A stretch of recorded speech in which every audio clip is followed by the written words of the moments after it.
Here we go. All right. Let's see. So as the gunpowder burns, there is a buildup of high heat, and as a result, high. By the way, they're still talking about, the firearms, and she's probably talking about what's called, I think they call it stipling or something like that. She's going to talk about how, I'm just assuming because I haven't heard the testimony yet, but I'm pretty sure if she's talking about heat, she's probably trying to explain. I don't know if she's a medical examiner. I don't know if she is. She might be explaining, so on one of the victim's face, because the gunshot and the gun blast was so close to him, he has some burns on that side of his face, okay? Here we go. Pressure inside of the firearm. And that buildup of pressure is what ultimately will expel the bullet from the firearm. But okay, let's say the medical examiner because she's talking too much about firearm mechanics. Because of that buildup of heat, those different elements I mentioned, such as the lead, barium, and antimony, are also going to heat up and become a gas. And this gas will exit the firearm through any available openings in the form of a vaporous cloud called a plume. So you have this gas exit the firearm, and it's now much cooler outside of the firearm than it was inside of the firearm.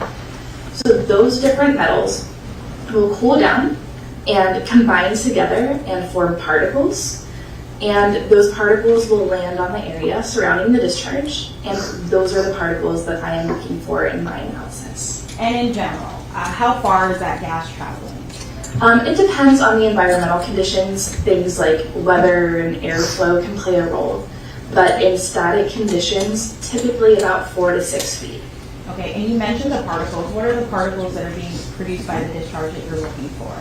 So there are 3 different types of primer-related particles. So the first are called particles characteristic of gunshot residue. And these would be particles that... Okay, she's actually talking about gunshot residue. I'm going to skip a little bit into her testimony. That's when it will say... Here we go. What's the next number? 60. 60 in evidence. Thank you. Yes, I did. And did you ultimately analyze state 60? Yes, I did. So, grab your scissors.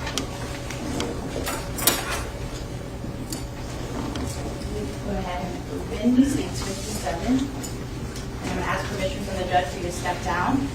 You may. You want to open it, grab some. If you believe it will adjust. Thank you. You can put it back in and keep your seat.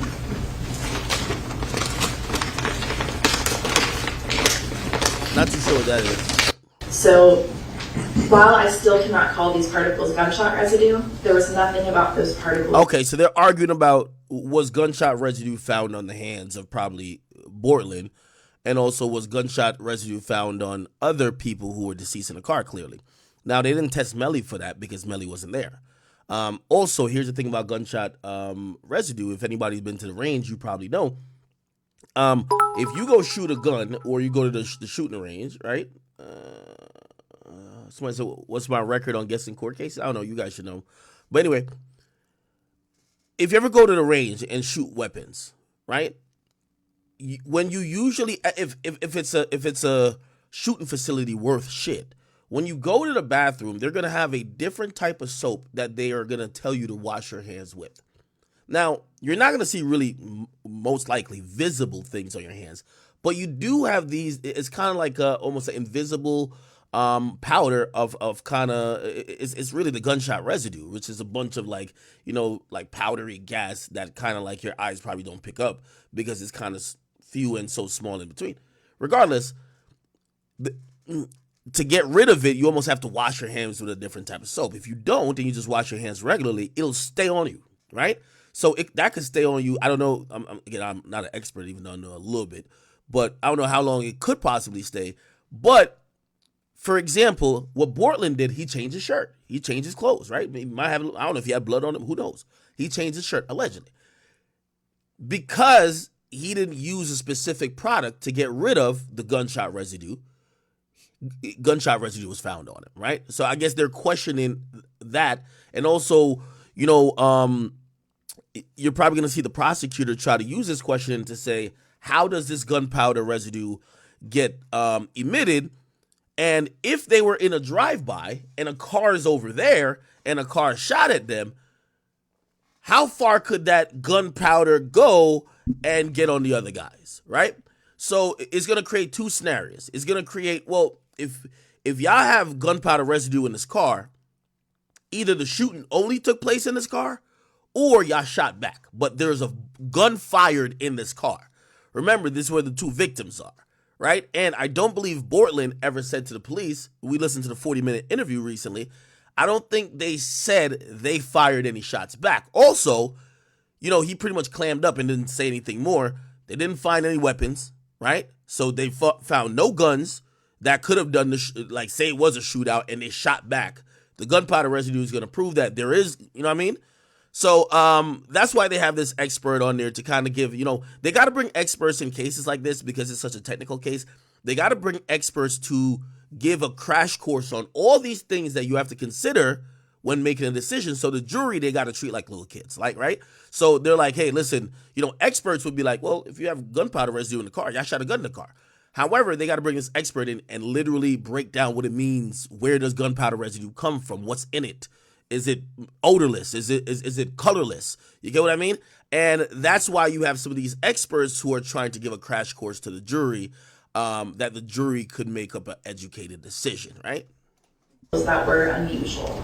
Okay. And I want to ask you about presumptive tests. Are you familiar with them in the MO? I am, yes. Are you familiar with the friend or foe presumptive GSR kit? I am. What is that kit testing? That kit is like you said, a presumptive test that is looking for the presence of nitrates, so nitrogen containing compounds. Okay. So for instance, these GSR kits are made to essentially alert to the presence of a certain compound. Yes. And the friend or foe kit specifically alerts to the compound of nitrogen particles. Yes. So the presence or absence of nitrogen particles. Correct. And are presumptive tests relied on exclusively? No. Again, I'm trying to add much context. I know you guys are incredibly smart and you probably follow it along, but for people who didn't watch all of yesterday, I'll give you a little bit more detail why she's asking this. Because Melly's lawyer went in, and remember the guy who fucked up this whole shit, right? Remember the guy who basically said, yeah, you're right, like it's impossible for us to know anything after we did some tests. Like, what the fuck? So that guy, idiot, right? Now, he also, not only was he the guy who was also with the rods, some of the rod shit, right?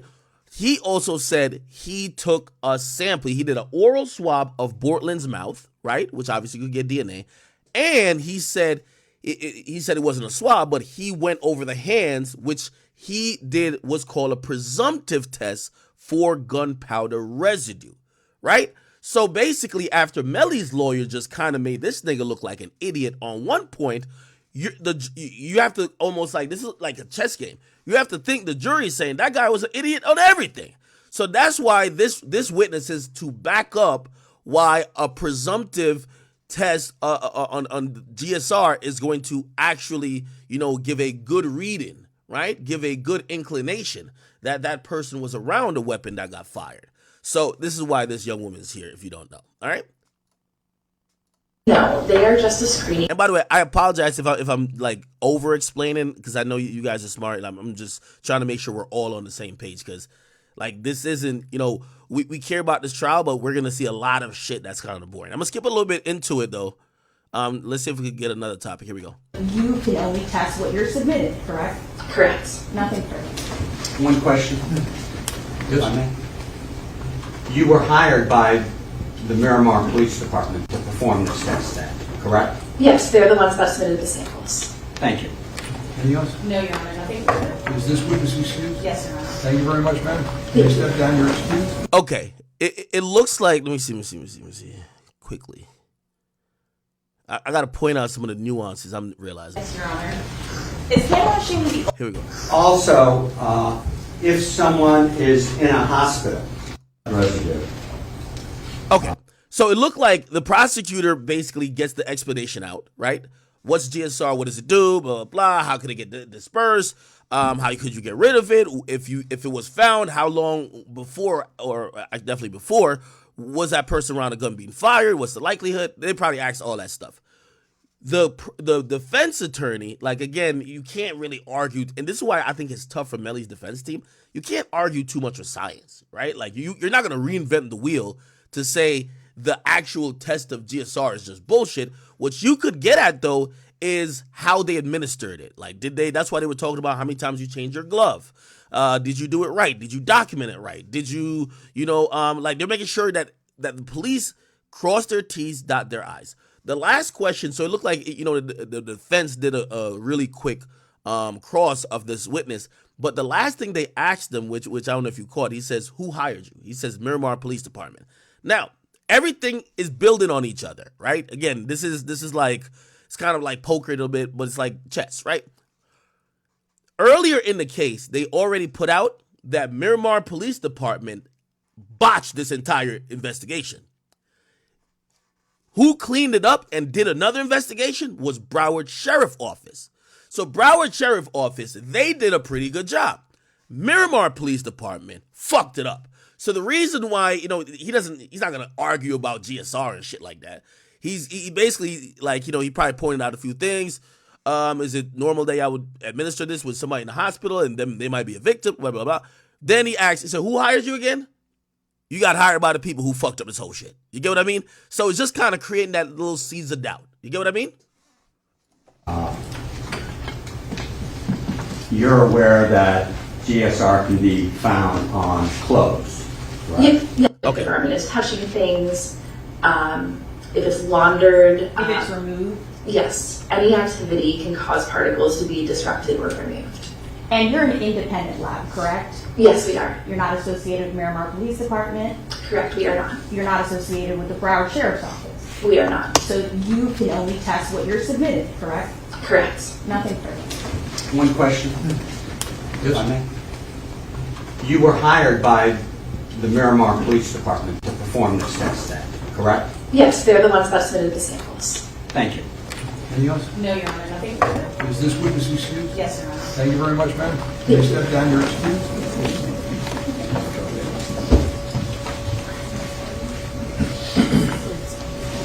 Okay, so if we're looking at a timeline, it looks like we're through the part where the jury's probably making their mind up on, was Y&W Bortland, did he shoot at somebody? Or was he in the vicinity of a gun being fired? Now, again, if I'm the defense attorney, I'm gonna play at this angle. Hey, this case ain't about if they shot back at the ops who shot and killed their two friends.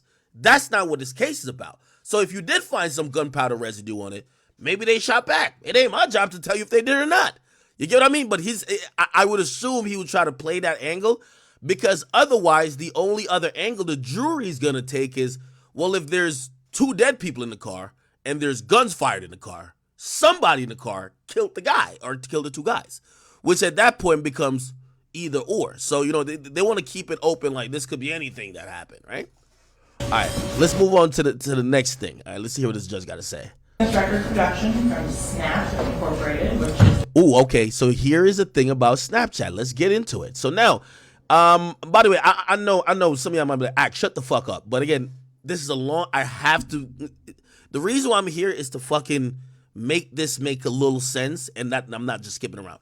So, in the discovery, they use records from Snapchat. So, by the way, if you don't know, Snapchat, Telegram, all of these companies, if they get a fucking subpoena from a court, they're handing it over. No matter what they tell you, your shit disappears. That only matters if you're cheating on your bitch, okay? If you're cheating on your bitch hit up Snapchat saying, yo, is my nigga doing this on Snap? Snap's gonna tell your bitch, fuck off, okay? It shit really disappear. The government asked something that you did a year ago on Snap, Snapchat got records of it, and they're gonna very well hand it over. Why would they do these things? Well, Snapchat don't want to be later called up in Congress to be, pretty much like the new fucking dark web, like, right? Where people are doing crimes on this app and their crimes are hidden and protected because this app won't work with law enforcement. So they absolutely work with law enforcement.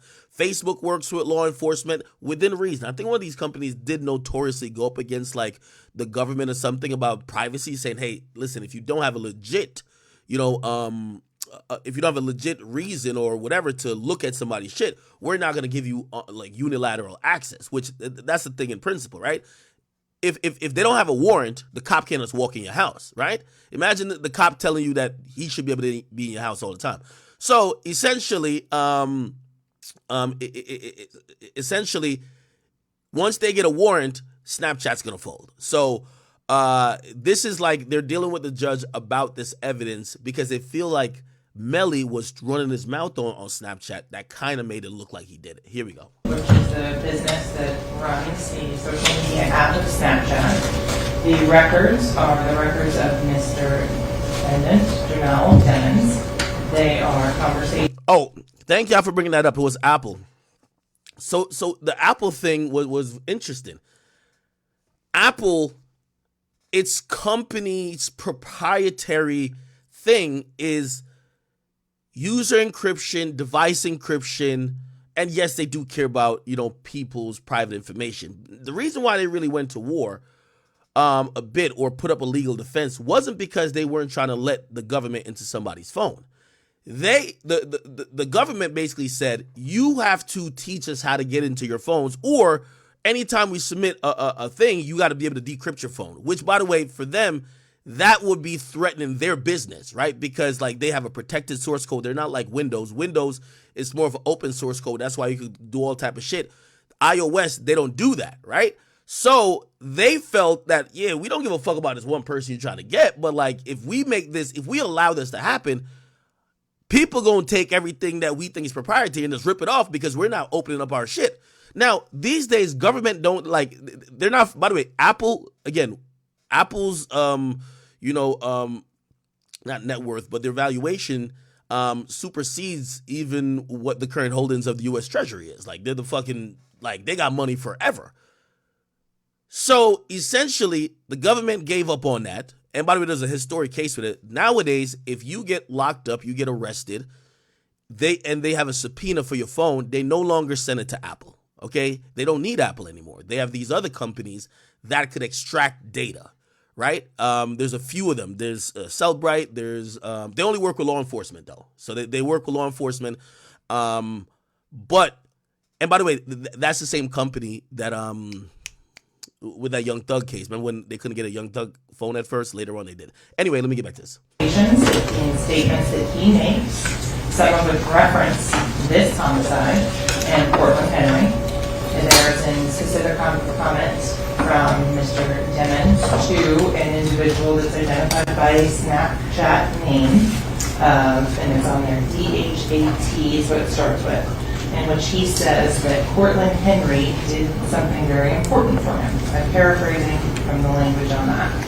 In terms of establishing that those records belong to the defendant, the state has to prove that beyond a reasonable doubt to the jurors. So that is why it's necessary to show that all of the photos and videos in that particular item are of Jamel Timmons. In addition, the person that he is speaking to, the one that starts with DHAT, that individual, there are images of her that are transferred back and forth.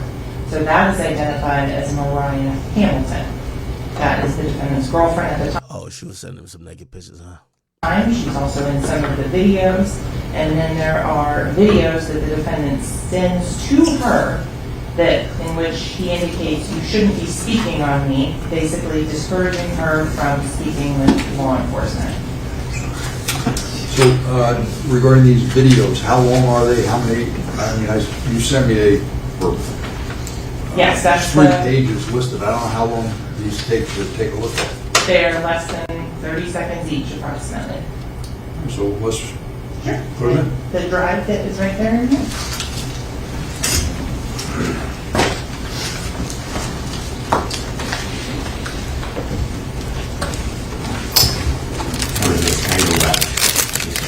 Well, yeah, that's fine now. Just has to go back. But I want you to sit over there. Is RFP sit over there? Or they're good? I think that might be good enough. You can reposition yourself. Yeah, I'm moving that way. Thank you. And feel free to do that for a person that's not authentic, that it's, not his account from Snapchat. And I understand that. If that's the case, but my understanding is they're saying it's not relevant. This is the one that I indicated would potentially have the items the defense didn't want in, such as the names of the songs of the defendant. We don't have to concern ourselves about that. The state agreed to get that out. So. Image of the defendant. An image of the defendant and Mariah Hamilton. Image of the defendant. Now, you're saying that this is the defendant and Mariah Hamilton, and I haven't heard anybody identify her yet. Is that, Correct, that's why the next witness would do that. Oh, okay, so the witness is going to do that. Yes, Your Honor. There she is again. That is Ms. Hamilton. This is the Snapchat logo of the defendant.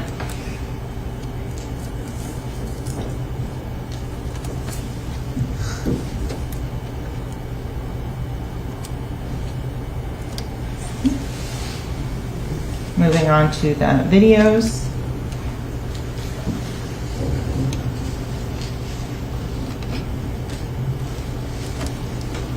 This video here is before the homicide. It includes the defendant and one of the victims, Christopher Thomas.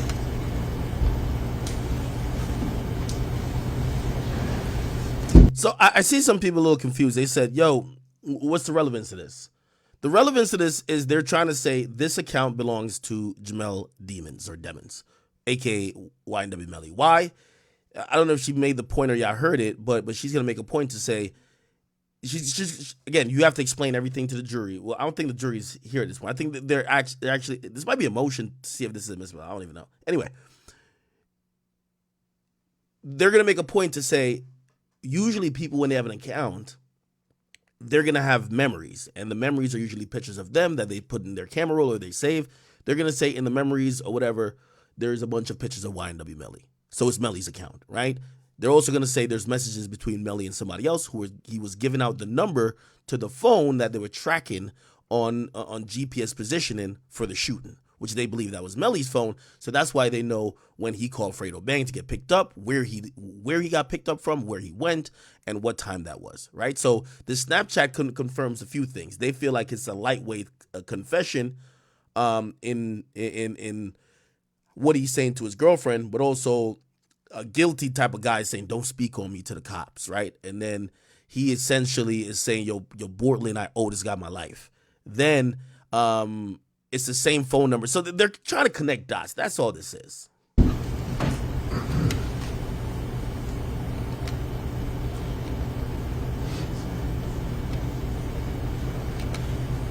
There is volume to it. I don't know if the TV is turned down. Gary, can you check on that? That's good.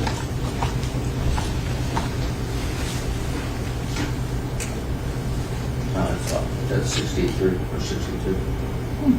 There is a volume.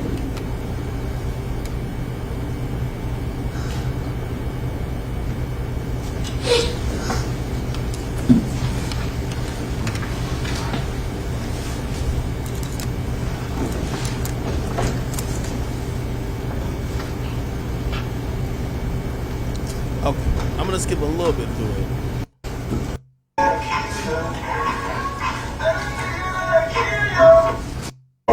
I've seen someone get it down, bitch. I ordered it. It'll be a meal.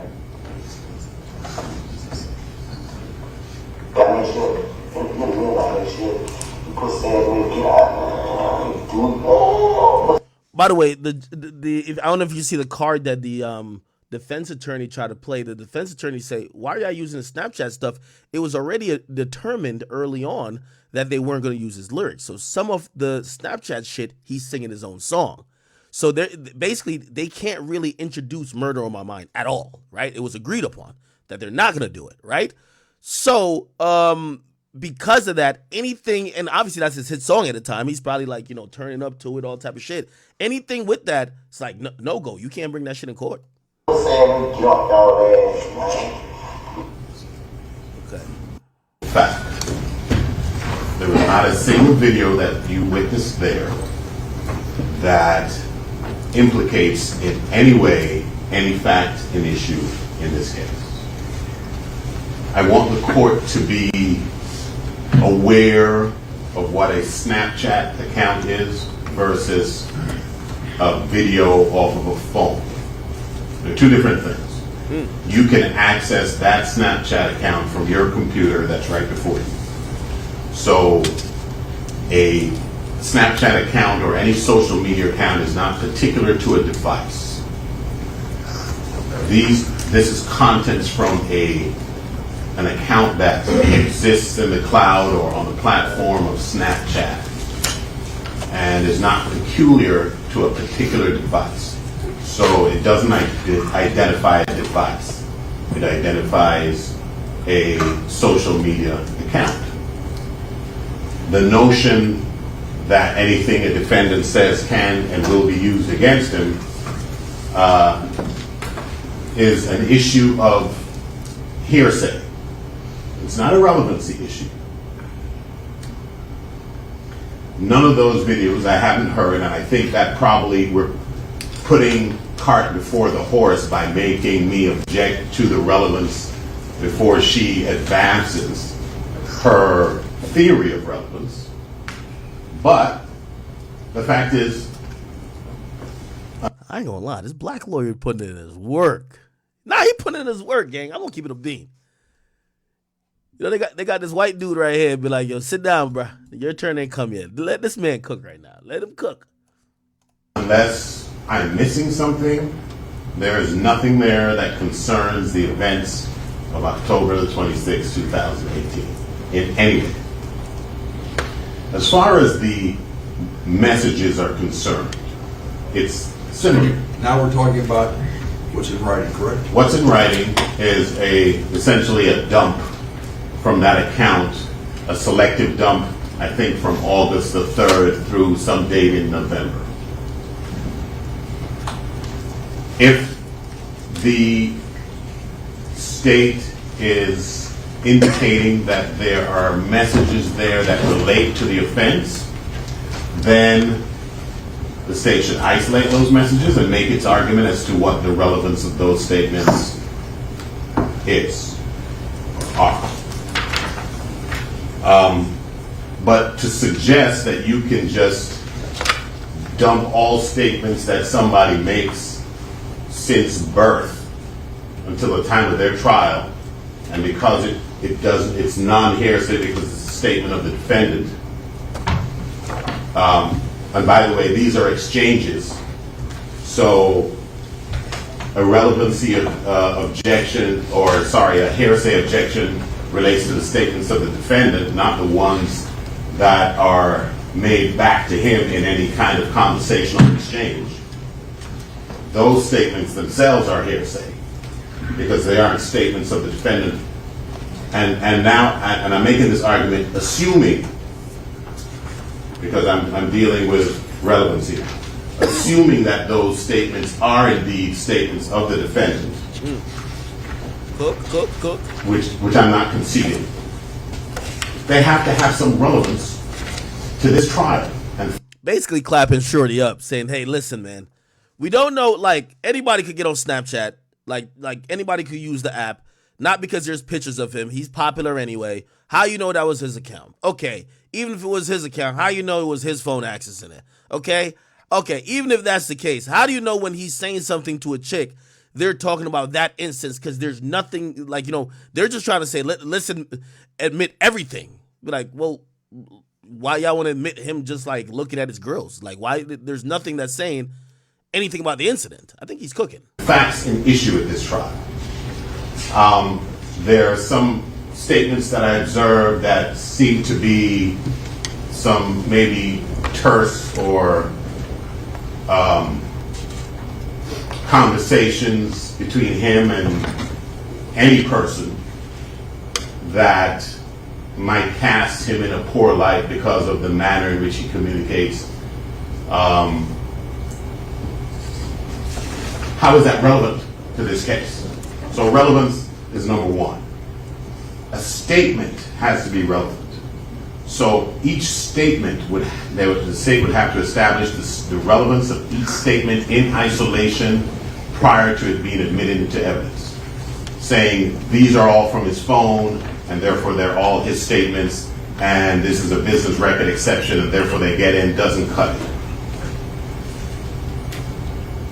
As far as authenticity is concerned, and that's our relevance objection. Relevance must be established. I'll cite the court authenticity issues or authentication issues concern Rule Florida Statute 9.901. And I'll cite the court to UConn's finest. What do you think I'm wrong about? I mean, I haven't given my take on the entire case. I'm again, we're not judging this as is he getting off or is he going to be found guilty. We're looking at the effectiveness of the attorney to argue each particular point. So, for example, this is a big thing that was a big part of evidence: Snapchat recordings. That's like, you know, it for your lawyer to successfully go in court and even knock down some of that. That's huge. So again, whatever I say, I don't know how the jury is going to feel. I still feel like there's an uphill battle to fight, but I think they're getting some small victories. You get what I mean? some case law that doesn't necessarily deal with social media. It deals with text messages and emails. Simonet. I don't know. I can't remember if it's Simonet v. State or State versus Simonet, but it's 100 Southern 3rd 180, which stands for concerns text on a cell phone. And it indicates, these were some notes that I took down because I didn't realize she was going to be trying to bring this in today. We had asked for some indication as to the witnesses, and I think this is the only day we didn't get any indication, and so there's an element of ambush. He's my boy devious. He's like, look, he's like, we were asking for a little plan of when y'all try to bring witnesses in, when you want to get to certain evidence. Today was the only day we didn't get it. You see how he looked at her? Like, this bitch. But nonetheless, in the Simonet case, it stands for some legal principles that were articulated in that holding that I took note of. One, in that case, there was concern regarding the admission of screenshots of text messages, communications. And the court said it was okay because there was a witness that testified that she was sitting next to the defendant in a car when the texts were made. And the detective recovered a cell phone from the defendant, and the witness identified the text messages between her and the defendant. In other words, there was a party to the communication who was able to authenticate the communication and who the participants are. Another case is Roy, which is 279 Southern 3rd 238. 279 what? Southern 3rd 238, which concerns emails and texts. And these were emails that were admitted through the investigator that was posing as a 14-year-old in what appears to be a case that concerns some sort of a pedophile sting. And the investigator involved in the exchange, the investigator was involved in the exchange in the emails of the text. One of the quotes that I took from that case says, most common way to identify social media, which would be this, and things akin to social media, is to let the author testify that they're the ones who generated or created it. So there's somebody that is involved in the exchange of the communication that can attest to the fact that they created it or were involved in it and identify the parties that were involved in the exchange. When a participant is used to authenticate electronic exchange, the focus is on the witness's ability to identify the person against whom the communication is offered. In criminal cases, the person communicating with the target of the investigation. Okay.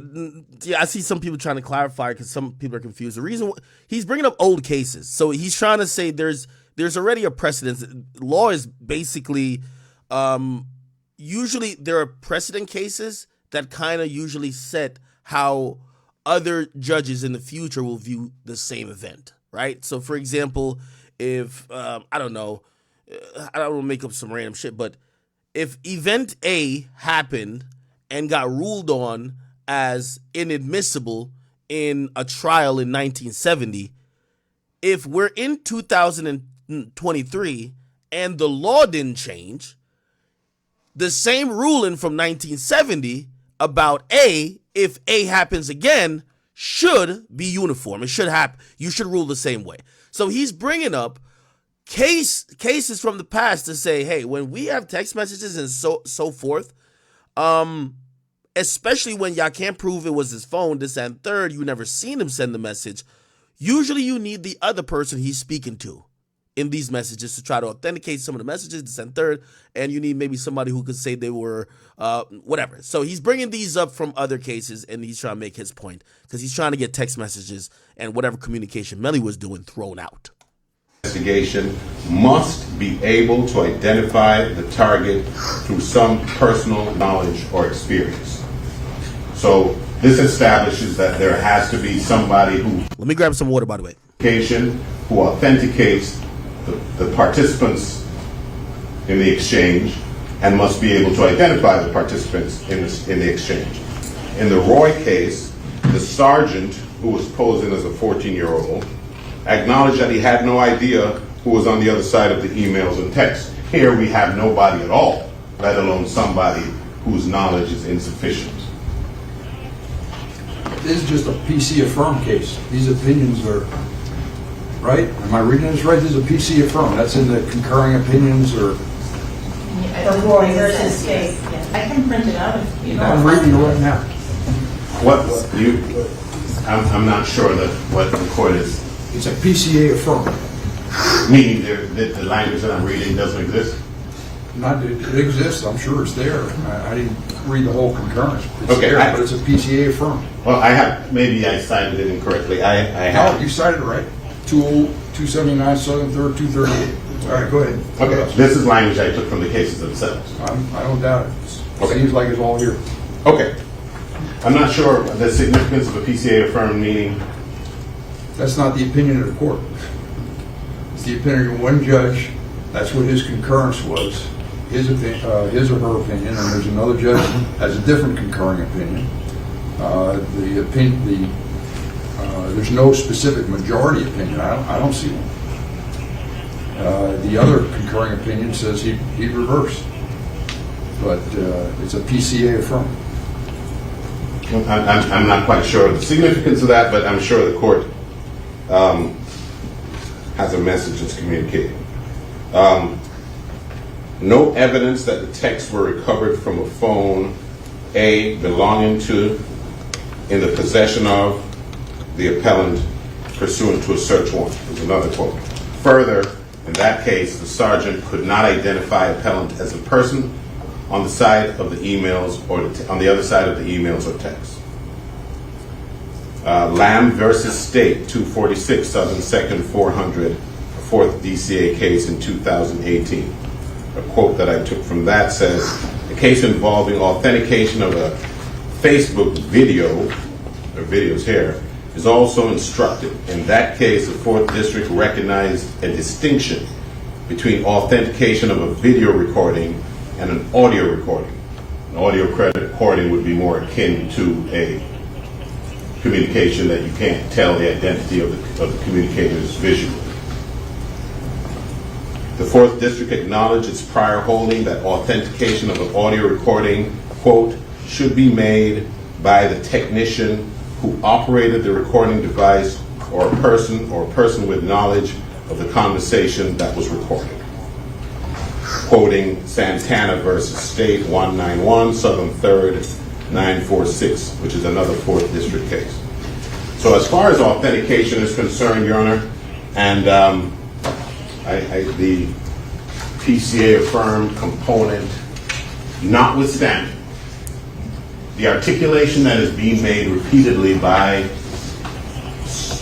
district courts of Florida, of this state, and by the 4th District, are that when you are introducing text messages, communications that are in print, audio, somebody has to identify the participants.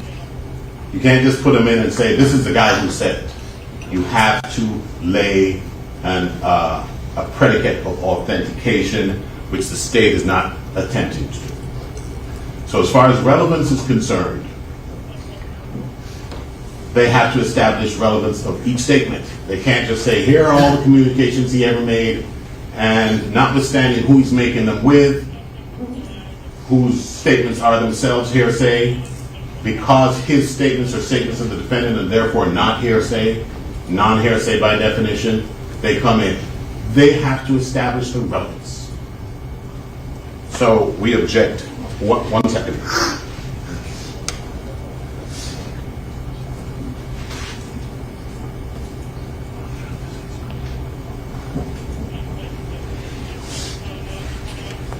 So the communications are not particular to a phone, so it doesn't meet that hurdle. They are particular to a social media platform.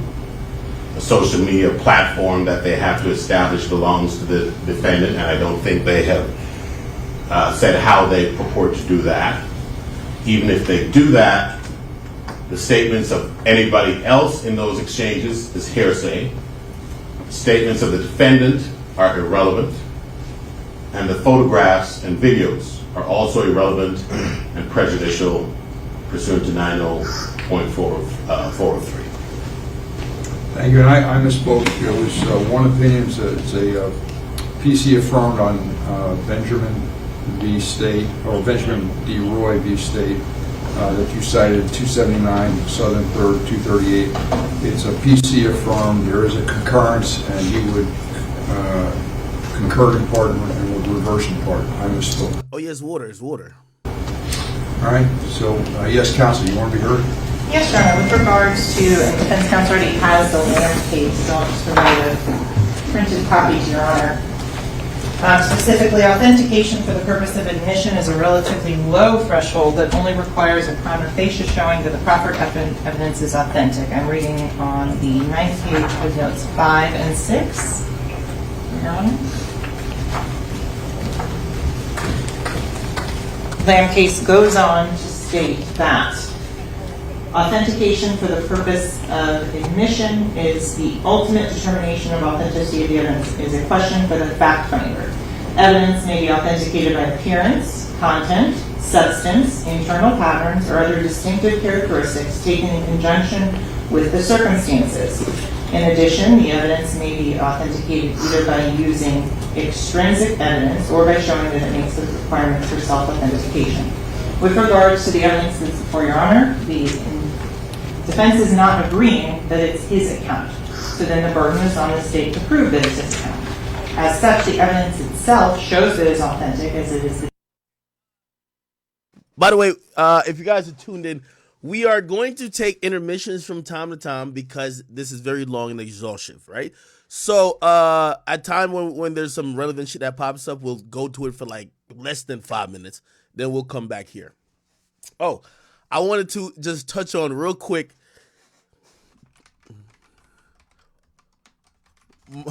My boy Rick Ross, he watched the joint that we did about his plane. Remember, I did a whole pocket watching thing about the plane. We figured out he do own the plane, and he actually responded to it. So I just want to show you his response real quick. Let's see if we could get to it. Let's see if we can get to it. We can get to it. What did he say?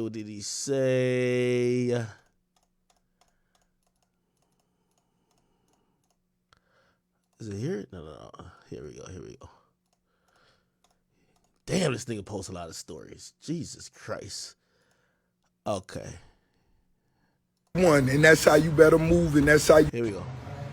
See, when it come to get money with the boss, Hey, I got sent a clip from the homie DJ Akademiks. Salute Akademiks. They say Akademiks did a pocket watching episode on Ricky Rose. And I appreciate the way you did that, but where's one mistake was? He undervalued the Jets severely. Like, yo, you ain't getting that for 20, my guy. I'm just telling you. Come on now, come on. But Akademiks. Yo, hold on. Hey, I got sent a clip from the homie DJ Akademiks. Salute Akademiks. They say Akademiks did a pocket watching episode on Ricky Rose. By the way, I said the jet cost like 20. And by the way, it could go up to 60. I was just thinking maybe 20. Don't tell me it was 30 or 40, Rose. I appreciate the way you did that, but where's one mistake was? He undervalued the Jets severely. Like, hey, you see this laugh right here? This is that almost rich white man laugh that this nigga Rick Ross got. Listen, maybe I'm underestimating Ross's pockets a lot because he got a rich white man laugh now. This is crazy. When you see a nigga laughing like that, somebody said, no, it's way more. Yeah, I was tripping. Well, I thought it was going to be like 20 to 30. I'm about to do some more research. Damn, I'm underestimating Ross's pockets like that? Yo, how much money does Ross have? He just bought Meek Mill's house. He bought Meek Mill's house. He got like 3 houses already. He got every car known to man. Now we got a jet. How much fucking money does he have? Somebody says, yo, do your homework. Do your research. You're right. Now it hit different. Now it hit different when you see a jet on a tarmac. You do hit different. Somebody said he been past 100 million since 2015.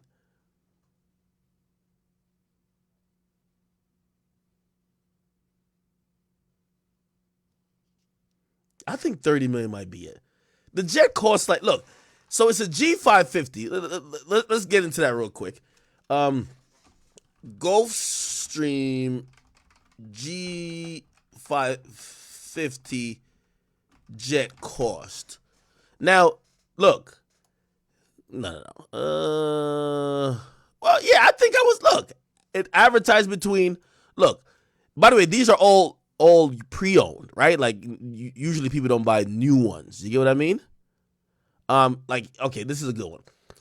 How much does a Gulfstream G550 cost? It costs between $14 million for a 2003 model and $40 million for a 2020 model. I think if I underestimated it, I'll say plus 10. Maybe it's 30. 30 million. I can't see that jet being for more than 30 million. Still, a lot of fucking money.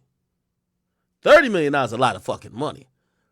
By the way, Rick Ross, I'm glad you appreciated the pocket watching because I got a lot more to do with you. I got to figure out how the fuck you getting all this cash. Like, I ain't hear about you selling your catalog yet. You know, Future just sold his catalog, got a big old bag. That's why Future been buying all types of shit. I heard Future just bought a dinosaur egg. Like, yo, $3 million dinosaur egg. Give me that shit, man.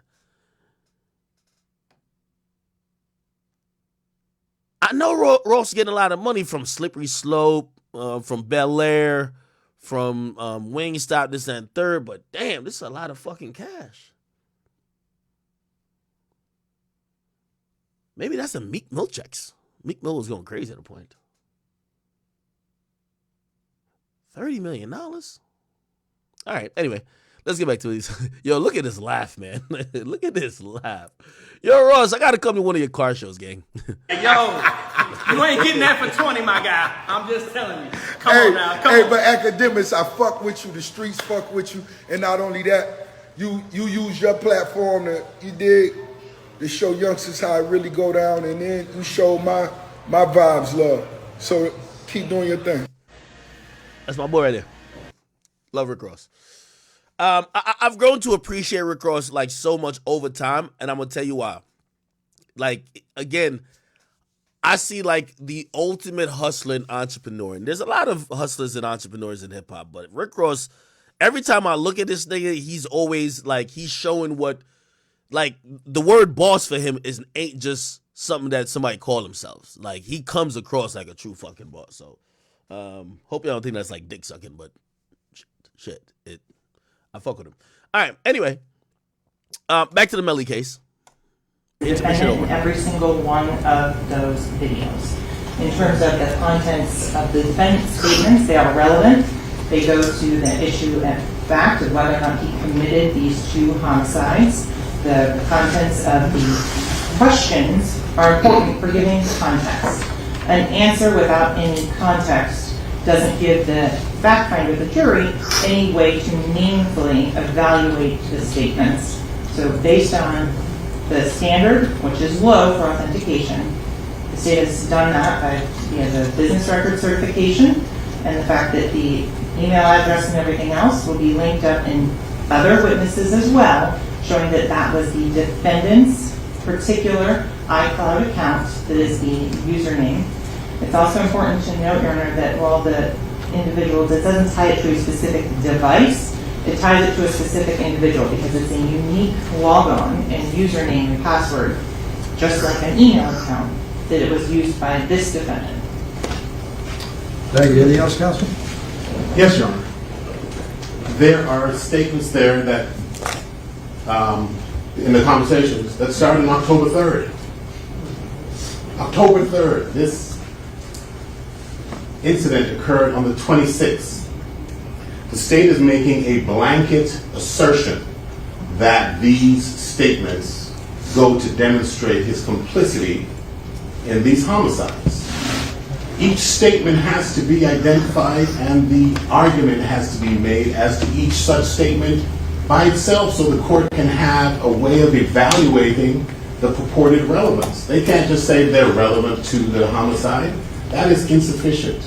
And if they do not identify each particular statement and the relevance of each particular statement, then dumping them all in on some blanket assertion that they're relevant would be error, and it would invite error, and it would prejudice Mr.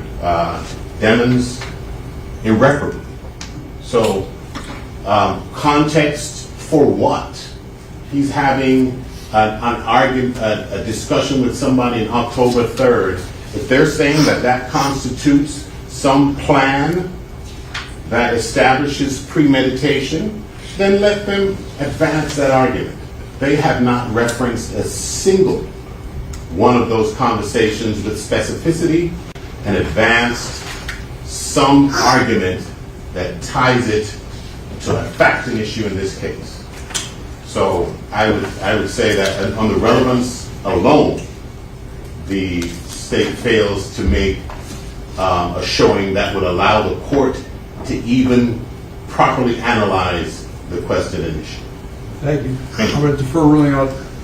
Take a look at your cases that you just sent. We're going to take a short recess. Mr. Demons, you need a restroom break?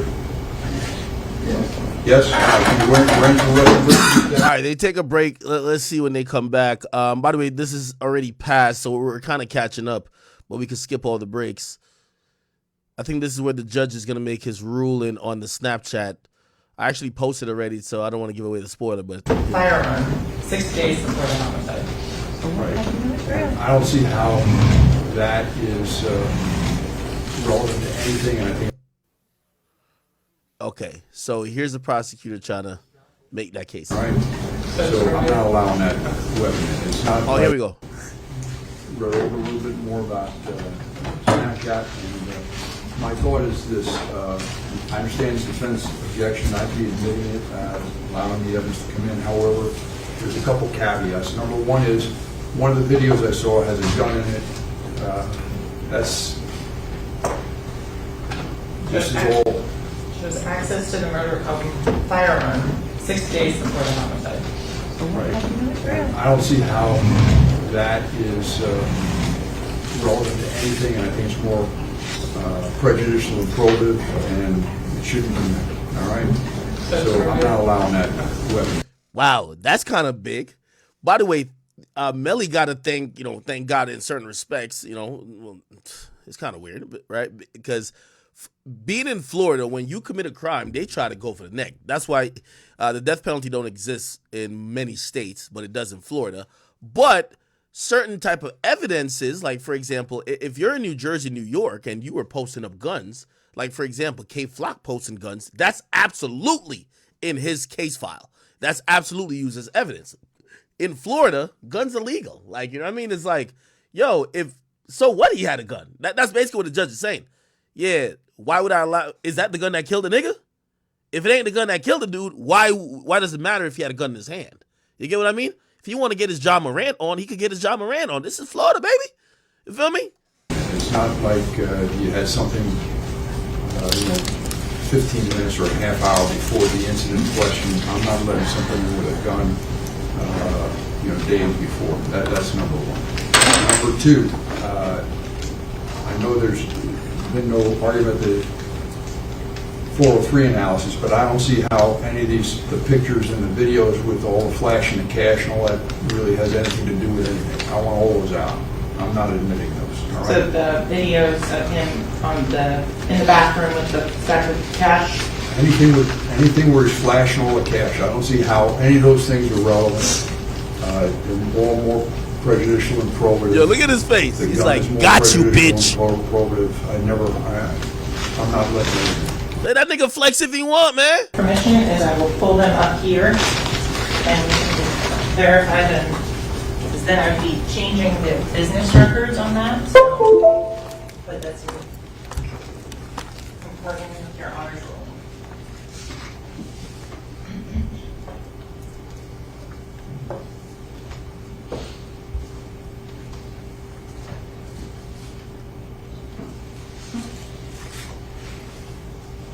So that would be these 3 videos in the bathroom.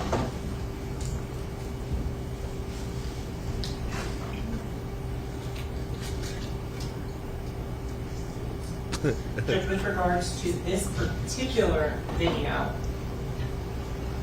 the second video doesn't have the defendant's picture in it, so just so it's clear. So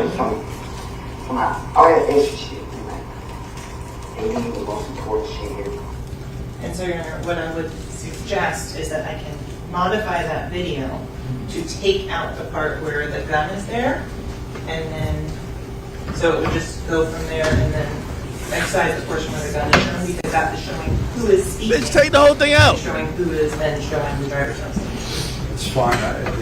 The gun should be out. It's not. Your Honor, stage before. Could she at least articulate the relevance of anything? I mean, I understand. I heard your argument. I understand it. Okay. And I've overruled it.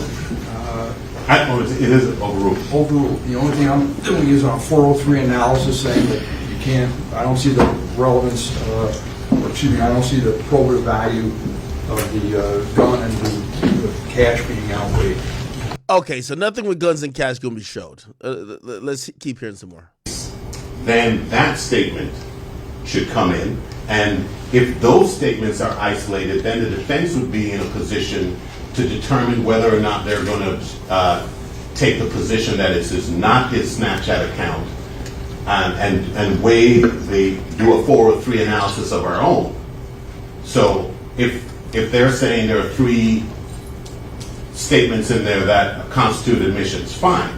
If they might want to put those in, and we might say, okay, we're not going to contest that it's his account, so you don't have to put in all the other stuff that is prejudicial. But they have to at least articulate it and isolate it so that we can make an informed decision. Thank you, counsel. You didn't bring up the fact that there's it's overly prejudicial. You had a straight relevance objection and an authentication objection.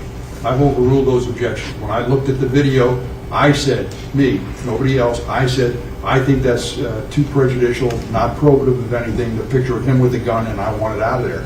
I said the same thing regarding the cash. You did tell me, and I didn't articulate it, that you were concerned about the video with murder on my mind, and I agree with that. That should be out as well. All right? Okay. So that's the ruling. It's the relevance objections overruled. The authentication objection, I'd admit it, but I don't want the items that I've previously discussed being shown to the jury. Thank you. Yeah, if I may have a moment to show defense counsel the clip as it's been Go ahead, edited. we're in recess for a minute. You show whatever you want to show. Okay, so they're trying to figure out what's going to be used, what's not going to be used. Yo, this, I kid you not, this guy's going to bat for Melly, man. He's going to bat. Let's see, are they back? Yo, she always laughing. Not make the argument that it might not be his account, Okay. so that she can get my evidence in, but to get the rest in. Your Honor, No problem. We'll just leave it the way it is. Okay. There may be another issue, not as though you don't have enough on your plate here. We have reason to believe that the state intends to call Miss Felicia Holmes in this next session. And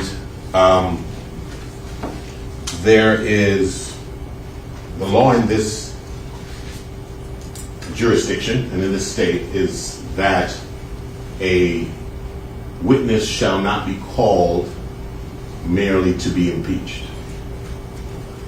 I don't know that that is the case or not, but I'm concerned with trying to unring a bell. The theory is essentially a statement that the state knows that they will not be able to elicit, and they seek to only impeach their own witness by a prior inconsistent statement, amounts to hearsay because it's being offered for the truth of the matter asserted. So when the state calls a witness that they know is about to, and these are instances when a witness says A and then recants and says B, and the state wants to get A in and knows that the witness's current position is B. To put the witness up there to say B and then impeach them with A is improper. I have here some cases, a few, at the court. Yo, my boy did his research. Yo, nah, he did his research. Hey, homie did his research. No cap. It hit different when you got the case files of the research. It hit different, gang. It hit different. It hit different. My boy got his research. Like, yo, whoever his research team is, he's like, oh, nah, I got all of it right here. What are you talking about? Judge, we gonna jog your memory, Judge. I like that. This is how your attorney is supposed to show up to court. Not babbling around. No, hold on. I got 5 cases where it was disallowed to bring up a witness when you're just trying to get it. I bet. You don't think I do? Bring it up. Come on. Stand for that position. Dudley v. State, 545 Southern 2nd, 857 Florida Supreme Court, 1989. Felton v. State, 120 Southern 3rd, 126 Florida 4th DCA, 2013. Curtis v. State, 876 Southern 2nd, 13, Southern 2nd, 13, and that's 1st DCA, 2004, and there are many others. And may I hand up? I have highlighted copies of the cases. You have them for a state as well? I do indeed, if I may. Take a look, whatever you have. Thank you, sir. Now, I understand that this might be a little bit premature to the extent that I don't know for what purpose they seek to call Ms. Hamilton, but I don't want to be in a situation where we're trying to unring a bell when we are in a position to avoid that prejudice from occurring. So I'm alerting to the court to that possibility, and if that is in any way the state's intention, I would ask that it be voiced now so that the court is in a position to make that assertion. And they don't even need to voice it to us. They can voice it to the court outside our presence. And who's your next witness? Felicia Holmes. All right, so it is Miss Holmes. Damn! Read her ass like a book. He said, I think they about to call Felicia Holmes. Hear the judge. Who's your next witness? Felicia Holmes. Not Miss Hamilton. Felicia Holmes, sorry. And what do you anticipate Miss Holmes say?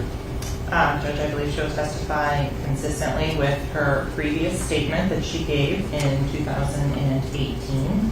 and I'm very familiar with the case law, and I would agree with counsel that the state cannot call a witness just for the purpose of impeachment.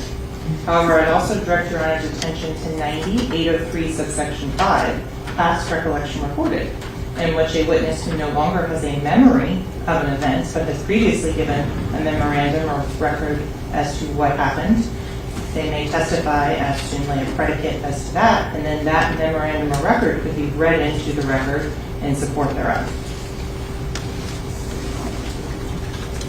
So are you telling me that you believe that you're... Yo, this nigga ready to, he counterpunching like everything. He ready for everything she giving. Witness is not going to remember what you said previously? I believe there is instances in which her memory is no longer available, and that she would testify that she was truthful to law enforcement at the time of the statement in December of 2018, that she now no longer remembers because it has been so long, and that was a time when her memory was better. It was closer in time to the time of the offense. It was within 2 months of the offense occurring and the events of which she witnessed, so that would be admissible under 90-803 sub 5. So you're telling me you've spoken with her, you had a pre-trial discussion with her, and she said she has no memory of what she said at the time? There are parts of which the statement she does not recall. That is correct. May I retort? Sure. Okay. A couple of things. One, as with every other witness, the way that you prepare your witness is you refresh their recollection before you call them to the stand. So the notion that this witness is going, that all the state has been able to glean is that Ms. Holmes no longer recalls something which she said several years ago, and the state has not sought to refresh her recollection, in which case she would have been prepared to testify, then the pretext that she comes in here and says something different and then she impeaches her with a prior consistent statement claiming that it's an effort to refresh her recollection is disingenuous and in bad faith. And if that were able to be done, then this body of law would not exist.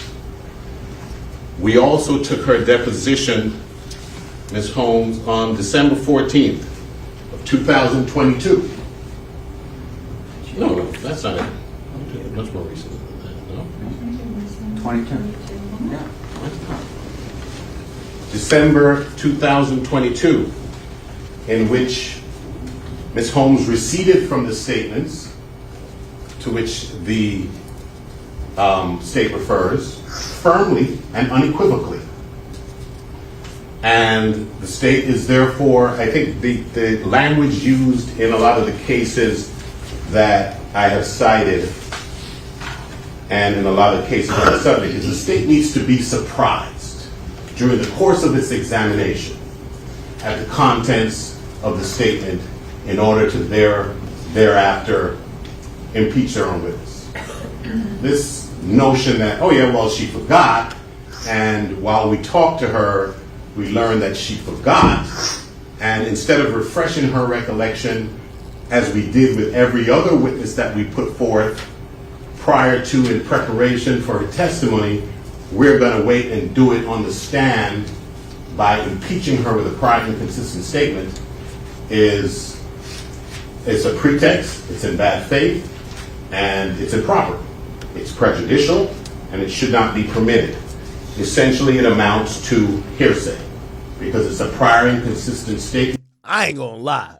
This lawyer is lawyerin'. This nigga is lawyering right now, gang. He's going crazy. Yo, he got these two prosecutors right here in shambles, dog. They flipping through pages like, what the fuck? They hitting on their phone like ChatGPT, save us.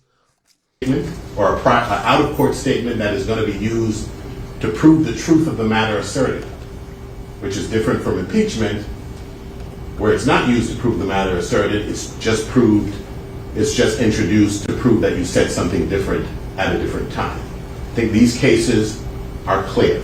And if that's what they intend to come and do, again, they're inviting error, and I'm alerting the court and the state to it before this miscarriage of justice ensues. Thank you. Anything else, ma'am? Just the record's clear in her deposition and counted. She says, I don't remember or I can't remember approximately 26 times. The witness has been reviewing her statements and depositions for the past 2 days, and she still persists in saying she does not remember, so that 980305 would be an appropriate remedy to enter the testimony from the prior scene.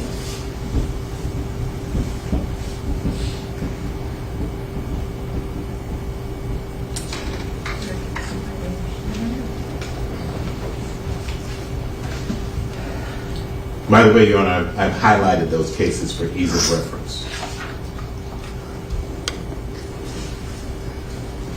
Or at least 2 of the 3.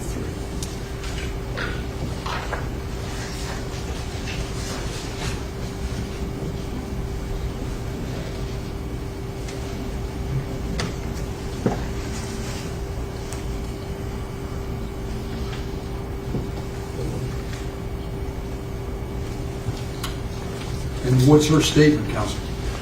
What is her statement? Right.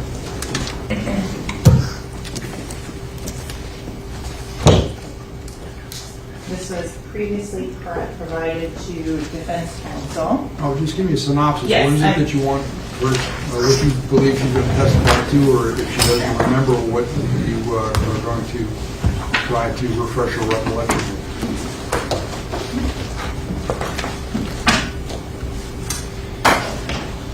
So she says that she was woken up at 4 in the morning. Her daughter was screaming. The daughter was on FaceTime with Melly.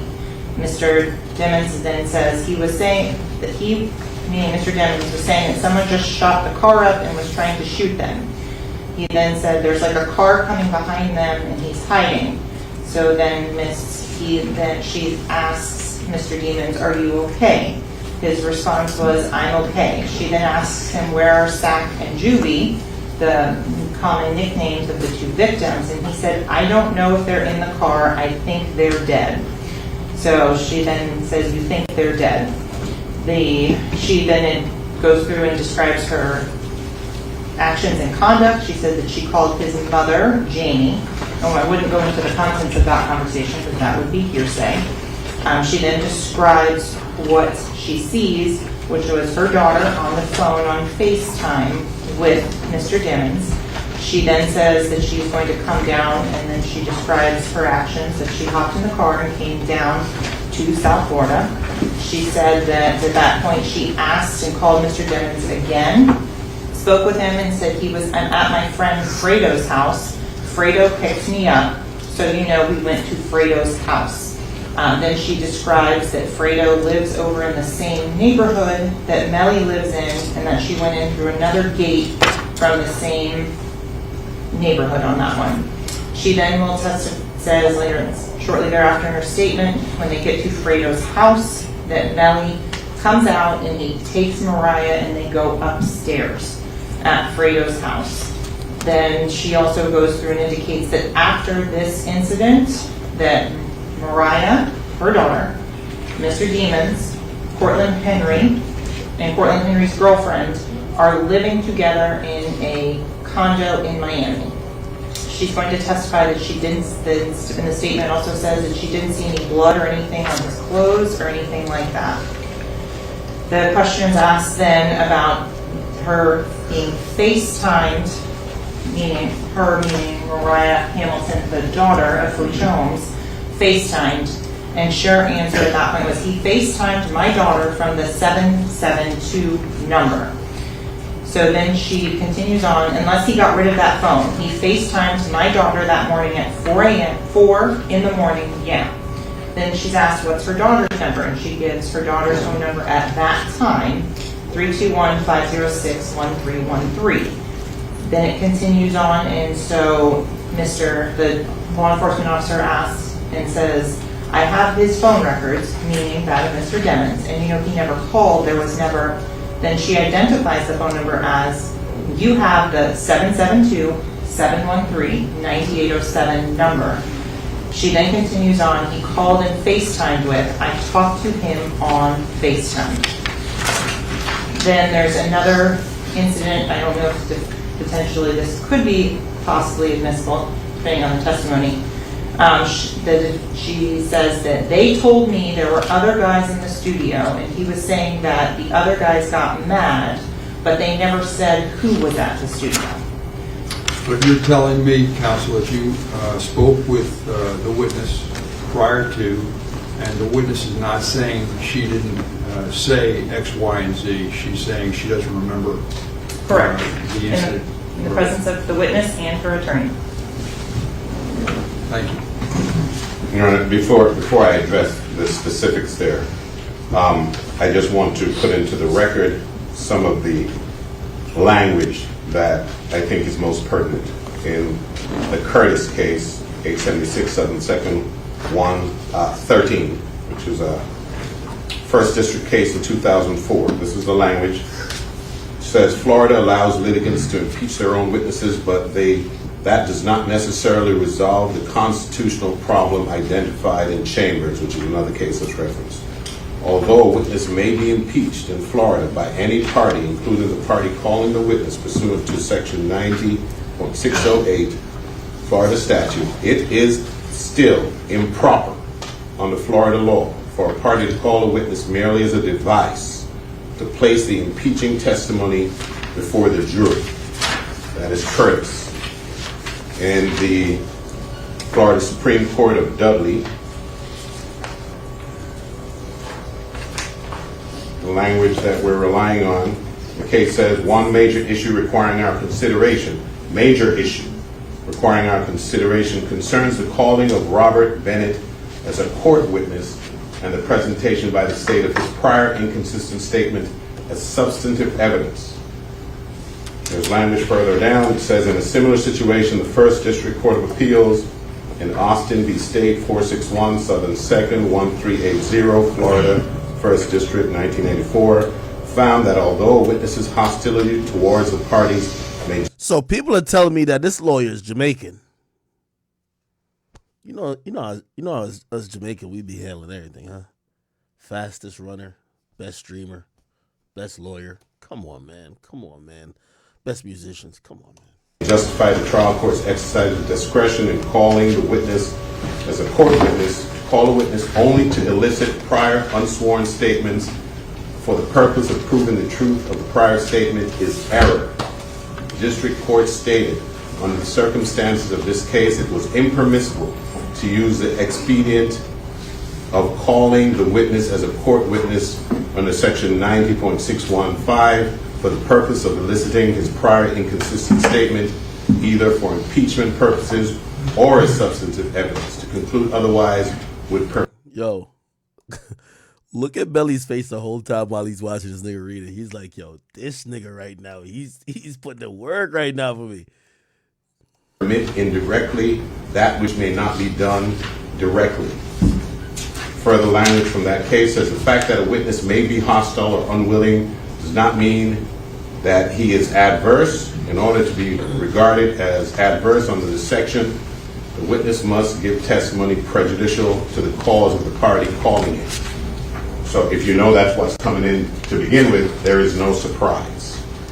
And then in the Felton v. State, 120 Southern 3rd, 126, 4th District, 2013,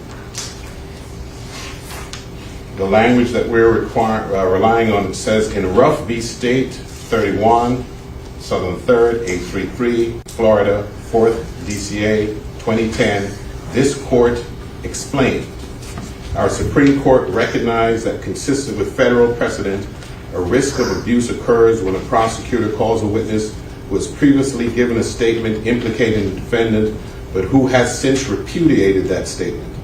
In such cases, the purpose of calling the witness must be examined along with the balancing analysis under Federal Rule 403 to weigh the prejudice over the probative value of the evidence.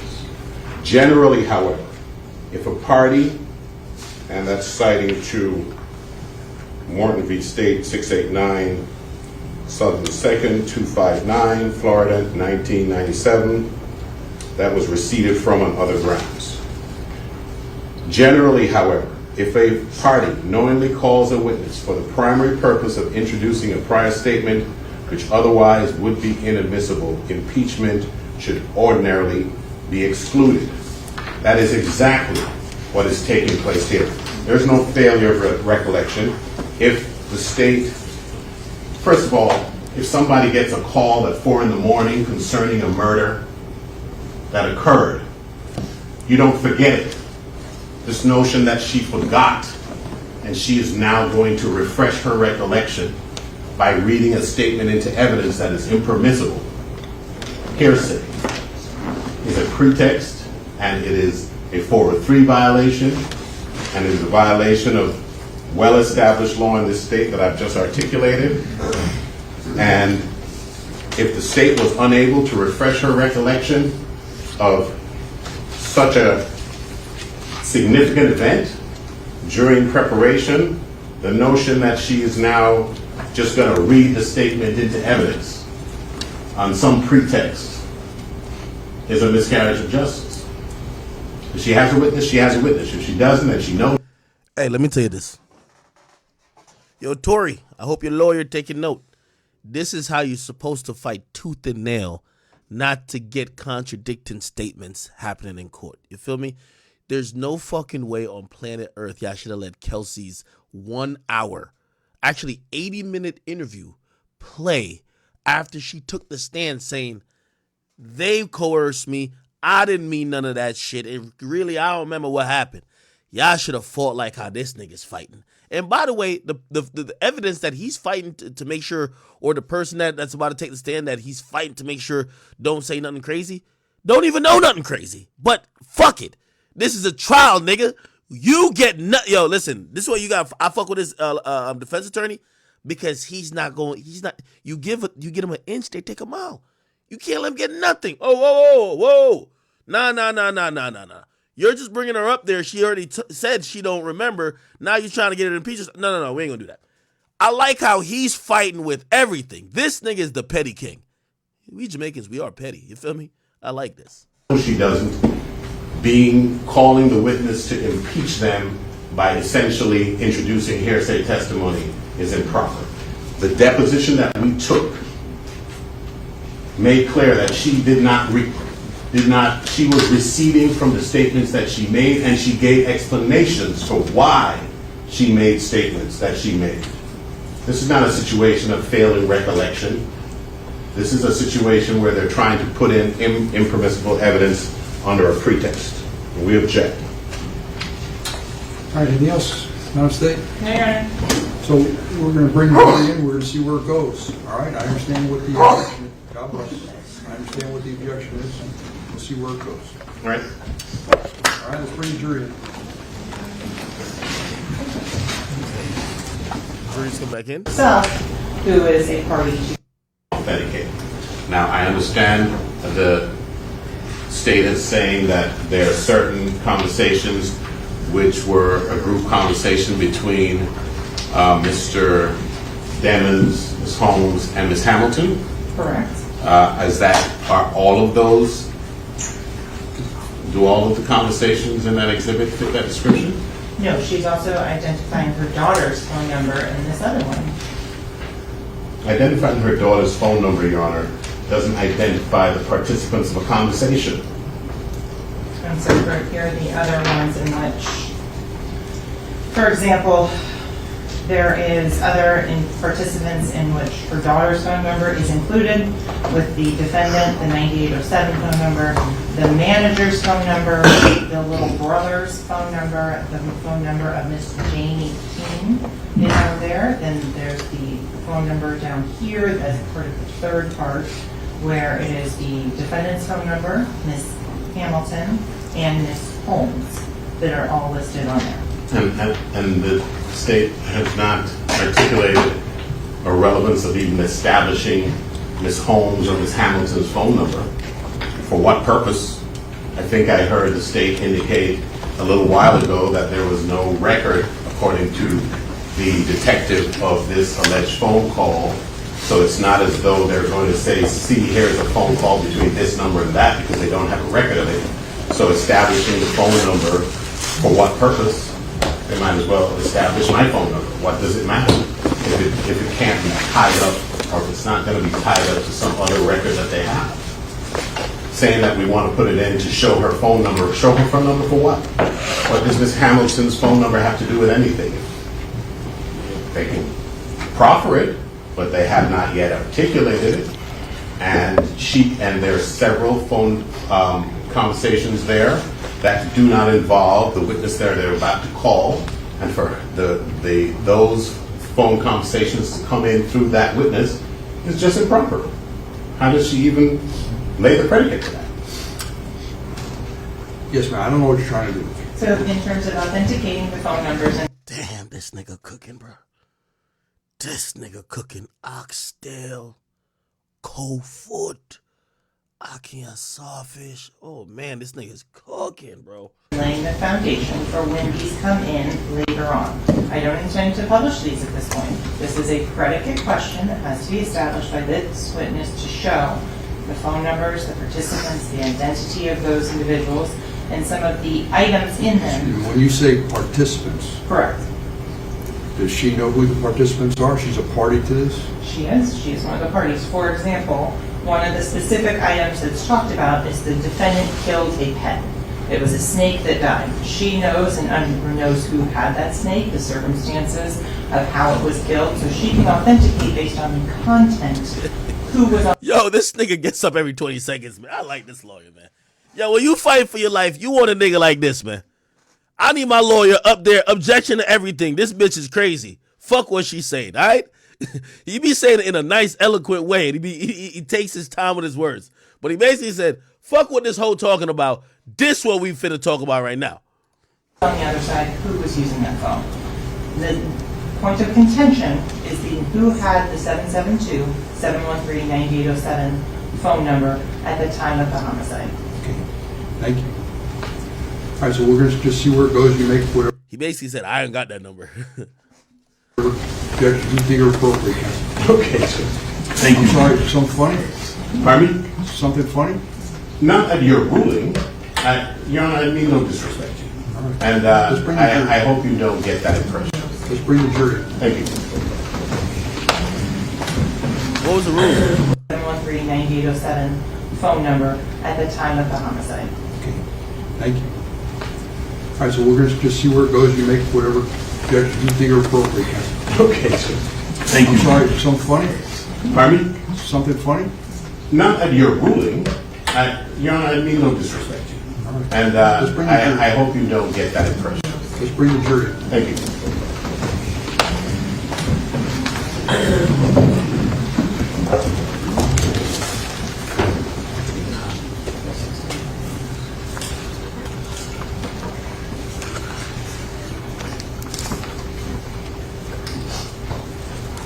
That was racism. I ain't even gonna hold you. He wasn't even laughing. He heard the judge try to check him.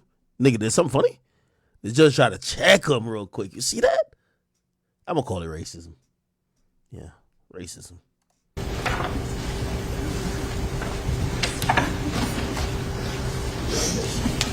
Okay. All right, let's fast forward a bit. Ooh, somebody gets on the stand. Let's see what's this. Hand be sworn. You get the first round. Who's this? Thank you. Raise your right hand, be sworn. Do you solemnly swear or affirm the testimony you should give in this case should be the truth, the whole truth, and nothing but the truth? Yes, I do. Please state your full legal name for the record. Felicia Ashe Holmes, Please spell your first and last name for the court reporter. FELICIA, H-O-L-M-A. Please have a seat. Ms. Holmes? Yes, sir. That microphone in front of you does not move back and forth. It'll just up or down, but not back and forth. Okay. You ready? Yes, sir. Counsel, you may proceed. Thank you. Good morning, Ms. Holmes. Good morning. How are you today? Not good. Oh, so this is Felicia Holmes. So this is the mom of Melly's girlfriend. And remember, she was allegedly, she was with her daughter at 4 a.m. when she gets a call from Melly. And Melly says, yo, somebody shot the car up, right? So the daughter, the Mariah girl, I think nobody could find her.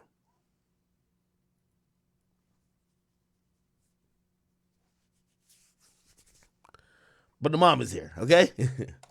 Are you cold? No, I'm just, you know, I don't feel comfortable. Are you nervous? I feel threatened. So, Ms. Holmes, I want to start and just talk about who you are. Yes. Ms. Holmes, do you have any children? Yes, I do. Wait, how does she start off by saying, I'm here, but I feel threatened? And the next question isn't, who are you threatened by? What? Can you tell the ladies and gentlemen of the jury who is Mariah Hamilton? My youngest daughter. And how old is Mariah? She's 22 right now. And Mariah, did she have any romantic? Wait, what the fuck? If she's 22 right now, and this shit happened 5 years ago, Melly was dating a 17-year-old?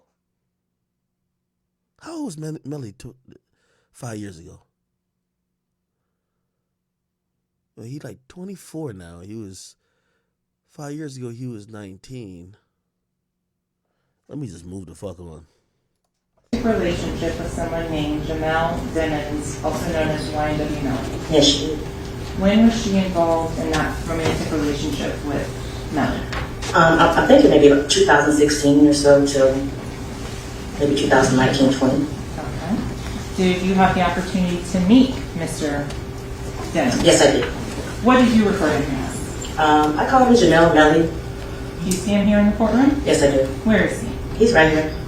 And what's he wearing? Oh, I ain't gonna lie. That smile right there, that mortgage getting paid, baby. I like. She looked upset till she said, "Do you see Melly? Melly!" yeah. She's on the right type of timing. Go ahead, mama. Go ahead, mama. Look at that smile. I like that. Yeah. A white turtleneck and a gray jacket. Your Honor, may the record reflect an in-court identification of the defendant. Yes, the record will reflect the in-court identification of the defendant. So in October of 2018, had you met the defendant prior? Yes, I did. How many times had you met him in person prior to that? A couple. A couple? Maybe two maybe. Okay. Did you follow him on social media? I'm not sure. In 2018, I wasn't, no. Okay. Did you know if he had social media at that time? I didn't. Okay. Did you have a social media account at that time? Yes, I did. And what was your social media handle? I'm sorry? What was your social media name? My name? For which one? For Instagram. Instagram, it's like Bling Queen 258. Okay. Did you have a Snapchat at that time? I don't think so. Stella trying to get her groove back, man. Mama gotta have a life too. I could tell she on these little streets. It's all good. I did. I may have. Okay. What about your daughter? Did she have an Instagram? I'm pretty sure she did. Wait, did she have Snapchat? I'm pretty sure she did. Okay. So I'm going to show you what's been already admitted into evidence as State 61. There's a couple of videos and things on that I would like to ask you to have some questions about. Your Honor, we'd object as to the predicate being laid for this witness to testify to any of this material. Thank you. Objection noted.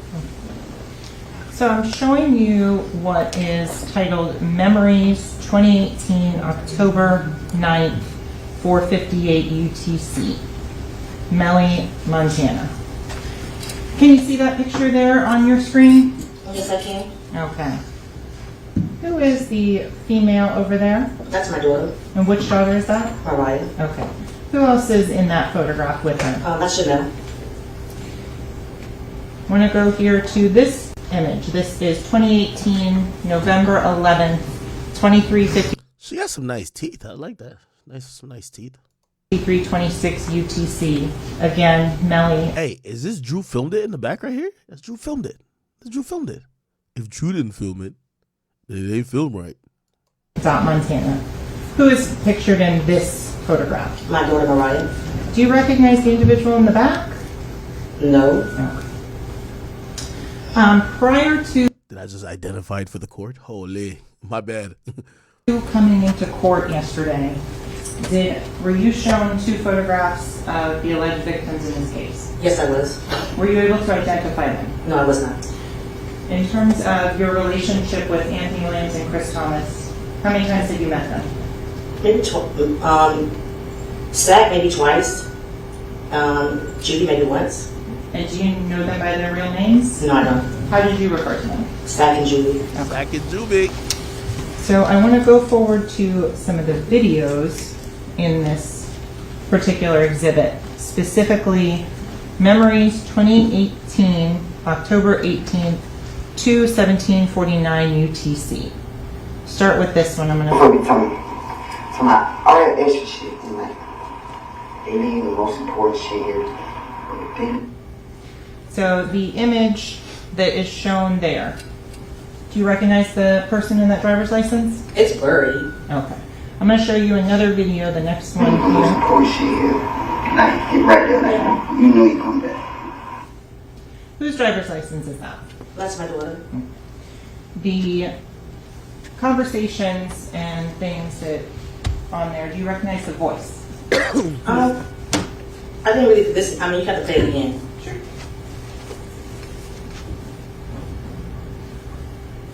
Before we tell me all that extra shit, and like, they leave the most important shit here. Do you recognize the person who's speaking in that video? Yes, I do. Who is that? That's Jamel.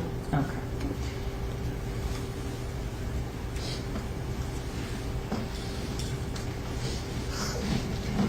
By the way, I think she's going to be up here doing the Capathon.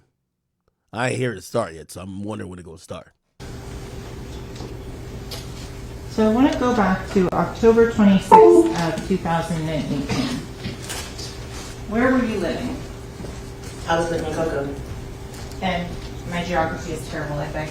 How far away is Cocoa from Broward County? About 3-4 hours. What do you do for a living? I'm a registered nurse. Were you a registered nurse at that time as well? Yes, I was. Did you know the defendant's mother? Yes, I did. And who is she? Jamie. Have you met her prior to October 26th of 2018? Yes, I have.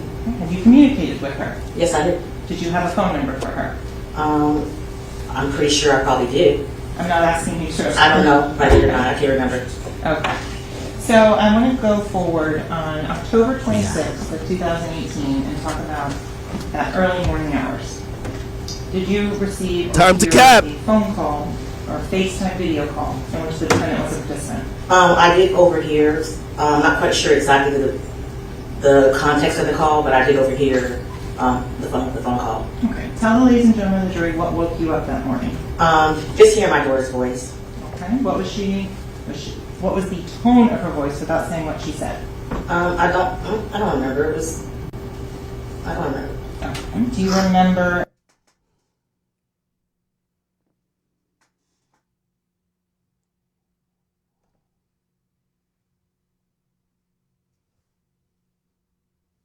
anything the defendant said on that video?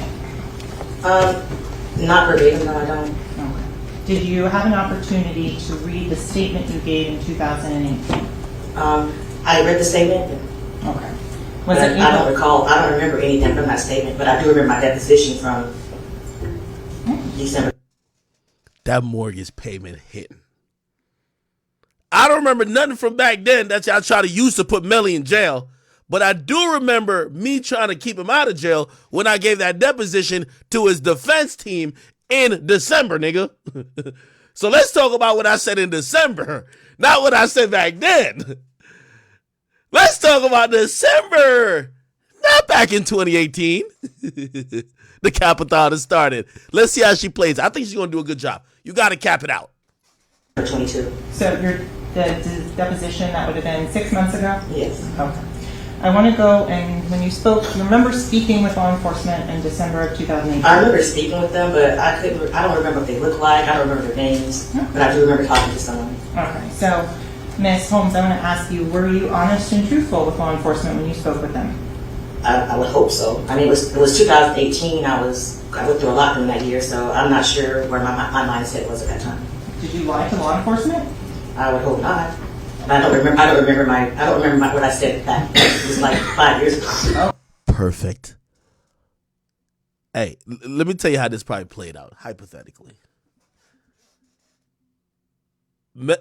She has to get a lawyer, She gets a lawyer, probably somebody who's cool with Melly's legal team. Everybody sit down. Listen to what's going to happen. You can't get up there and perjure yourself. So you don't get up there and say, don't get on the stand and admit to making false statements to investigators. Don't do that. This is how you answer it. Say you don't remember. Say you would hope you didn't lie, but you can't really tell. You don't really, trust me. This is what Kelsey should have done. Well, actually, Kelsey did do it pretty good. It's just that Tori's lawyers were kind of stupid and allowed the tape to get played. I guarantee they're not going to play the tape with her. Of course. I understand it's been a long time. So in terms of the time frame, that was closer in time to the incident of October 26th of 2018? If that's where you guys are saying it is. You don't even remember? I don't remember. Like I said, 2018 was a very hard year for me. My husband just went to prison. My father died. I had a lot going on, so I was really out of it. Okay. And in terms of your conversations with the police officers that morning? Yes. I do remember that they kind of bullied me and threatened my daughter to take her to jail for... What? Oh, she is nailing this. What type of house you think she finna get with this mortgage payment? Might be a down payment. The cops are bullying me. Accessory after the fact. I do remember that. Yes. And in terms of the statements that you made about what happened, you don't have any recollection of that. Did you read this statement multiple times? I looked at it and I just didn't recall it, and I don't know. And so you indicated you hoped you were truthful with law enforcement. Yes, I did. I have to ask you to be more definitive. Were you truthful? I don't remember what I said to them back then. I hope so. So if I was to tell you something now, I could be lying. I don't want to lie on the stand because you're going to take me to jail. So I'm saying what you want to say. You ain't going to catch me caught up in lying on the stand. You ain't taking me to jail. I want you to say anything. I want you to tell the truth. Okay, that's what I'm doing. Okay. So, Ms. Holmes, with regards to that day, did you lie to law enforcement? I just answer. Excuse me. Overruled. Repeat your question. I don't remember. Excuse me. Yes, sir. Only one person can talk at a time, and there was an objection. I just wanted to be clear. All right? You ask your question again. Okay. So, Ms. Holmes, did you lie to law enforcement? Not that I recall. Okay. I don't remember. Okay. Going forward to the events of that day. Yes. When you heard that phone call, where were you? I'm home. Okay. Where was home in Cocoa? Cocoa. Who else was there at your house? My kids. When you heard the phone call, did you hear what had allegedly happened? I heard that there might have been a shooting. Okay. Did you see any pictures or videos of anyone that was injured at that point? No, I did not. Did you see the defendant on the screen of that video call? I saw his face, yes. In terms of the method of communication, do you know if it was a FaceTime call? I assume it was FaceTime. I couldn't say for sure what kind of call it was. By the way, she's doing a really good job. I'm going to tell you why she's doing a really good job. And it's helping Melly. If you go up there and you're just like, I don't remember nothing, I don't remember nothing, I don't remember nothing, I don't remember nothing. She's saying she doesn't remember the things that could hurt him. But certain things have already been proven. Melly made a face, that's recorded. So they have it recorded that he made a FaceTime call to his girlfriend. You get what I mean? So for her, she don't need a cap about that. She can be like, oh yeah, there was a call. What did you see? Where you're gonna see the cap come back in is, oh yeah, I saw him. I saw his face. They don't care about you seeing his face. There's no dispute that he called. They want to know, was there anybody in the background? What clothes did he have on? Did you see blood? You know, what? I don't remember that. Watch. At the time of October of 2018 through December of 2018, did you know the defendant's phone number? No, I don't. Do you recall today what the defendant's phone number was? No, I don't. Okay. In terms of the information and stuff that you have regarding that phone number, was that saved in your phone at that time? It may have been. I can't remember. Do you remember what phone number you had? No, I don't. No, I don't. So, Ms. Holmes, to go back in terms of looking at your statement or any of the other things, refresh your recollection as to what the defendant's phone number was and what you had at that time. I'm sorry, could you repeat the question? Sure. You said you didn't remember the defendant's phone number. No, I don't. Would looking at a copy of your statement help refresh your memory as to what? No, I don't think it won't. Okay. Would you like to try to do so? Yeah, I can look at it for you, sure. Okay. And so, counsel, on for the record, I'm showing her page 3 of 8. And I'm going to ask you, Ms. Holmes, to just read this part silently to yourself. Okay. And we're going to start here, this, and through here, okay? Silently to yourself.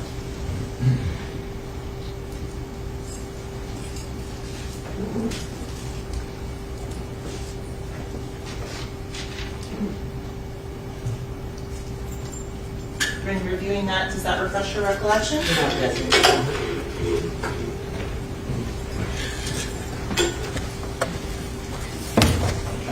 Your Honor, pursuant to Melly. Melly looking to the left like, yo, y'all sure y'all sent over that wire to her, right? She not finna fuck this up, right? Nah, Melly, we got you, homie. We got you, gang. We got you. 8.8035, the state would move at this time to read into the record the relevant portions. Objection.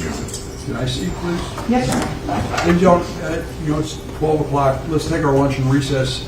Don't discuss the case. Again, she's trying to do what the guy was making the whole case, the whole point about his lawyer. Yo, if she don't remember it, why y'all gonna have her read her statement? That's like what he did with Kelsey. Like, hey, even though you claim you don't remember it, now Kelsey says she was basically not telling the truth, right? Because she felt pressured to send third. This person didn't say they're not telling the truth. They just say they don't remember it and their current recollection can't validate it. However, the prosecutor's like, well, you could read it because you did say this, right? You didn't lie, right? She was like, I don't think I lied, right? So it's like, all right, so read it. Now, here's the thing. Once this is read, the jury hears it and be like, oh, so, they're going to think about what happened. You're probably the most truthful at that time, especially if you don't got nothing to do with it, or you have nothing to lose. Like, you're not going to get charged. So your statements that night is kind of relevant. They don't want that shit. Melly's team don't want that shit be read. Don't form any opinion about the case. Don't allow anyone to discuss the case in the presence. There's certainly no research. All right? Please go ahead on your chair. Sorry for the delay. What's that? Let's say 1:30. Thank you.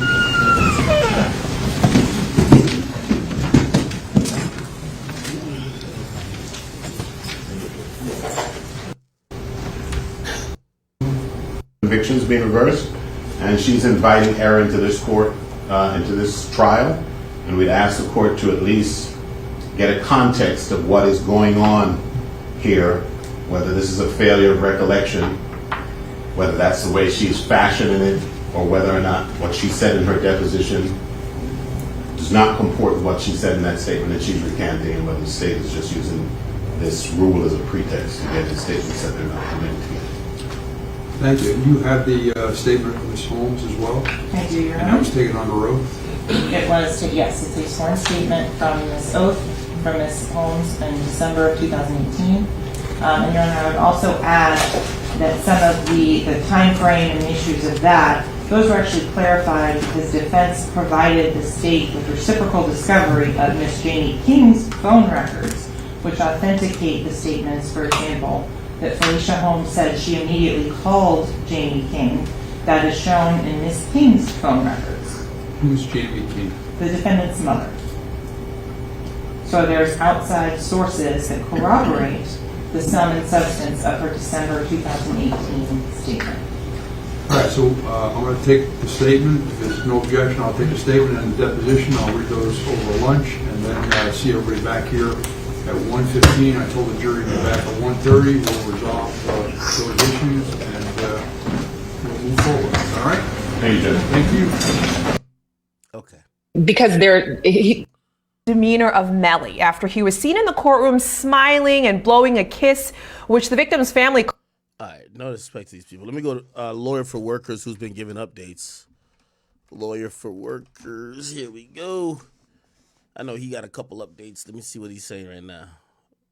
Bing bong right here. 4 of the YNW Melly trial. This morning we had a very interesting set of Snapchats and legal arguments about evidence. Check that out. Also, we've got our first witness testifying who's not like a cop and not like talking about boring forensic scientific stuff. This is a real person. This is the mother of YNW Melly's former girlfriend. She's expected to testify about what Melly was talking to his girlfriend about the night of the murders and in the days following up. She started her testimony saying that she felt threatened. The entire courtroom was taken aback.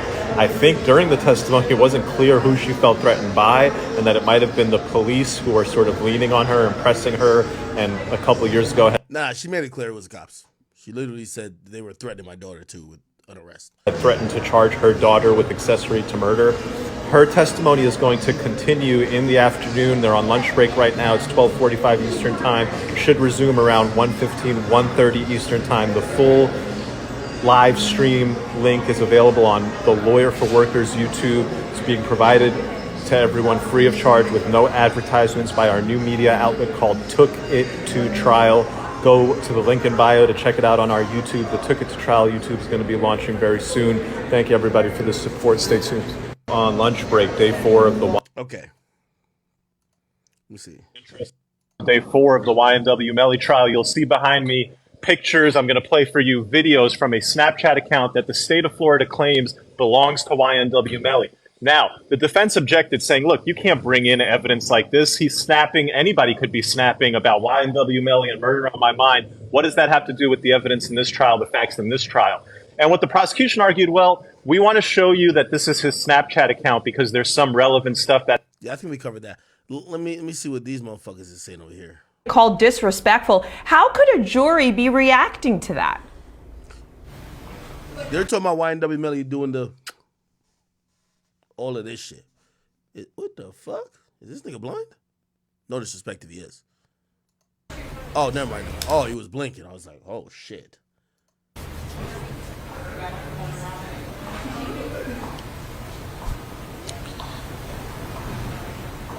Oh, the jury is acting very mild, very not really paying attention to what is going on in the gallery, really just paying attention to the evidence at this time. And Afi, how would you assess day 4 and what you have heard thus far? So day 4 has gotten I think even... today has been... I think today's been fantastic. I think the defense has done a really great job, especially dealing with the Snapchat information, making their objections clear on the record, making sure that they bring in a first tier law to explain their objections and making sure that they make a beautiful record, I think, in the event of appeals. I think that part has been fantastic for me. I also think I agree with the other correspondent. How is the prosecution going to put the gun in Melly's hand? How are they going to make him the trigger man? I understand their theory. They have promised a lot, but I don't see how they're going to put the gun in the hand. That's what I'm waiting for. All right, great analysis as usual, guys. We're going to now take questions now from of the state, or would he have already? All right, okay, they're pretty much paused. Let me see. I feel like there was some other shit that we didn't talk about. By the way, did I cover my boy YK Osiris issuing an apology? I don't know if we were still on stream by the time he dropped this apology. But if you guys don't know, the whole incident happened with YK Osiris and Sukiana, where people felt like he, went over the line and essentially sexually assaulted her. Now, the word sexual assault is like such a heavy word, but it's not only about forcibly, R-wording someone. It could even be forcibly touching. Anything that was unwarranted, including forcibly kissing. So the clip in question everybody was talking about is YK Osiris doing this. Oh my! Oh.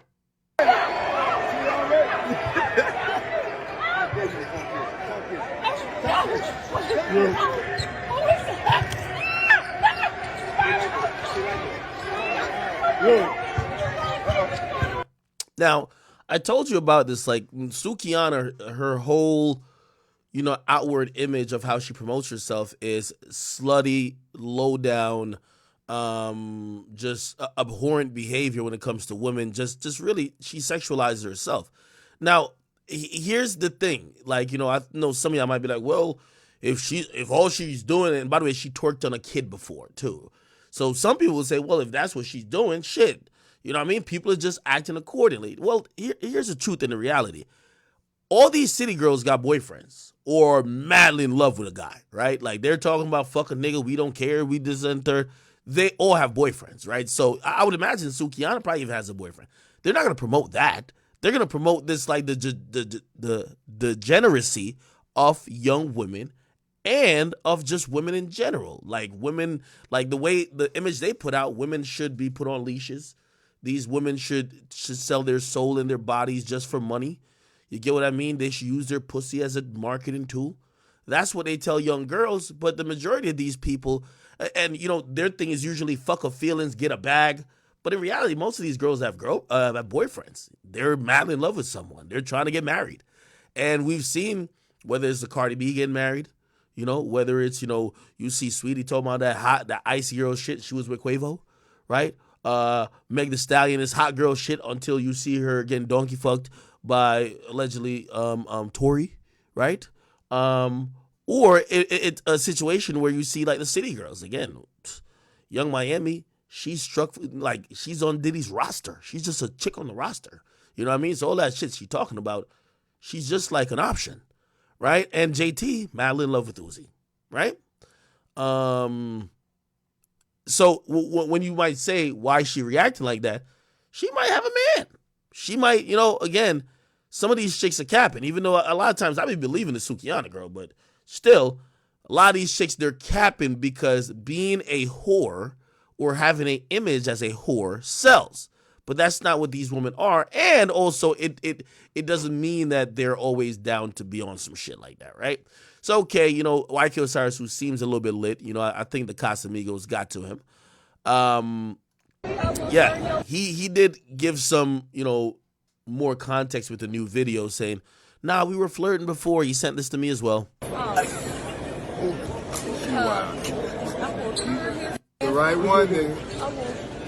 Oh,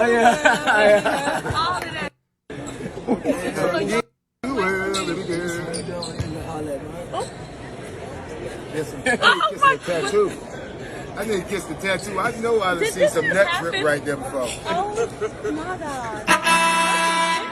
So that happened, and then obviously then the kiss happened. But he apologized. He said, I want to publicly offer my sincerest apology to Sukiana. In an attempt to be playful, I misread the moment and violated Sukiana's boundaries. I understand the importance of consent, and I am embarrassed by my behavior. I take full responsibility and have made multiple attempts to apologize. I have the utmost admiration for Sukiana, and it was never my intent to disrespect her. I think this was a good apology. The only thing better could have been him just speaking to a camera. But in terms of a written apology, I think this is pretty good. Just off the fact that, he's not blaming on the alcohol. He's not be like, oh, it happened because of whatever. He's saying, I was wrong. I was wrong. And I've tried to apologize and I understand why people are mad. So acknowledge the situation, acknowledge that you did wrong, and hope to do better, or promise that's not a signifier of your character outside of that moment. All right. Well, I think we went over the Meek shit already. But obviously now everybody's jumping on this shit. We've seen Amber Rose said she shed a tear when she watched. Then now we're seeing somebody, they said Sukiana's mom wasn't feeling the apology. And she says, fake ass apology, bitch, when I catch you, it's still up. Wow. You see, this is one of those things where it's like, we wouldn't ever co-sign YK Osiris doing this anyway. But also, these are the women that we've never seen play victim.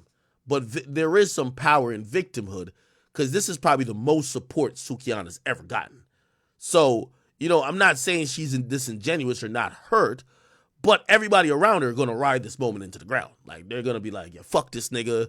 Like, blah, blah, blah, blah. Like, they're going to keep this going. Fuck an apology. Right now, everyone is reaching out to us, people that we could have never talked to before. We're the victim. You're not about to come back and apologize and make this like, yo, like everybody's good. No, motherfucker, we're hurt. We're taking a break from the internet. We're doing So again, not saying she's disingenuous, but come on, you kind of know, like, you're gonna see these like, fuck you, like, let us keep being the victim at this moment. You get what I mean? Whatever.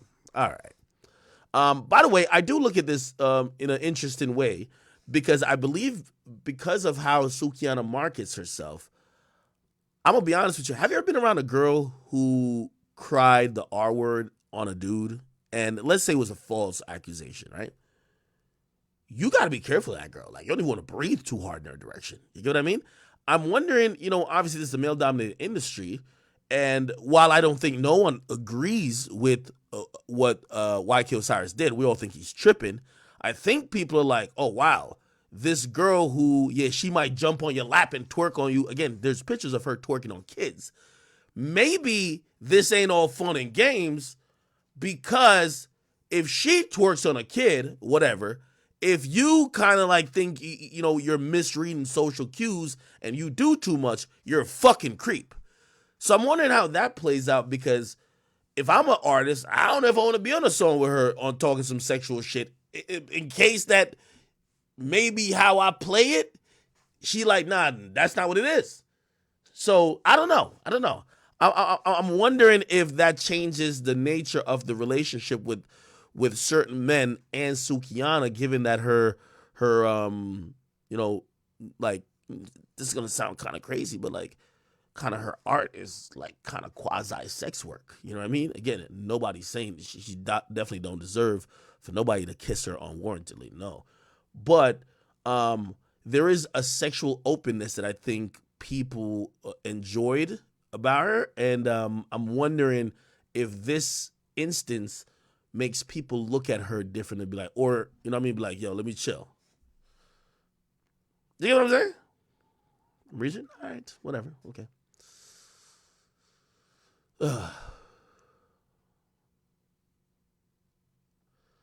Did y'all see my boy Shaq, who tried to make up for him sliding in the DM?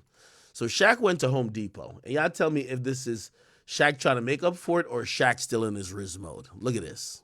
With the first pick in the 1992 NBA draft, the Orlando Magic selects Shaquille O'Neal from Louisiana State. She's in the back.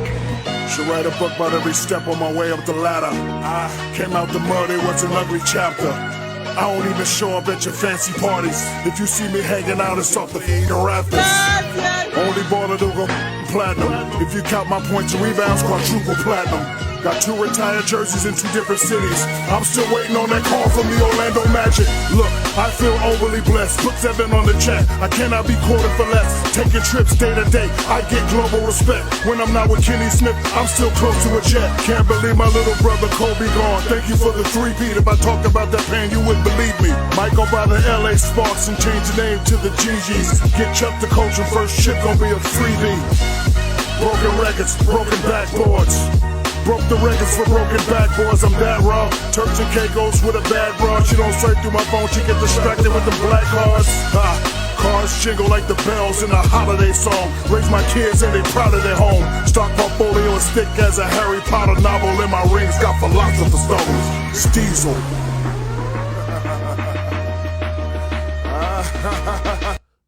Niggas like Shaq can't lose. This nigga turned him shooting a shot at a girl into him getting a fucking full-on... this is like... Yo, you ever try to film in one of these like stores? Go to Walmart and try to film. Stop filming! No filming! You have to leave! Nigga shot a whole fucking music video in here. He got the apron on and everything, nigga. This is a Home Depot promo, nigga. This nigga turned him shooting a shot at a chick into him getting a check from the company the chick works at. Holy, man. Shaq can't lose. Shaq can't motherfucking lose, bro. Jesus Christ. Shaq can't. Listen, when a regular nigga shoots his shot and your shot don't hit, you move on to the next. You take your L in peace.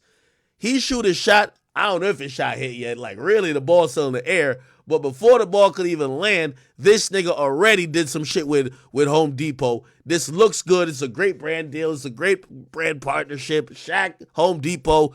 hardworking people. Oh man, Lowe's down bad. Ah man, Shaq can't lose. It's the fucking Diesel nigga. I don't know, man. I'm in Home Depot. I'm looking for somebody. Did you find her?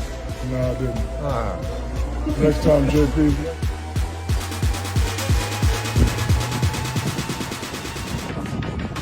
Tell me, have you seen her?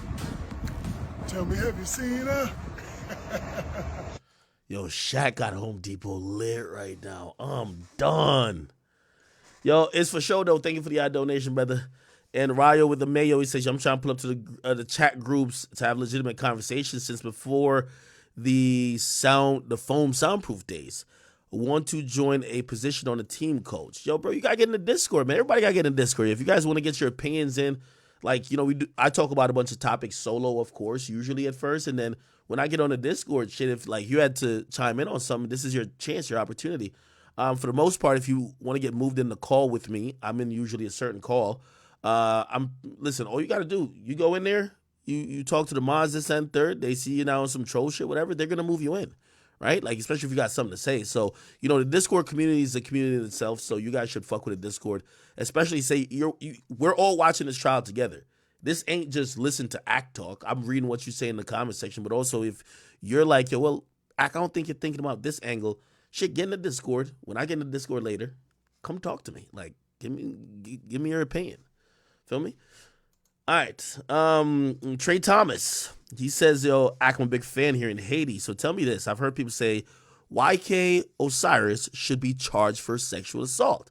He said, if that's the case, shouldn't Suki get charged for sexual assault for dancing on these kids? Who gave her consent to do that? I agree. And I feel like I get on these, yo, men, we live in this woman world in a sense where, look, even though Meek's probably the worst person to come out and say something, because Meek barely speaking English, bro.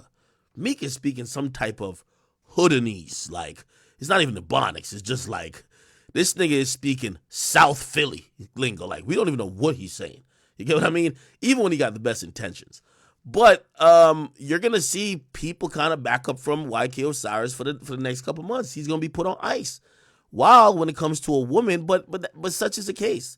You know, in hip hop, and in just life, and I'm not gonna say it's like some crazy unfair stuff because there's probably double standards and things that don't benefit women but benefit men. So I'm not gonna sit here and cry about it. But you know, it's just what it is. You know, a woman does that, they're like, oh shit, she lit, she freaky. You know, also it's a male boy. Well, not male boy. It's a young male. So shit, even us celebrate when we hear, oh shit, we hear the 16-year-old kid fucking on his teacher. We don't look at it as disgusting. But if we had heard that there was a 40-year-old man fucking on a 16-year-old student who is a woman or who's a young girl, we would be like, that's disgusting. So there's double standards that kind of go into both. And obviously, I don't think YK Osiris is going to get charged anyway. But we all know that the legal system kind of pretty much try to represent all these woke issues. So girl twerking on a kid, no problem. YK Osiris kissing her without her consent, big problem.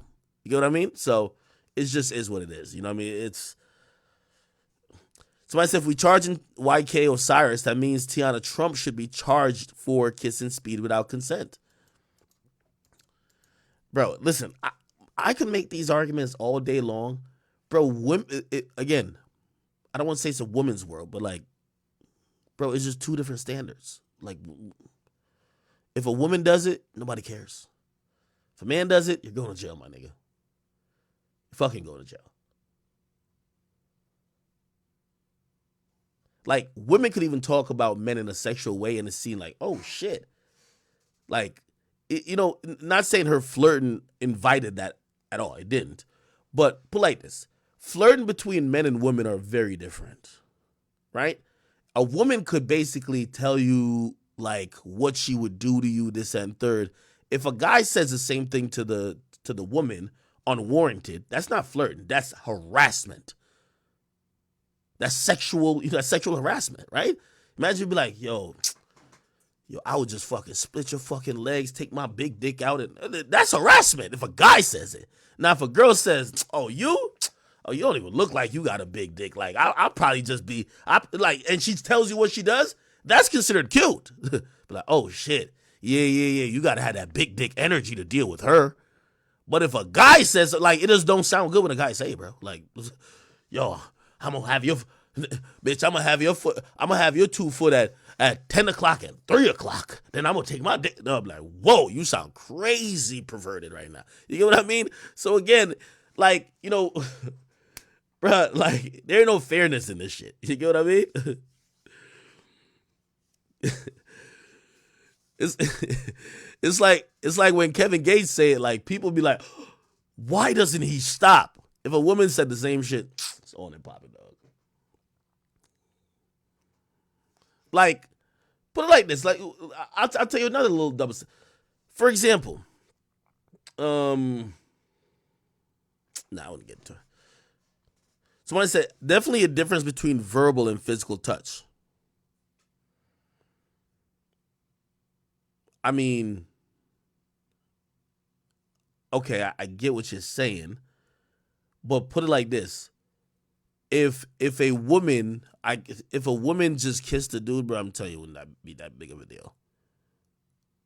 Like, I've seen in casual conversations, a woman will, like, on a flirty way, just grab a guy's crotch. You get what I mean? Or will rub his chest down. Imagine as a guy, you grabbing a chick titty, bro. That looks crazy. What I'm trying to say is that there is a completely different rubric that they view those interactions on. You know, and maybe it's just kind of prefaced or like it's prefaced by the fact that people don't look at women to be sexual. Like, do you even think of women when you think about somebody who's a sexual abuser? No. Could they be? Duh. But you don't even think about them like that.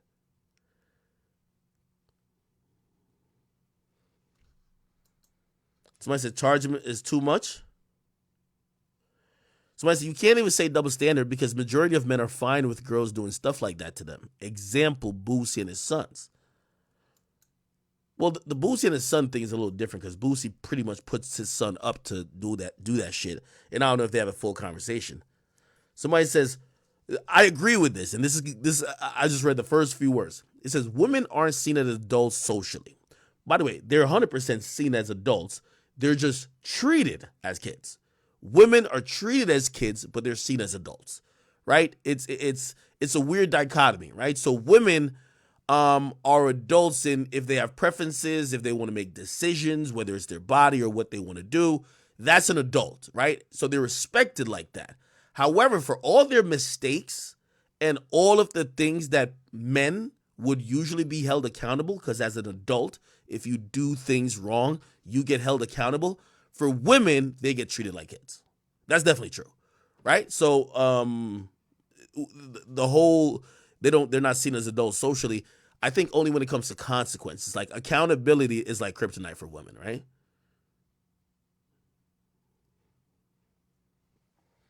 Somebody said, check whack 100 page. I will. Somebody said the consequences of weird predatory behavior don't apply to women like it do to us, and that's what I said. It's all about consequences of actions, but like they're not just seen as kids or not seen as adults socially. Because if a woman said, like, when they say, yo, my body, my choice, my this, my that, like, yeah, people agree with it. Like, even me, yeah, it's your body, your choice. Go ahead, like, do your thing, girl, right? But when it comes to, okay, now you need to take accountability because the fuck shit you did is like, whoa. You know what I mean? All right, let me look. What's on Whack 100 page now? Don't tell me Whack beefing with somebody now. Yo, I heard Whack went to somebody's house and, like, rung the doorbell. What in the fuck is going on? By the way, if you're wondering, if you're saying go back to the Melly case, the Melly case is going to restart in about 2 minutes or so. So 2 minutes or so, we're going back, all right? Here Whack says. He says, Whack Osiris, I've been knowing you for a while. But this for you, you need your ass whooped. Those men that sat there and watched, that were in arm's reach, y'all cowards as well. Wow. Then he says, So what if a woman works at a strip club? So what if she has OnlyFans doing whatever? So what if she raps songs about how good something is? That gives no man the right to force himself on any woman. Meek Mill, if you ain't gonna check YK Osiris publicly, don't ask this woman to look the other way publicly. They make a few places for people like this: prison, ER, and the mortuary. By the way, I think the reason why Wack is also saying this, Wack has a daughter that I believe just went to university. And I don't have kids at the moment, but I could imagine having a daughter at that stage of her life, which I would say generally women start to become like sexually active. As a father, you probably look at those things very different, right? So I think Meek, who, he has a son. I know he has another child. I don't know if it's a son or a daughter. He's probably looking at it from a very different perspective. Also, here's the thing nobody's going to talk about, right? And by the way, I'm going back to the Melly thing in a second. I'm going to be honest with you. In the hip-hop culture,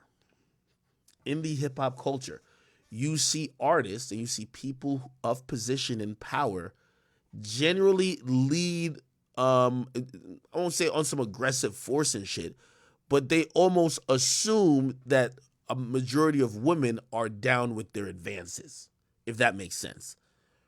You get what I mean?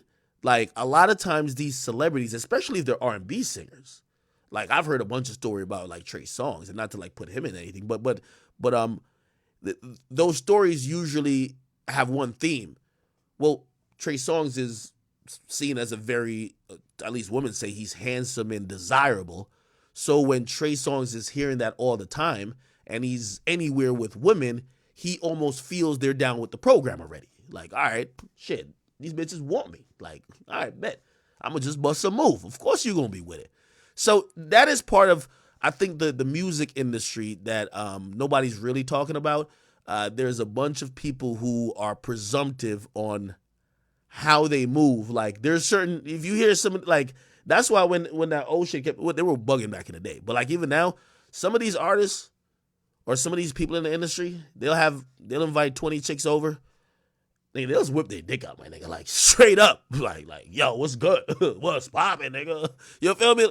Obviously, ain't no niggas in the room, it's just women. But they're used to women being all over them. So they think it's kind of cool. They think it's normal. If YK Osiris ain't YK Osiris, does he do that? I don't know. Do I think that liquor added a little bit to, yes.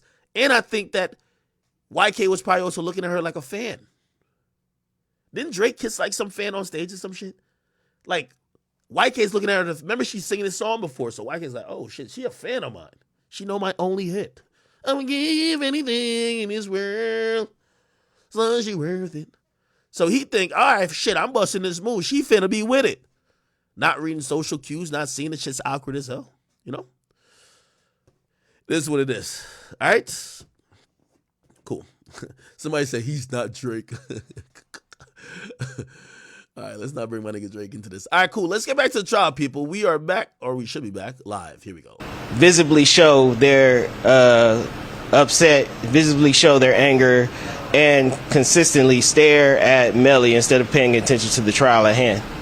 Bryson, thank you so much for those courtroom tidbits. We look forward to hearing more from you later. We have a couple of more questions before we take another break here. Brian, I'm going to have you take this one. King Punky has a question.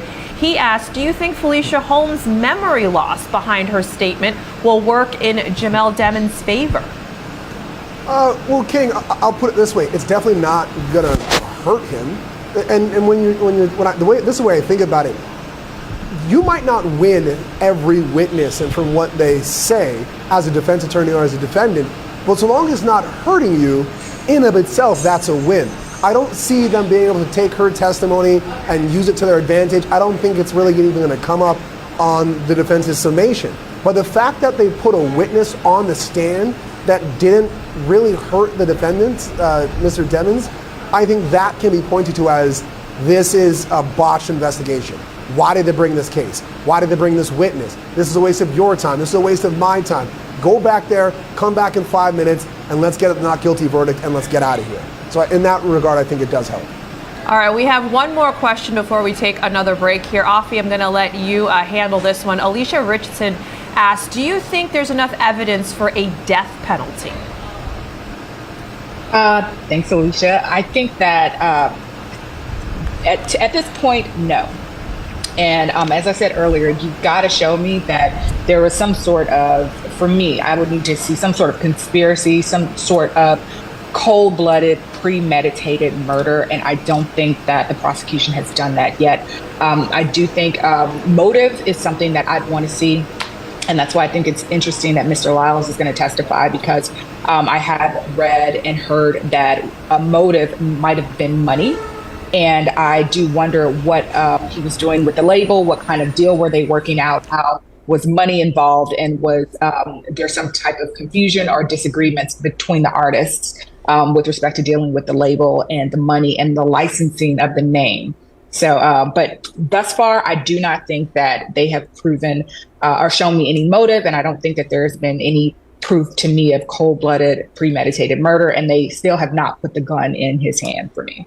Yeah, there are still a lot of questions that everyone has, and hopefully we're going to get more answers as this trial progresses. I do want to thank all of you for joining us for a very special Q&A on this Melly double murder trial. We hope to see you again soon. We're going to have to take a quick break here on Law and Crime, but when we come back, we're going to check in on the courtroom and see what is happening next. Stay with us. We'll be right back.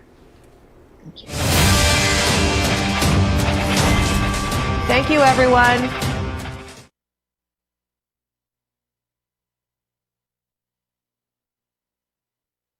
So the case law is clear that that is something the state can do under these circumstances. It's in the interest of justice rather than to have a witness who, for various reasons, is now professing a lack of memory to then be prohibited from introducing substantive evidence in the case. So you're calling a witness that has testified that the witness doesn't recall, and you're suggesting that I take it that she's feigning a lack of memory? On some of them, I think it's accurate that she doesn't have a verbatim recollection of what was said. I think if she said that she did, that would be suspect. I think so. In terms of having a better memory back in 2018, 2 months after the incident or less than that, that is valid, and that she has said she was truthful with law enforcement at that time. So the state has met the admissibility threshold on that particular issue. Thank you. And what says the defense? Your Honor, I think the state undercuts its argument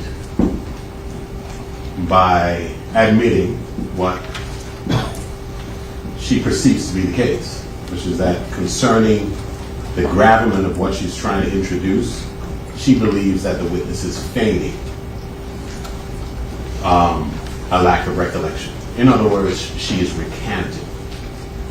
So this is not, and what's important to realize is this is not about determining whether we have a witness who is being honest or not. I think this rule contemplates a witness who may be being dishonest by recanting. And the issue is not whether or not the witness is being dishonest, and in the interest of justice we want to put in what we believe to be a more honest statement. The question is whether or not you're putting up a witness to impeach them. Putting up a witness to introduce a statement previously made from which that witness has receded, or which that witness has recanted, which is what's going on here. And the rule is clear on that. Can't do it. It's hearsay, and it should not be permitted. Any issue with respect to whether or not the statement is sworn or not, I think sworn statements typically contemplate an adversary having the ability to test credibility at the time it's made. Furthermore, this witness, when asked by the state, did you give an honest statement to law enforcement back in 2018? She's like, I don't know that I did. She posited the possibility that she could have been lying then, which further undercuts the indicia of reliability. She also said she felt threatened then because she was speaking, given that she was advised that her, and I think advised in bad faith, that her daughter might be charged as an accessory after the fact, when there was no evidence to suggest that. And she said she was acting then under threat, and that she's not certain whether she was being honest then. So for the state now to say, hey, you know, she's having a failure of recollection, so we just want to read her prior statement into the record, is a pretext. And it runs in violation of the law in the state of Florida as explicitly outlined in the cases we cited and numerous other cases. So that's why we object. Thank you.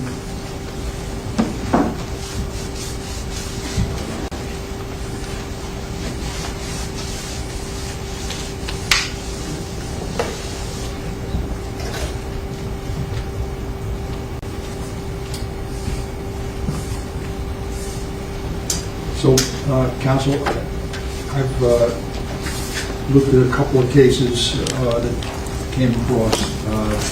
First is 880 Southern 2nd 561 Pierce v. State, Supreme Court of Florida, and the second 993 Southern 2nd 1108 4th DCA case SL versus State. And in the first case, the Pierce case, that was an issue whereby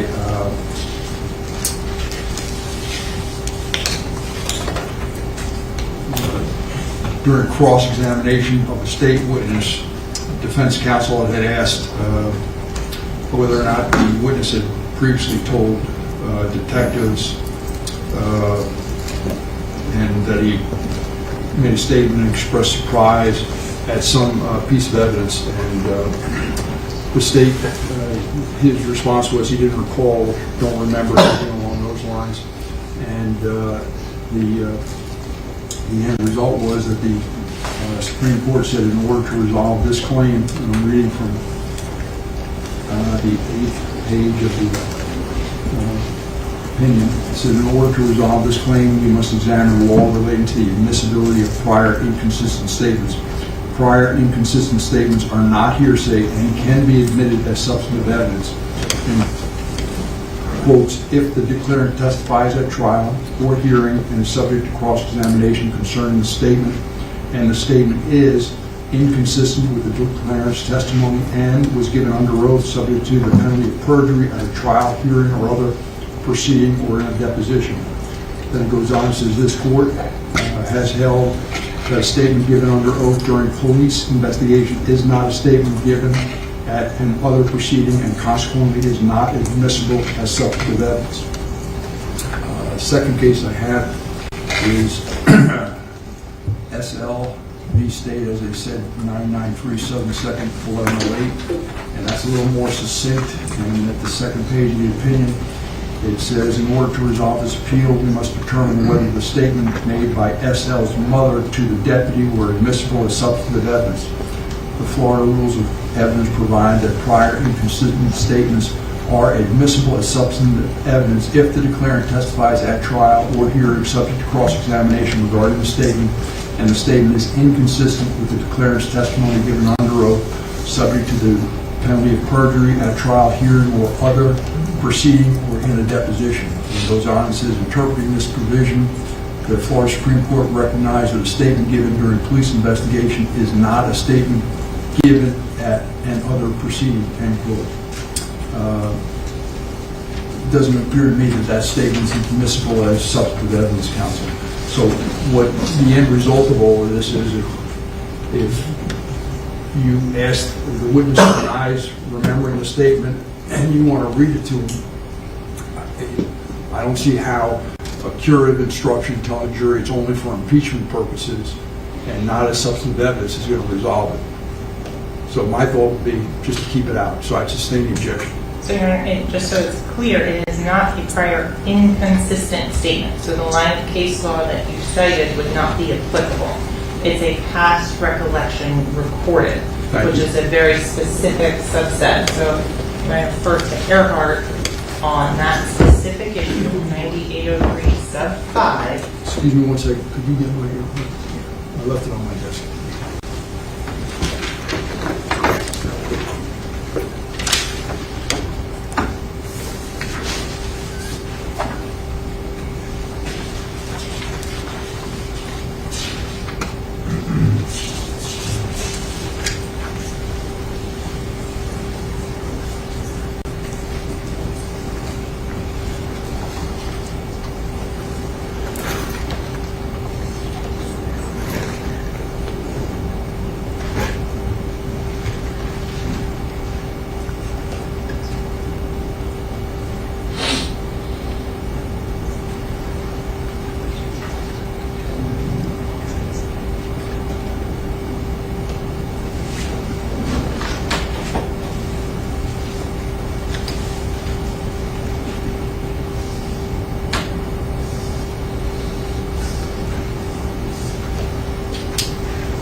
All right, we back, chat. We back.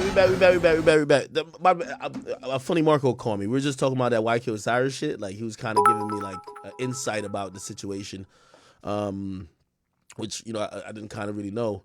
He said everything happened dumb fast. He didn't even know what the fuck going on type shit. Like, yo, what is this? Like, what's really happening? You get what I mean? So I don't know if you guys want me to touch back on that, but shit. Fucked up type of situation. Anyway, let's get back to this trial to see what's going on. Starts on page 1104.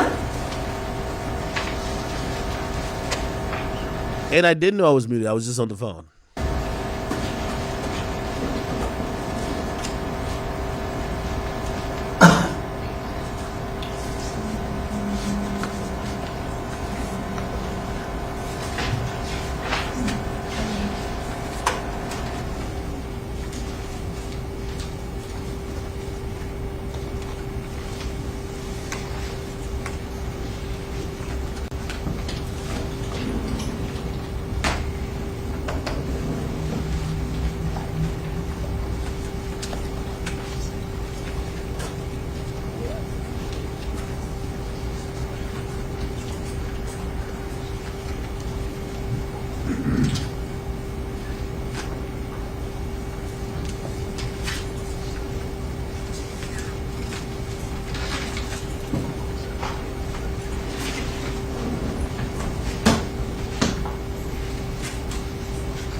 Wait, what the fuck? What are we waiting on?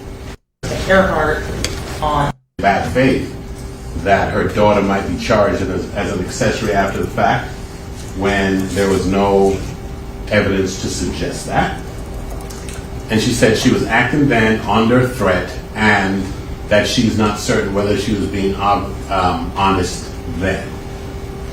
So for the state now to say, hey, you know, she's having a failure of recollection, so we just want to read her prior statement into the record, is a pretext. And it runs in violation of the law in the state of Florida as explicitly outlined in the cases we cited and numerous other cases. So that's why we object. Thank you.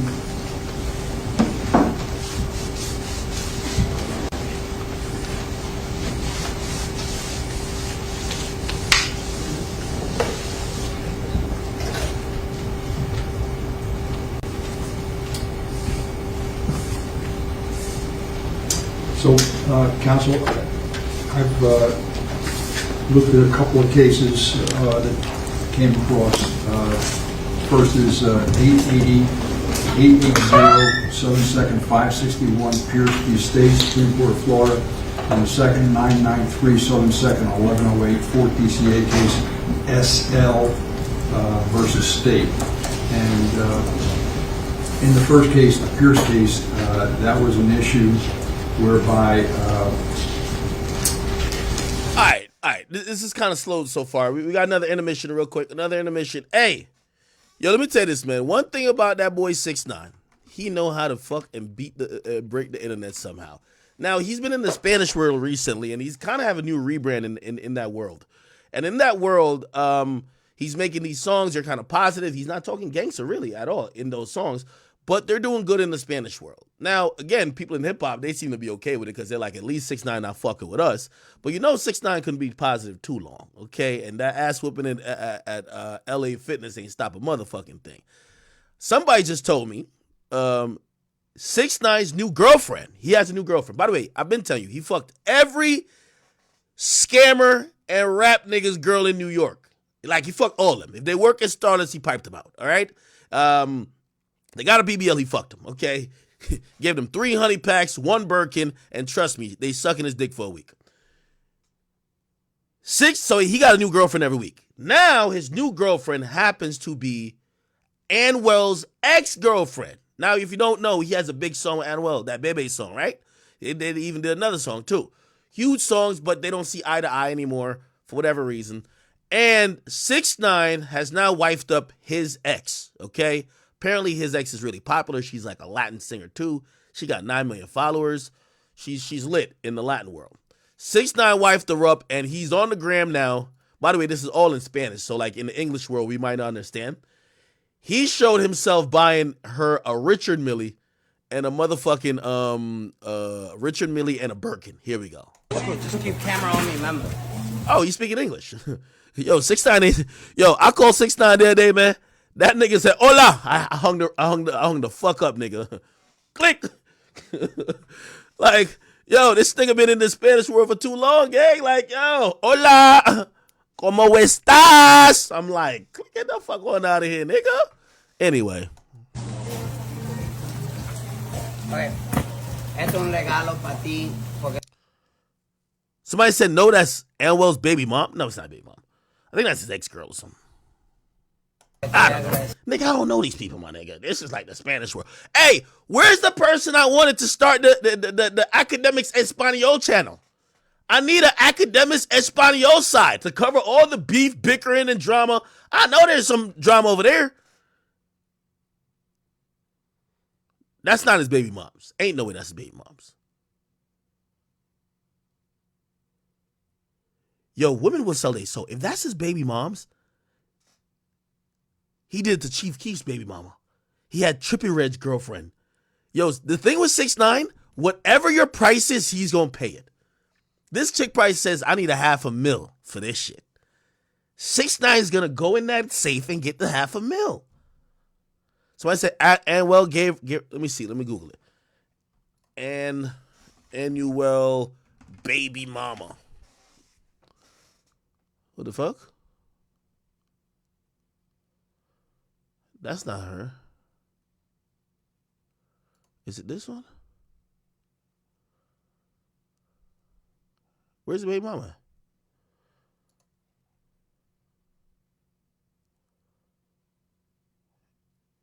Yalin, that's her name. Yalin Lamas Viral. I know who speaks Spanish, right? Let me look at her account. Yalin Lamas Viral. Let me see what's up with that. Is this her? What's her Instagram? Yeah, this is her. Oh, she posted it too. Oh my God, this is.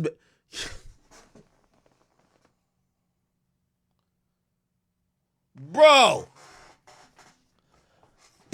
how does 6ix9ine keep doing this? How?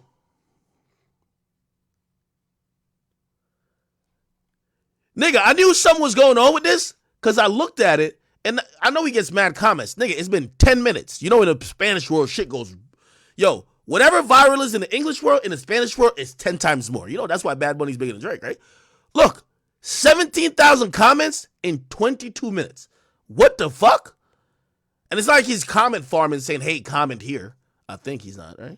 He just said, tomorrow 3 p.m. Eastern live with Yalin Lamas Viral. Mañana en vivo Instagram con 6ix9ine Takashi. All right. Cool. So this is what he got her. Let's see.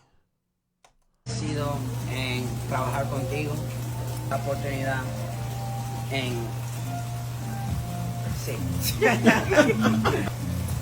This is crazy. Ya adentro, que hay adentro. Vamos a estamos borrachos ahorita.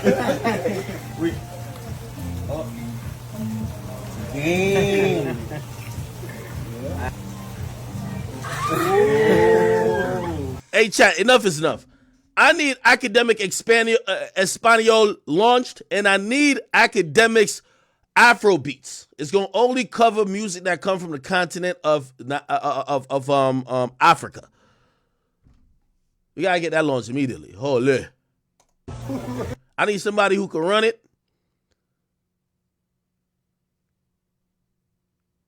We gotta get this shit popping.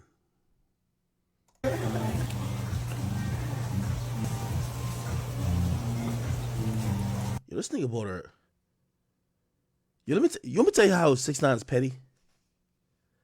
6ix9ine baby mama, the one he don't like, the one he claimed fuck shoddy, she living in Section 8 housing right now. Like, remember, she was in the Uber pool. I ain't gonna fuck with her again. I'm like, she waved the white flag. But she in like Section 8 with his kid. 6ix9ine give no fucks. No fucks. You know what I mean? He takes care of the kid, from what I hear. He takes care of the kid. But for his baby mama, he don't give no fucks, nigga. You feel me? He don't give no fuck. You feel me? Listen, that nigga won't even send his baby mama like, yo, hey, go get fresh. Not again, he takes care of his kid. But he won't send her even like, yo, I know you're going through a lot. You always taking care of my daughter, blah, blah. Here's 10 grand. Go to the mall, get right. Fuck that. That nigga won't even give her a penny. This nigga mad at Airwell? This nigga took Airwell baby mama and probably spent $500,000 on her. Yo, 6ix9ine is something else, my nigga. Yo, this nigga is something else. His own baby mama can't get a fucking dime.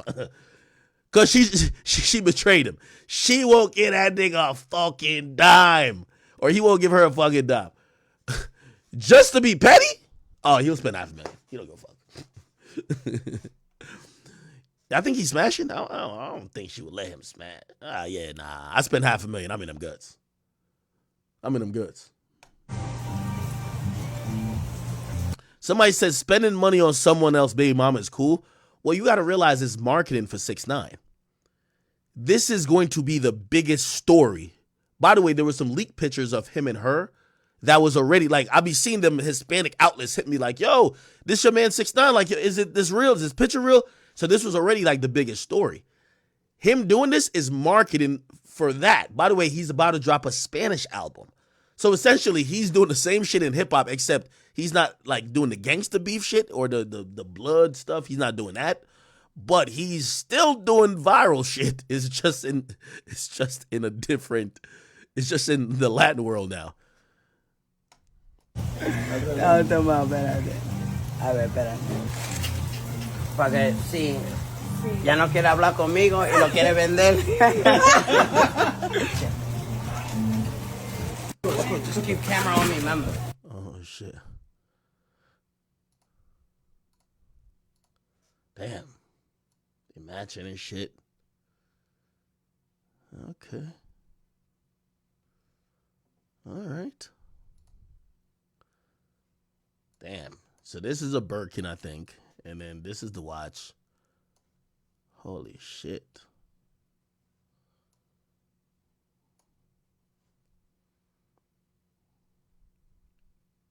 What's my favorite? Switch roulette.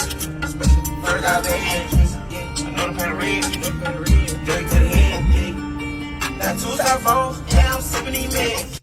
What's my favorite? Damn. Now, granted, I don't think Anwell with this girl anymore. I think, wasn't he with the girl named Carol G? Annuel Carol G. Look like anybody Anwell dates blows up, right? Carol G. Instagram. And because if she got 9 million followers, I think she's an artist. That last one, Carol G got 20. Wait, got how much? This is his ex, right? This did Anwell put this girl on? Wait, she got 63 million followers? Holy shit. How much does Anwell have? Let me see. Anwell Instagram. Oh, he has 35. Damn, this is crazy. Wow. So anybody who Anwell fucks with becomes a star.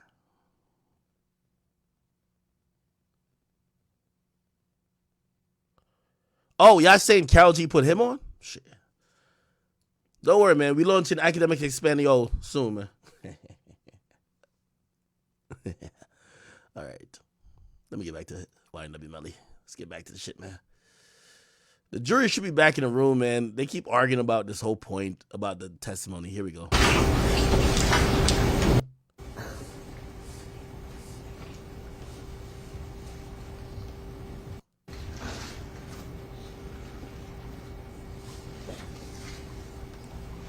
All right, we're still waiting to get to the good part. By the way, again, we're just waiting until they did say 1:30 the jury was supposed to come back, but they argued something that's taking a little bit of time. I think the judge is making his mind up. He's going to issue a ruling, then the jury's going to come back, then the witness is going to get back on the stand, which is the mom of his ex-girlfriend. So we'll be back into the shit with the YNW Melly case, but we should cover some other shit. You know, I know I just talked about quickly this whole 6ix9ine and Anwell and his baby mom shit. That nigga 6ix9ine is wildin'. But we got to talk about my main man Boosie. If you guys don't know, Boosie got arrested at court recently and apparently got arrested by the feds. We don't know what the charges are for, but according to TMZ, and it says while he might have cleared one case, and what happened was that he showed up to court for a gun case. Now, the case supposedly got dismissed. So Boosie showed up to court for a gun case. It got dismissed. But while he was leaving court, the feds were outside the courtroom and they picked him up. Now, we don't know what the circumstances are behind that, but the gun case has been, resolved and apparently was dismissed. Obviously, Boosie has been, we've seen him with law enforcement, but it's usually over like weed or some shit like that. It hasn't been anything serious. So we're wondering why the feds would pick him up. The feds don't really pick up on really light shit. Have no idea what it is. Hopefully we find out what these charges are soon. Usually, not usually. Also, we seen Charleston White he commented on it. Charleston White, Boosie, he spoke on that, and he reacted to Boosie getting locked up. Here we go. I told you the fam would go get his motherfucking ass. Y'all think I just be talking? Y'all think Uncle Charlie don't know what he be talking about? I'm gonna break it down for you. See that white lawyer, whatever his name, Bruce Lowry, whatever the name is, he don't know thing. See, I really studied law. I knew them guys feds would go get him. I was just sitting back waiting, twiddling my fucking thumb, because I knew. See, one thing, Boosie been thumbing his nose at these people. You gonna show up at a murder trial on bond with a pistol case? You playing too gangster. You playing too gangster, Boosie. You gonna show up at a real murder, a double murder, on bond? You thumbing your nose at them white folk, Boosie. You done got too much. You done let these play you too much. They play. Run that back for me. Run that back for me, Boosie. Boo. This when Boosie was smart.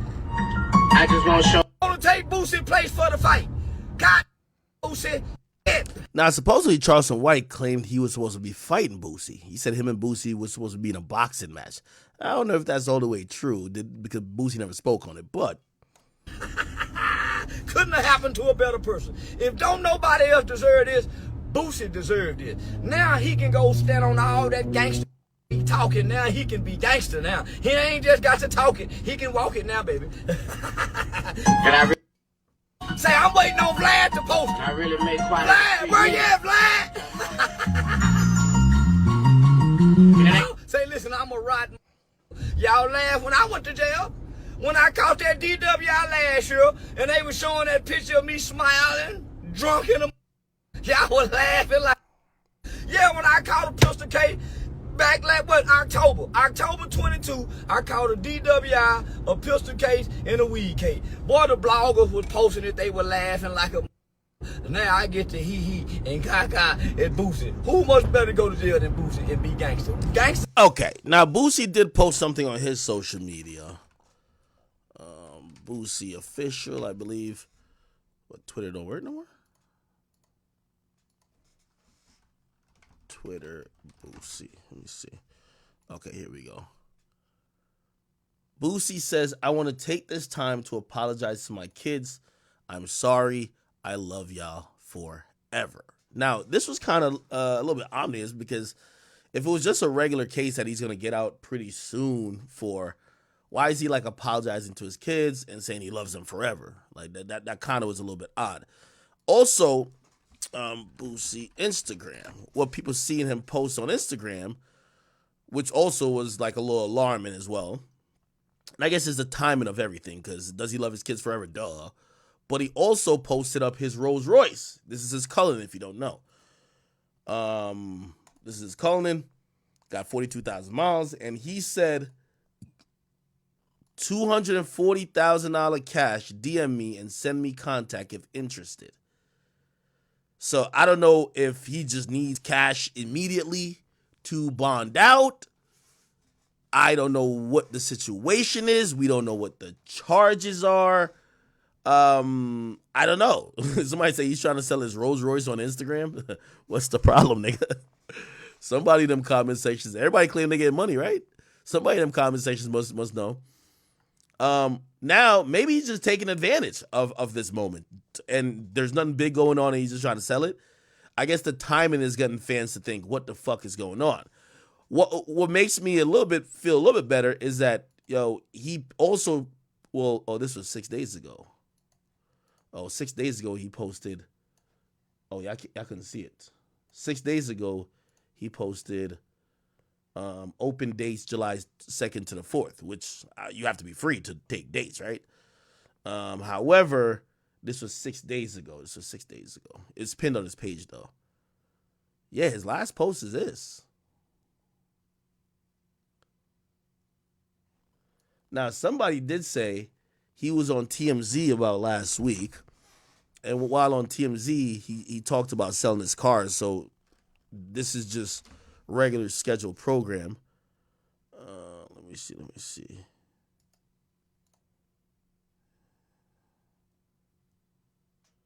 I think he talked about selling his cars. I ask you, if somebody gave you $1 billion, no tax, would you do a song with Gunna? $1 billion. One ain't criminal. One more definitely a waste of money. Do you think rappers buy too many cars? Like, do you think that you have too many cars, or how can you avoid buying? I sold all my cars, damn near. Yeah, Get out of here. I built the Las Vegas, Georgia. I sold all my cars, and I built the Las Vegas, Georgia. I love Cars are definitely a waste of money. Any more questions? No, but I appreciate you. Thank you, sir. Okay, can I smoke weed in New York? They're not gonna make Yeah, you can. Okay, thank you. Bye. You good, Boosie? Okay. So people are saying, well, him trying to sell the car don't really mean shit because he's been trying to get rid of the car. So maybe that's just true. But I guess the timing is fucking people up, and we haven't heard anything from the feds. So I'm wondering what happened. Let me see. Maybe Vlad has some info. Vlad really tight with Boosie. Vlad finally came out on my show and said it. He said, yo, the reason why he don't deal with or he don't interview Charleston White no more is because Charleston White spoke about Boosie. And Boosie is his mans. You know, he's with that loyalty shit like that. Let me see. Did Vlad say anything? Let's see, VladTV.com. Did Vlad say anything? I'm trying to see if Vlad said anything.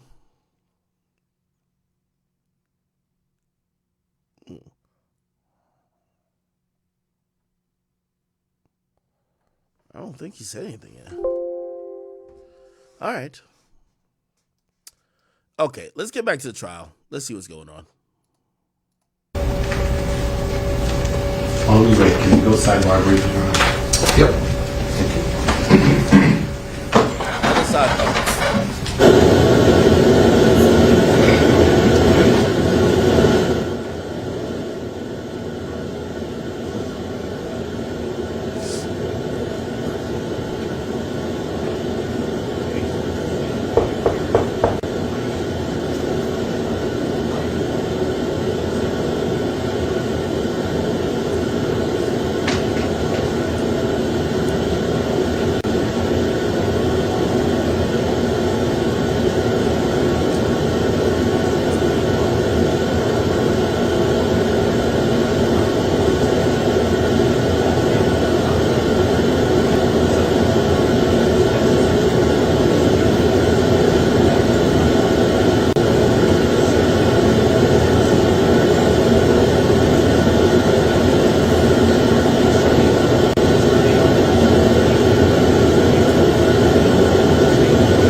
Okay, they're done.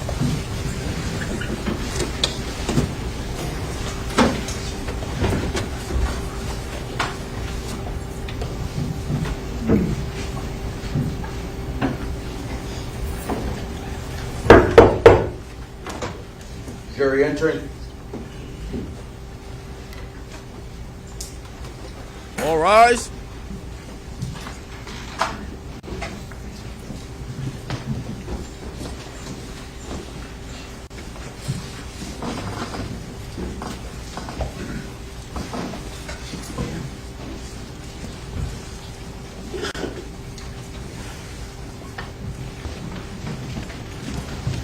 Ladies and gentlemen, thank you. Please be seated.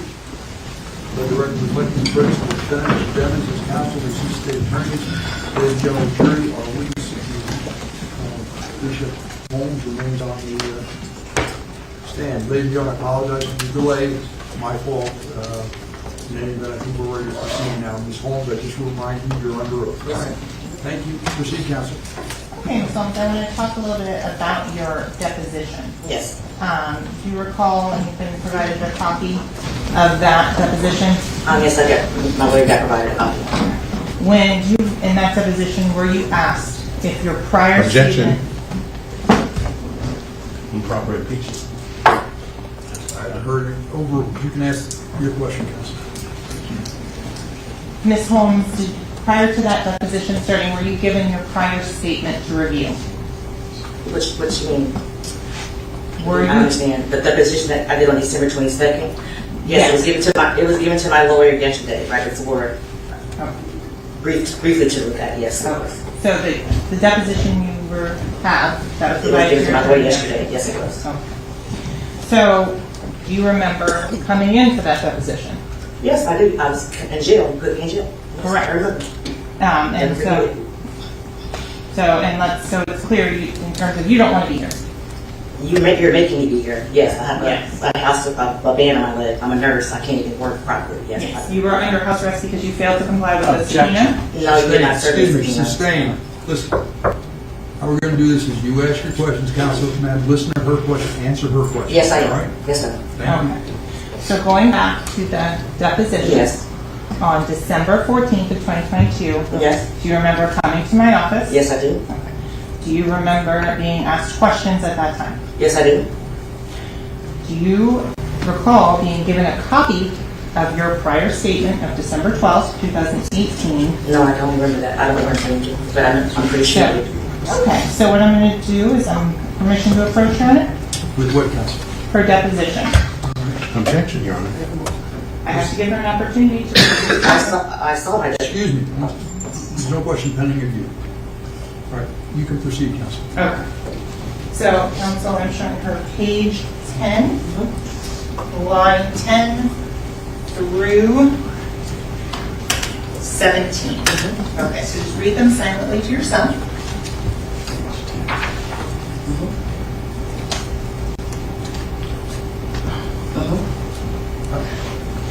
So back on December 14th of 2022,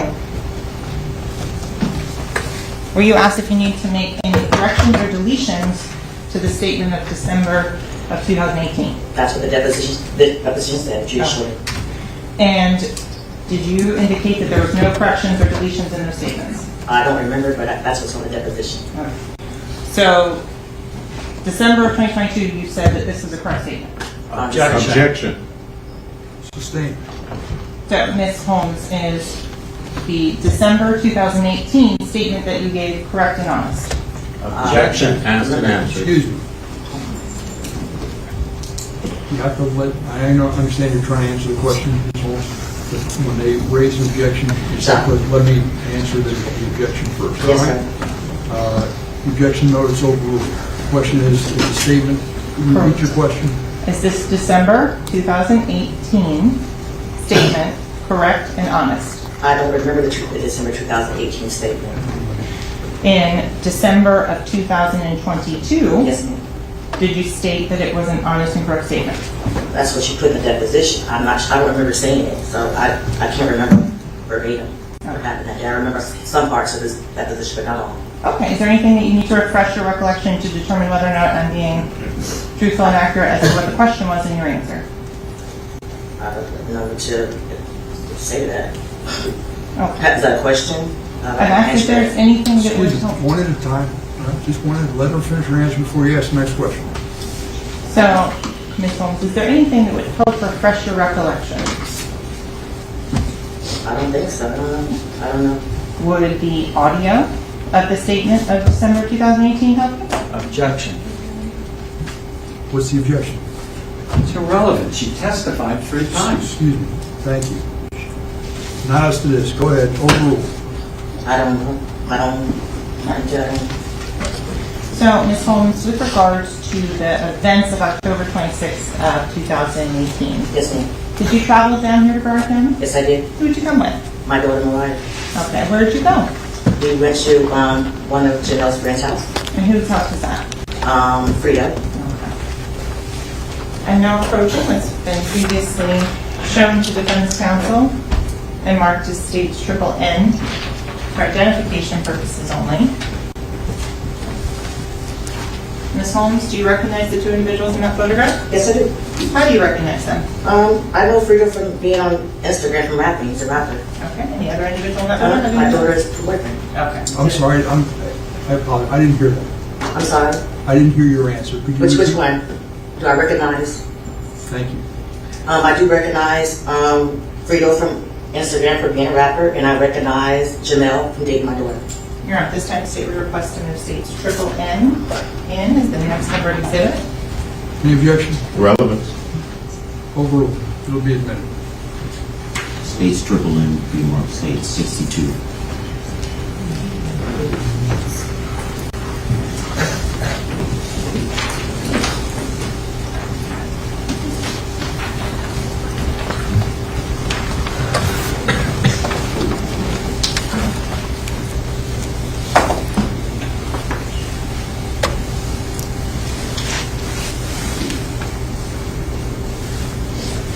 This is the photo that you can see on your screen that you just identified?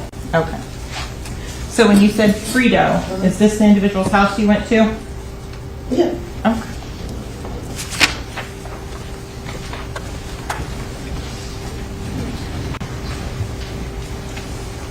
Ms. Holmes, how much money has the defendant's manager given you since the October of 2018? Objection. Relevancy. Why don't you come sideways?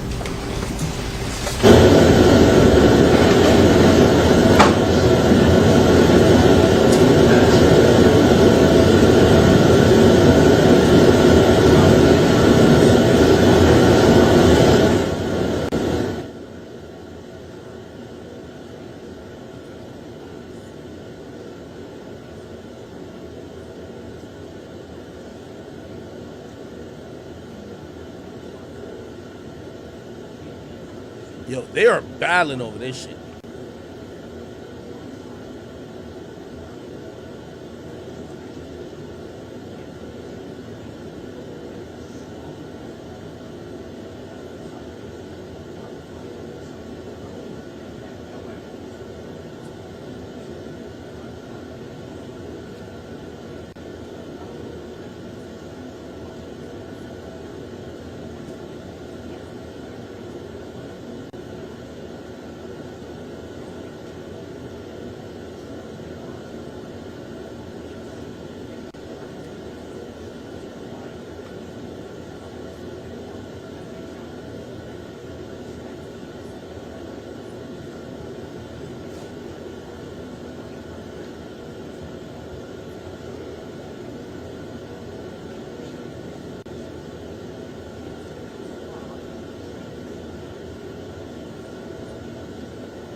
I think the judge is trying to sell this once and for all, like, yo, bro, you keep objecting to everything she's doing. Let's get this clear. She's allowed to do this. She's not allowed to do that. And if you do these things and he objects, I'll overrule it. And if she does these things and you object, I'll sustain it. You know what I mean?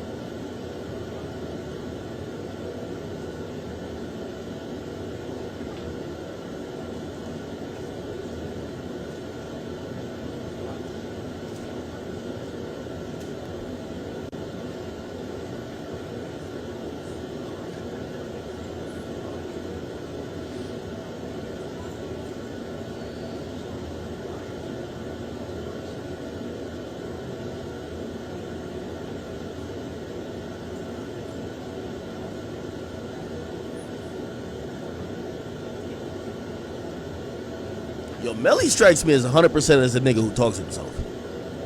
He definitely talks to himself. 100%.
Yo, the cameras is trained on him like Like, we're over here analyzing his body language like he's like a fucking test specimen.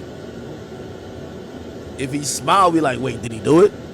If he talks to himself, what the fuck, you don't care? If he sings to himself, what song he's singing?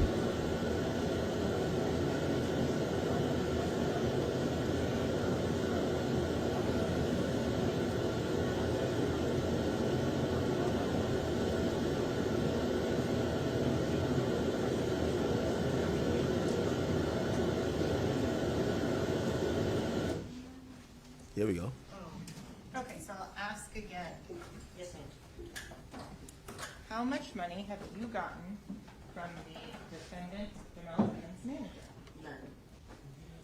And with regards to that specific statement?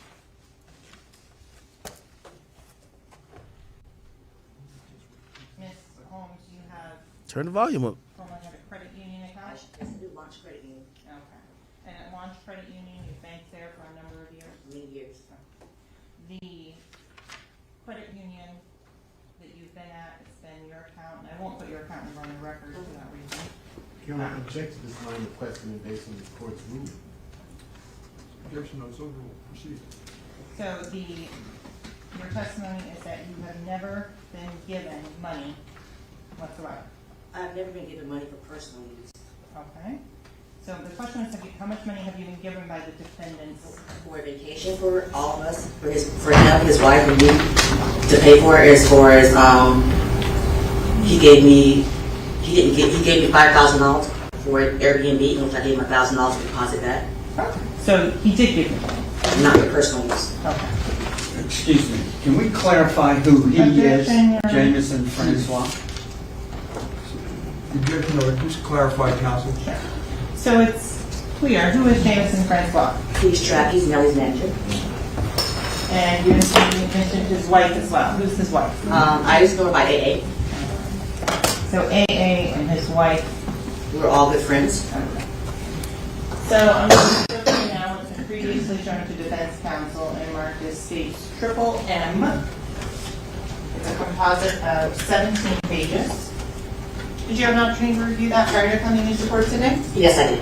Okay. And in terms of the individuals and the phone numbers that are on that, do you recognize your own phone number? No, I do not. Okay. Going forward through the contents of that particular item, do you recognize a conversation about a snake? No, I do not. I know they had a snake, but I don't recognize this conversation. Okay. With regards to the conversation about the snake that you do remember, what do you remember about the snake? That they had a snake. What happened to it? Objection. Relevance. Sustained. Aaron, may we approach that? Sure.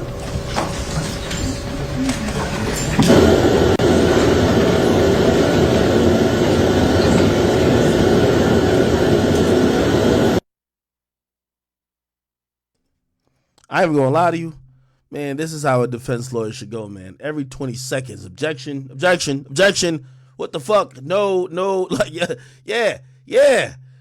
You got to break all rhythm from the motherfucking prosecutor. They trying to put you in jail. Break every rhythm. Objection. What the fuck?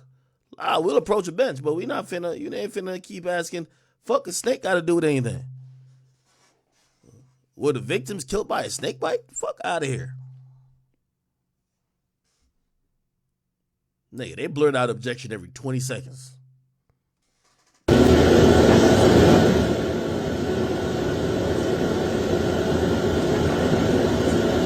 I can tell my man over here, he know he been saying a lot, so he be falling back on the objections. He let the white guy is the objection man. Let the white guy handle the objections. This is the prosecutor. He's the lead, I can tell. He's the lead. He's going to give them openings and closings. He's going to grill a lot of these witnesses. He did a good job with I would say, one of the experts. Now it comes to the witnesses, right? And this is an actual witness, which is Felicia Holmes, the mother of Melly's ex-girlfriend. I think he saves himself with that part. He let this objection about irrelevancy.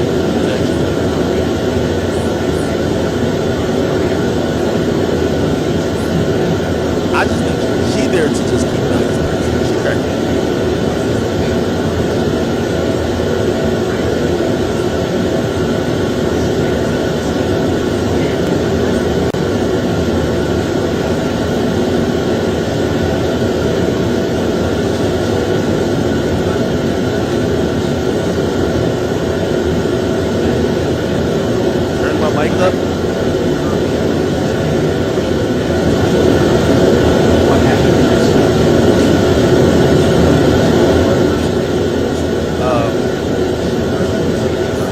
my mic low? Okay, yeah, it need to be turned up a little more. Mic check, mic check, mic check, mic check, mic check, mic check. I bet. And then I'm going to turn it up. Okay.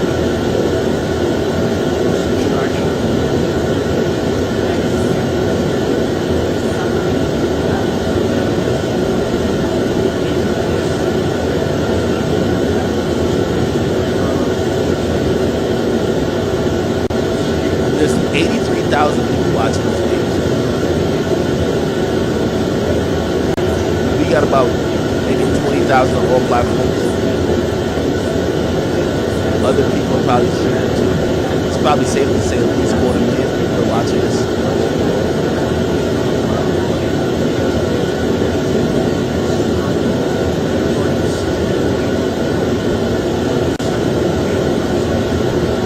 Somebody said, yo, prosecutor got them wagons. They said they gonna need them OnlyFans accounts if they lose this case. The noise is, they pump white noise through. So they're pumping white noise through to make sure you can't hear what is being said in the sidebar. So that's the judge talking to the prosecutors and the defense attorney, but he's talking to them off the record, and it's not to be heard by the jury who's in the room.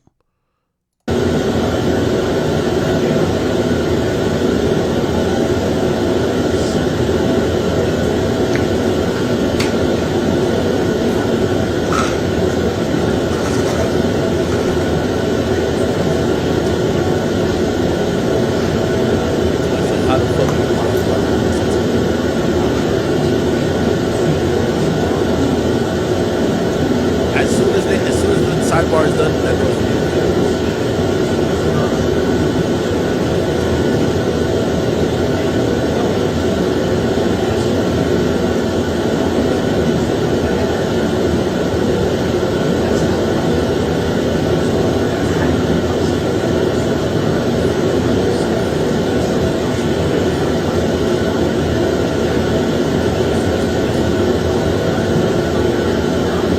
By the way, I think what the prosecutor is trying to do here, the prosecutor is trying to, we're back. But I think the prosecutor is trying So, to. Ms. Holmes, I want to ask you a question as to what was your daughter's phone number back in October of 2018? I have no idea. I don't know. Is there anything that would refresh your recollection as to what her phone number was? No, because I don't remember that. You don't even remember your own? Yeah, no, I don't know. In terms of, did you review your statement of December 18th of 20, I'm sorry, December 14th of, December 12th of 2018? Did you review that statement prior to testifying today? Yes, I did. And in that statement, were you asked, what is your daughter's phone number? Objection. Overruled. I don't remember. If I were to show you the statement, would that help refresh your recollection as to whether or not you were asked that question? I don't think it would, no. But you can show it to me. You have permission to approach? Yes, ma'am. Okay. 3 of 8. If you could just read silently to yourself.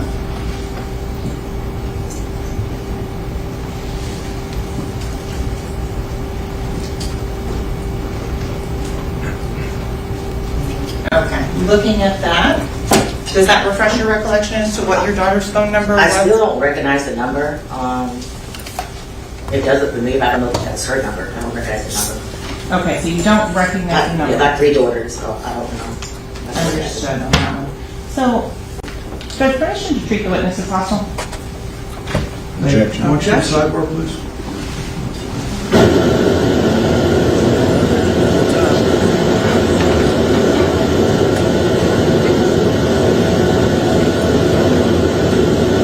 This is going to be a knock him out, or knock him down, drag him out, whatever that saying is, type of case. These witnesses are so important for the prosecution to make its case because, yes, they have a bunch of forensic evidence, which is great.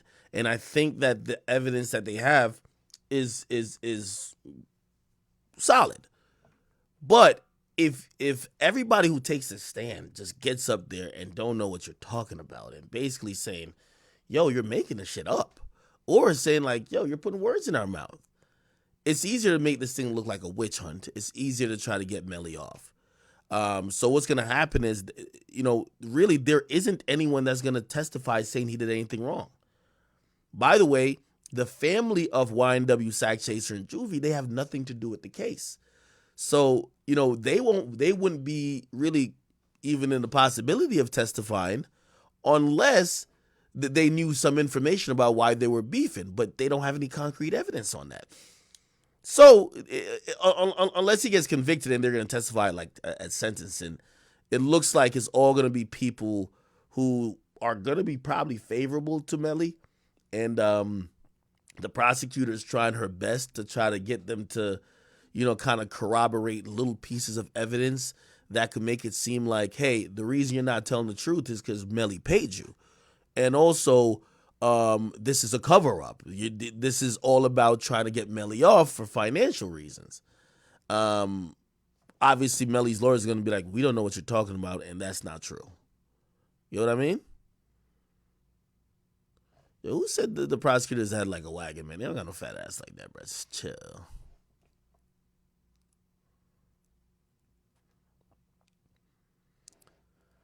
I think the prosecutor's trying to...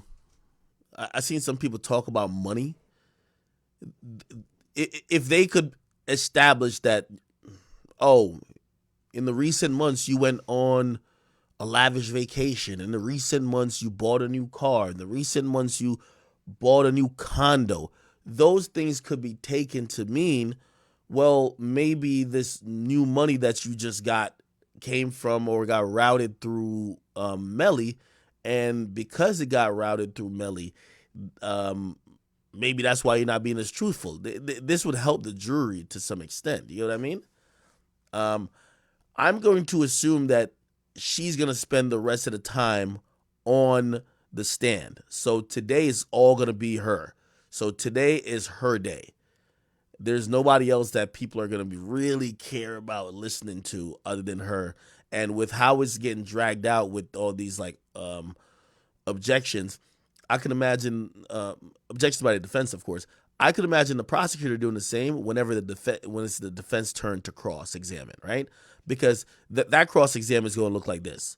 Yo, what it's going to be like, hey, did you tell the truth when we did the deposition? She's of course going to say yes. Here we go.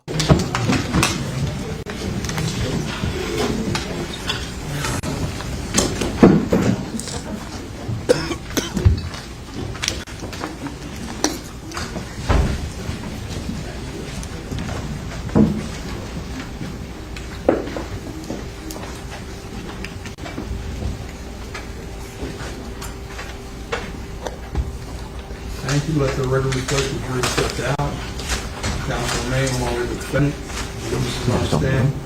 Ms. Holmes, my understanding from counsel's side is that you have an attorney here with you. Is that right? Yes, I did. No, I was told to bring him in here. It might be a good time for you to talk to him.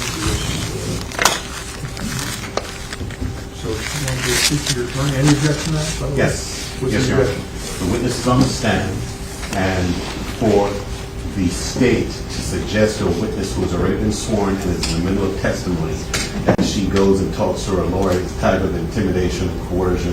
I think the rules have this. So we do object to that. It's intimidation. Well, let me ask you this. Is it something you think you need to talk to your lawyer about? I'll talk to her about it. I don't think I need to, but I don't know what the problem is. I'm answering her question like she wants. I'm not sure what's going on. Well, so my question to you is, do you want to talk to your lawyer? Yes, I will talk to her. All right, so we're going to be in recess. You talk to your lawyer, and you go ahead. You can step outside, all right? Okay. And I'm going to continue with the argument here with the attorneys.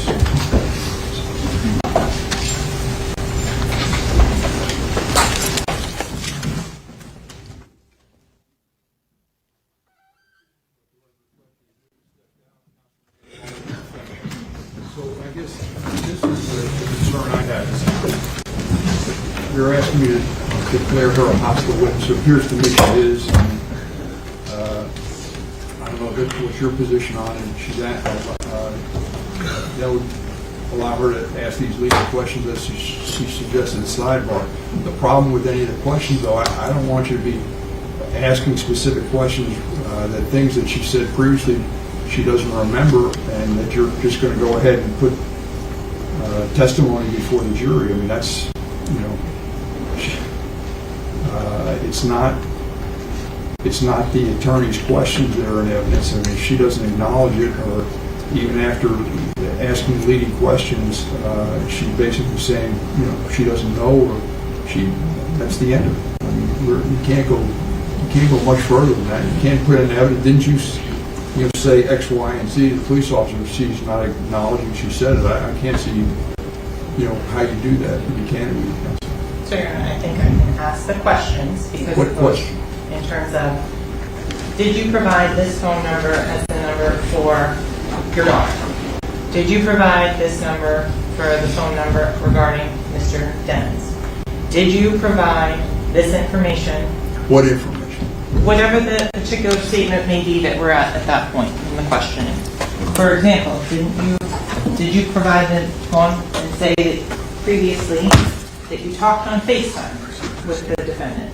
That you talked to him on the FaceTime on the 772-713-9807 phone number? So judges, in terms of if I'm going to then impeach her with some other outside statement or some other Chat, give me a second. I'm about to go check on my dog Pluto upstairs, right? Give me a second. some other proceeding at that point, that's the concern as to her perjuring herself on that. So I think that's why it's important that she be allowed to speak to her attorney on that issue. And in terms of the prior statement on that, I still maintain that she has endorsed its authenticity and accuracy.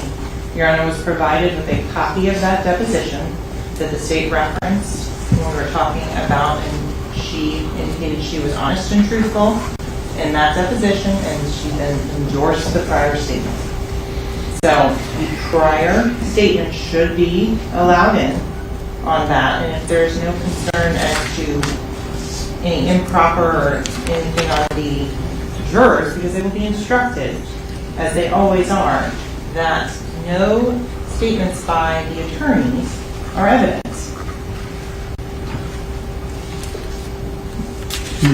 Yes, please. Your Honor, first of all, the state is now conflating issues. What we objected to and alerted the court to because we knew that this debacle was going to take place, I think it is evident that, yes, it appears as though the witness is not a major fan of the state. That's true. The state knew that going in. This is no surprise. These cases use the very language, surprise. In other words, what the state intended to do under a ruse at 90.803 section 5 ruse is put on the witness to impeach that witness for that sole purpose of impeaching the witness, to introduce an out-of-court statement that is inadmissible because the state understood that she recanted. The state, under the pretext, oh, we don't know that she's hostile, we just think her recollection is failing, and we believe under 90.803 subsection 5 we can just read her statement in. Unfortunately for the state, the Supreme Court has made it extremely clear that that witness has to vouch for the accuracy of the statement at the time it was made. And the Supreme Court also said in that context that in the context of an 803.5 exception, the contents of the record substitutes for the witness's testimony. This means that the reliability of the assertions rests upon the veracity of a witness who is present and testifying. The state is calling into question her veracity and calling her pretty much a liar, saying that she's feigning recollection and now attempting to essentially introduce a report of a police statement into evidence by the state testifying, asking the court to let the jury know that all this stuff that we're about to say, upon which we want to rest our case, is don't take it from me because I'm just a lawyer saying it, but then there's no point in saying it because there's no way to get it through this witness. She can't put her on to impeach, which is exactly what she's trying to do. The 8035 is a ruse, and that's not working out, and now she's doubling back to the original, which is let me call her hostile so that I can lead, and instead of eliciting the testimony from her, I'm going to read it out of this report and say, didn't you say that? So what happens is we're going to now be in a situation where she's asking the state to tell the jury, hey, what the lawyers say is not evidence. So it doesn't matter that this witness is going to say, I do not remember that number that you just read to me. That you just let me see.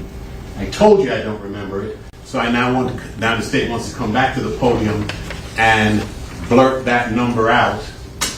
She just said she doesn't recall it. So what's the point of saying it other than to introduce it into the record through the state attorney's lips? So rules don't allow her to do what she's trying to do. Thank you. So you're in further support of treating a witness as a hostile witness. This has previously been provided to defense, but this is the Instagram production for Miss Felicia Holmes that I'm showing the court now that she has previously identified as her specific Instagram, and that it is saying the promises that were made to us by Y&W for me to quit my job and they would take care of us were all lies. They didn't want us talking with prosecutors, but now they have all disappeared. I quit my job based on what Track and his wife or company said. Now look, we can't go home. We're spending all my money I worked for and they taking trips and enjoying life. If you think I was a beast before, wait until this trial. I'm not holding anything back. I'm doing what I should have done in the beginning. They can call me Miss Snitch Bitch. So Judge, it's very clear from this record that my intention and what the witness has represented to me in all shapes and forms that she was going to be honest and truthful. So to say that it's improper for calling her just for the purposes of impeachment is incorrect.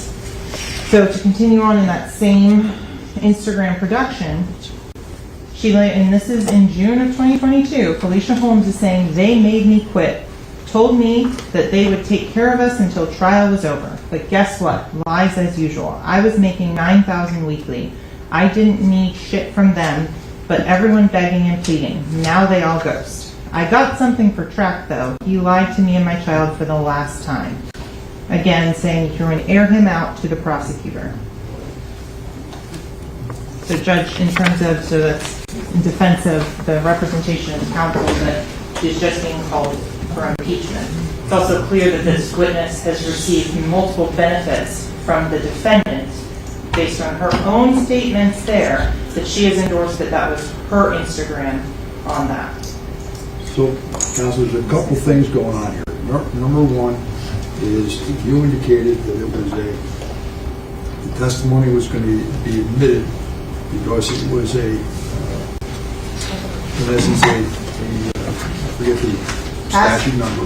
9803 sub 5, it's a past recollection reported. Past recollection recorded, and you Correct. gave me the polite case. Yes. And that indicates that you have to have a proper foundation, but it has to be not only there's a proper foundation, but it has to, the hearsay statement was inadmissible in that case because the witness did not vouch for its accuracy or correctness, which is what we have here. The witness isn't vouching for the correctness or accuracy of the statement. So it doesn't meet that criteria. On the other issue about impeachment, this is not what she said She's, she said gave me a different answer.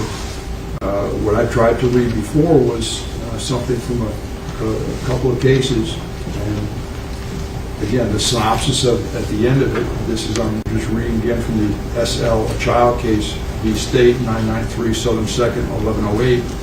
It just says the Florida rules of evidence provide that prior inconsistent statements are admissible as substantive evidence if the declarant testifies at the trial or hearing subject to cross-examination regarding the statement, and the statement is inconsistent with the declarant's testimony given under oath, subject to the penalty of perjury at a trial, hearing, or other proceeding, or in a deposition. Goes on and says, interpreting this position, the Supreme Court of Florida recognized that a statement given during a police investigation is not a statement given at and other proceeding. So, then if you agree, I don't know where we're going with this, counsel, respectfully. It seems to me under either scenario, that statement doesn't connect.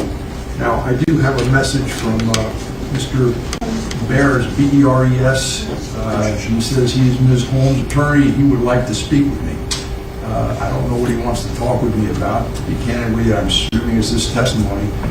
But anything he could say right here in open court. I don't have an issue with that. That's fine, Your Honor. I really question the purpose in advising my client, Ms. Holmes, to consult me for a lawyer.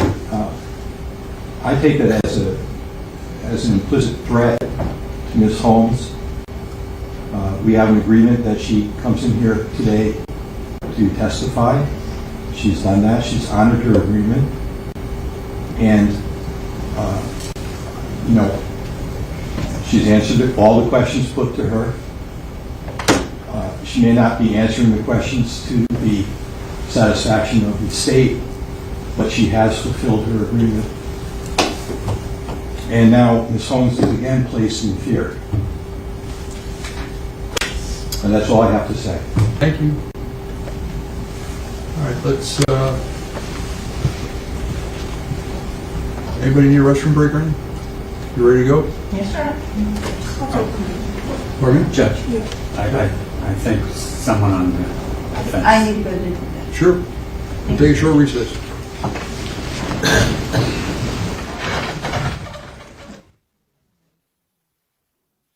Again with the recesses, Jesus. All right. So while we wait for this thing to come back, let me see what else is going on.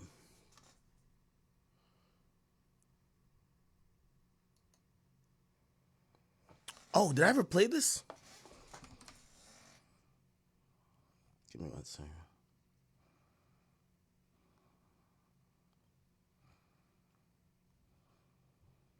Where is that?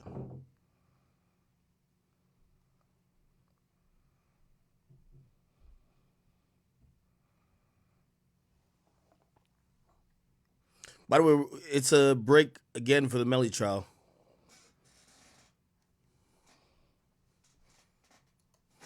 Watch this. Let's see. Can I find out? Right? Yeah.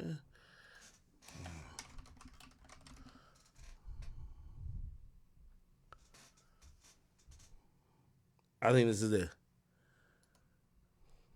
I don't even want to talk. I'm telling you this too. Okay, so this is Charleston White right-hand man Dewberry. This is Bandman Kevo. And apparently they have, like, you know, Charleston White always been clowning on Kevo, calling him BBL Kevo, all that type of stuff. And essentially they were talking about a boxing match, but clearly, you know, Charleston White's small. So his right-hand guy, who's like, you know, he just came home from like 20 years in prison or whatever, Dewberry supposedly was supposed to fight like Bandman Kevo in like, you know, a boxing match.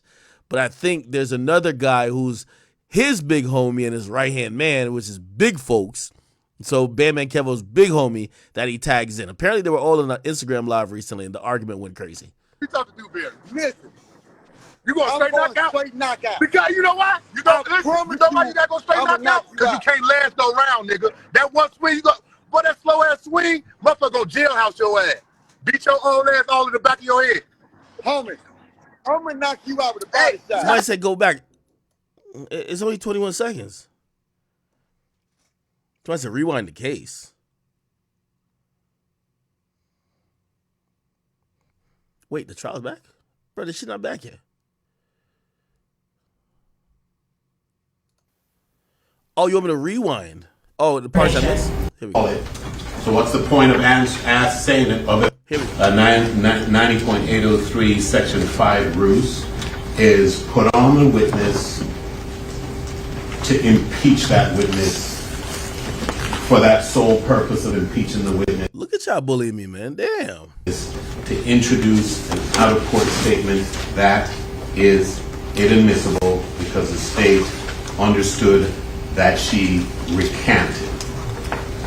The state, under the pretext, oh, we don't know that she's hostile. We just think her recollection is failing. And we believe under 90.803 subsection 5, we can just read her statement. Unfortunately for the state, the Supreme Court has made it extremely clear that that witness has to vouch for the accuracy of the statement at the time it was made. And the Supreme Court also said in that context that in the context of an 803.5 exception, the contents of the record substitutes for the witness's testimony. This means that the reliability of the assertions rests upon the veracity of a witness who is present and testifying. The state is calling into question her veracity and calling her pretty much a liar, saying that she's feigning recollection and now attempting to essentially introduce a report of a police statement into evidence by the state testifying, asking the court to let the jury know that all this stuff that we're about to say, upon which we want to rest our case, is don't take it from me because I'm just a lawyer saying it, but then there's no point in saying it because there's no way to get it through this witness. She can't put her on to impeach, which is exactly what. Rewind it some more.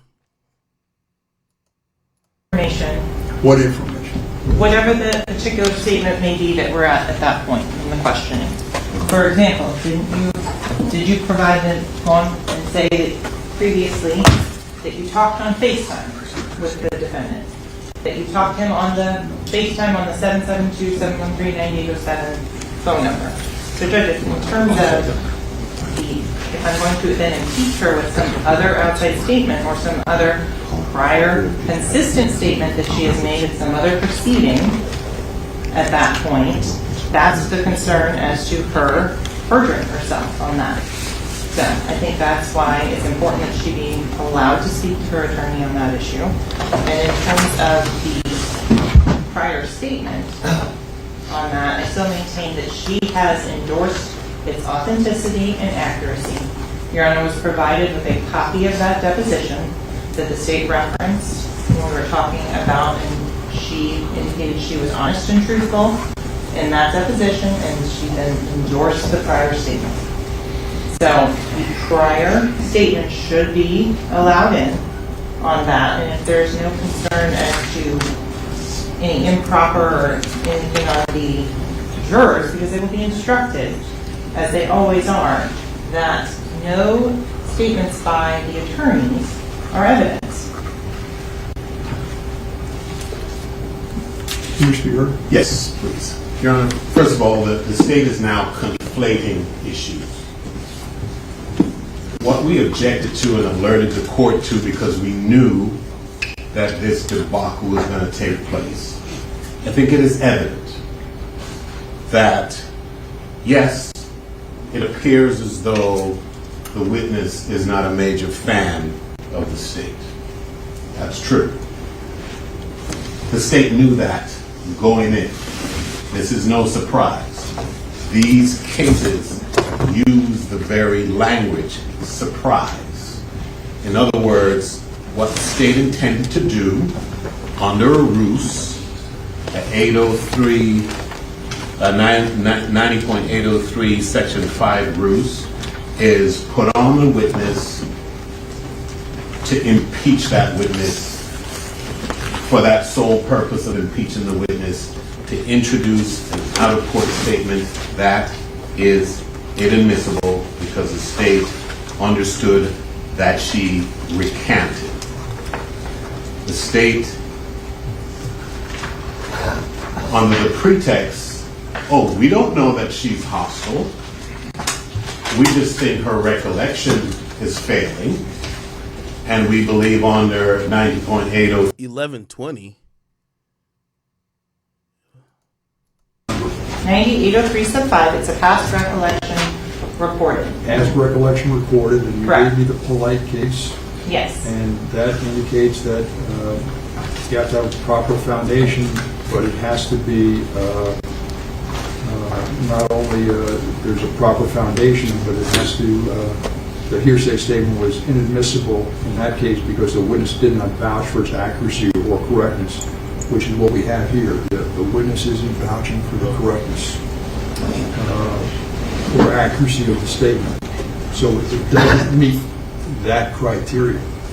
It's a fast forward. Damn, motherfuckers. I really question the purpose in advising my client, Ms. Holmes, to consult me for. Okay, is it before this lawyer? This is the witness's lawyer. Is it before this lawyer gets up here or not? Is it before this lawyer gets up here or not?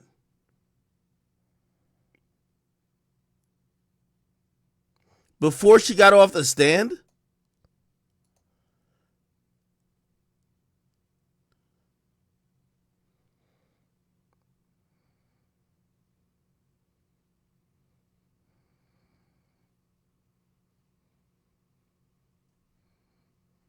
Oh my God! All right, stop telling me to. Can't see you.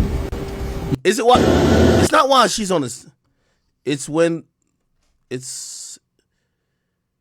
Nah, it's important. It said paperwork. What?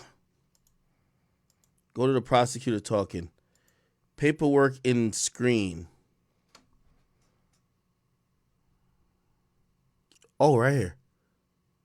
Oh, here we go. And for Miss Felicia Holmes that I'm showing the court now that she is previously identified as her specific Instagram, and that it is saying the promises that were made to us by Y&W for me to quit my job and they would take care of us were all lies. They didn't want us talking with prosecutors, but now they have all disappeared. I quit my job based on what Track and his wife or company said. Now look, we can't go home. We're spending all my money I worked for and they taking trips and enjoying life. If you think I was a beast before, wait until this trial. I'm not holding anything back. I'm doing what I should have done in the beginning. They can call me Miss Snitch Bitch. So Judge, it's very clear from this record that my intention and what the witness has represented to me in all shapes and forms that she was going to be honest and truthful. So to say that it's improper for calling her just for the purposes of impeachment is incorrect. So to continue on in that. No, hold on. Let me go back a little bit further. See, now, finally somebody. Hey, chat. Not all y'all are that smart, man. The person who told me the right thing. She just said she doesn't recall it. I gotta see how she brought this out. This is crazy. So what's the point of saying it other than to introduce it into the record through the state attorney's lips? The rules don't allow her to do what she's trying to do. By the way, the reason I'm going back even further, I needed to see if, remember the jury's not in the room. I'm going to be honest. If this is dropped in open court, bombshell. Yo, you know why she's not telling the truth? Bro, she literally is getting paid. Like, yo, if she wasn't getting paid, like she said in these messages, I don't know if all that could be introduced. So that's why I want to hear the context. My bad. Thank you. So you're in further support of treating a witness as a hostile witness. This has previously been provided to defense, but this is the Instagram production for Miss Felicia Holmes that I'm showing the court now that she has previously and it's identified as her specific Instagram, and that. Oh my God. I wonder. Okay, I see why her lawyer came in. They need to fight this Instagram message. So remember, the jury's not in the court. They got to fight this Instagram message to say, she's not under investigation, right? You don't have, you really didn't have a real right to subpoena these records, but I get it. She's a subject in a case, so maybe that's why you did it. Here's the problem with this. Wait, I'm thinking and talking. YNW Melly's lawyers and her lawyers have to make sure that this doesn't get shown into the juries. Let me hear. That it is saying the promises that were made to us by YNW for me to quit my job and they would take care of it. Oh, the judge threw it out? Okay. Woo! Yo, this is not fake. This is real. You see Meta business records. This is definitely, they hit Meta with a subpoena. That's were all lies. They didn't want us talking with prosecutors, but now they have all disappeared. I quit my job based on what Track and his wife or company said. Now look, we can't go home. We're spending all my money I worked for and they taking trips and enjoying life. If you think I was a beast before, wait until this trial. I'm not holding anything back. I'm doing what I should have done in the beginning. They can call me Miss Snitch Bitch. So Judge, it's very clear from this record that my intention and what the witness has represented to me in all shapes and forms that she was going to be honest and truthful. So to say that it's improper for calling her just for the purposes of impeachment is incorrect. So to continue on in that same Instagram production, and this is in June of 2022, Felicia Holmes is saying, they made me quit, told me that they would take care of us until trial was over. But guess what? Lies as usual. I was making $9,000 weekly. I didn't need shit from that. Cap, wait, maybe she was. How much does a nurse make? $9,000 weekly. Let me do my math. I got to pocket watch her too. Fuck that. 9,000 times 52. She's capping. $9,000 weekly is $468,000. Hold on. Let me put my handy dandy calculator on the screen in case y'all think I'm tweaking. Look. She says $9,000 weekly. 9,000 times 52. It's 52 weeks in a year. Ain't no way she's a fucking nurse making more than most doctors. $468,000. Cap! Travel nurse? Ain't no travel nurse. Bro, y'all gotta stop with this shit, gang. Bro, ain't no travel nurse making $468,000. Ain't no travel nurse making that, bro. Travel nurse, I ain't gonna lie, travel nurse could make like 150, 170. Bro, you a travel nurse, nigga. Ain't no travel nurse making no even 200,000, bro. Stop it, bro. Y'all really tweaking right now, man. I'm a pocket watcher for everybody. Them, but everyone begging and pleading. Now they all ghost. I got something for Track, though. He lied to me and my child for the last time. Again, saying that you're going to air him out to the prosecutor. So, Judge, in terms of, so that's in defense of the representation of counsel. By the way, that's an Instagram message, which is so funny. Guess who that Instagram message is towards? Let's go to that page. Instagram.com/YNW Shade Room. I didn't even know that was a thing. Let me see. I could probably go back a little bit and find it. That's Blink. Oh, here's her Instagram. Bling Queen 258. Yeah, the cops was in your Instagram, looking at everything. Bling Queen 58. Oh, she changed her ad name. Bling is Bling Queen, right? No, 258. Hopefully she changed her shit because they had your shit on wiretap. Oh fuck. She still got it. They got your shit on wiretap, gangy. Gangy, they got your shit at wiretap. You gotta get rid of this Instagram account. They're in your Instagram account. They got you. They got you a wiretap, man. Let me see who she was talking to. So she was talking to. You got to go back a little bit. My bad. You know me. I'm yeah, YNW Shade Room. You see it? YNW Shade Room. I don't think that's a thing no more, though. YNW Shade Room. I don't think it's a thing. I think it got deleted. Okay. All right, bet. Tracking his wife for in defense of the representation of counsel that is just being called. Yo, she was spilling her guts to a fan page. You know what that means, right? If she was so frustrated she's venting to a fan page, that mean YNW Melly and his team must have had to give her the bag that she's now acting right at trial. It's trial time now. She's acting right. She's acting right at trial. She got the bag. Bag secured. For impeachment. It's also clear that this witness has received multiple benefits from the defendant based on her own statements there that she has endorsed that was her Instagram on that. So, counsel, there's a couple things going on here. Number one is you indicated that it was the testimony was going to be admitted because it was in essence, I forget the statute number. 9803 sub 5, it's a past recollection reported. Past recollection recorded, and you Correct. gave me the polite case. Yes. And that indicates that you have to have a proper foundation, but it has to be not only there's a proper foundation, but it has to, the hearsay statement was inadmissible in that case because the witness did not vouch for its accuracy or correctness, which is what we have here. The witness isn't vouching for the correctness or accuracy of the statement. So it doesn't meet that criteria. On the other issue about impeachment, this is not what she said.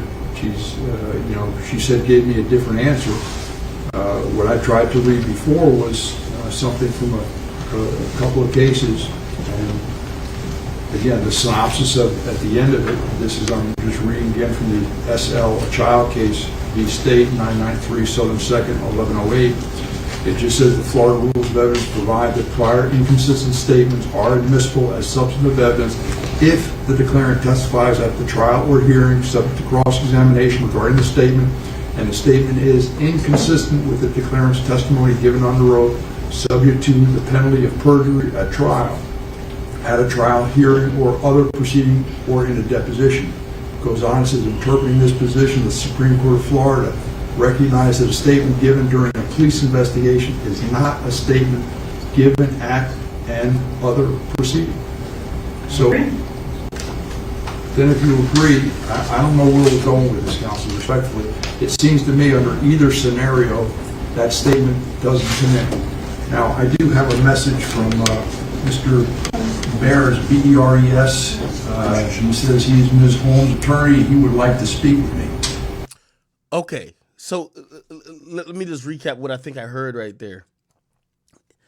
According to what case law seems to be in Florida, it appears that if you previously said something under oath, right, and not just being sworn in, or not even really sworn in, but like talking to a cop is not saying under oath. If you said something under oath, it could be used to bring back to refresh your mind in any case. But if you said something to the cops, no, you can't. So what that woman, Felicia Holmes, did, she said something to the cops, right? What I believe the prosecutors, which I guess is like, it's a little odd because I would imagine the prosecutors would have, brought her back in and tried to immediately try to get her to give a sworn testimony of this thing.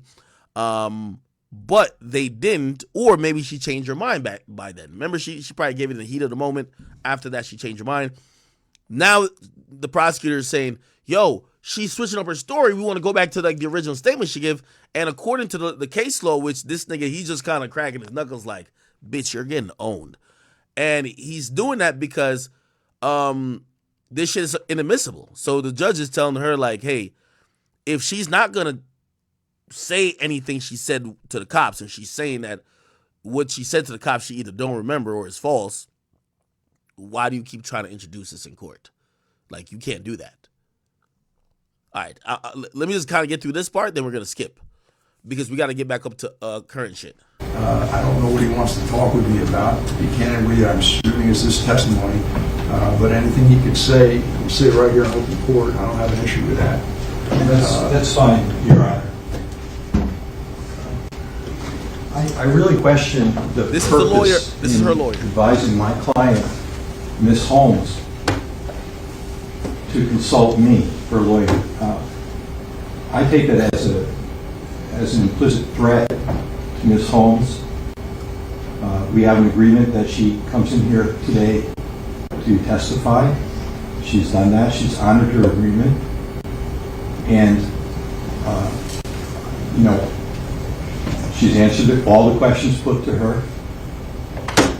She may not be answering the questions to the satisfaction of the state, but she has fulfilled her agreement. And now Ms. Holmes is again placed in fear.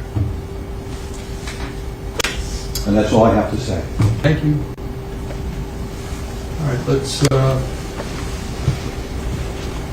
Okay, so anybody need a restroom break, Randy? You ready to go? Yes, sir. So the judge just basically allowed her attorney to put it on the record. So when it's in, it's still considered open court, even though the jury's not there. It's now on the record that her lawyer is saying that she feels threatened, right? Which again, whether they try to prosecute her later on, whatever might happen, whether they try to use her statements in any type of way, it is on the record that while she was testifying, she felt threatened. And that could be a reason of why she answers questions a certain way, why her demeanor is whatever.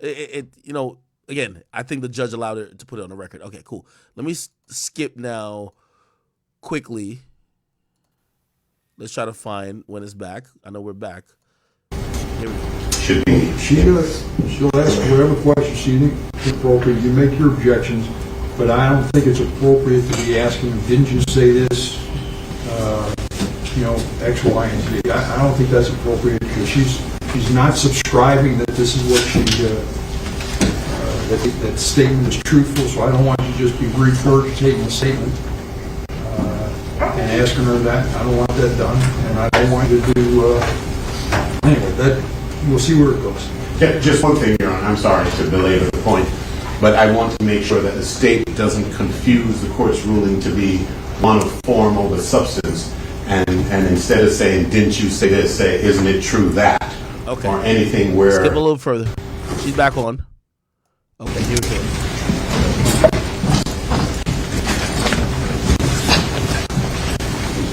Listen, y'all might call her Mrs. Snitch Bitch.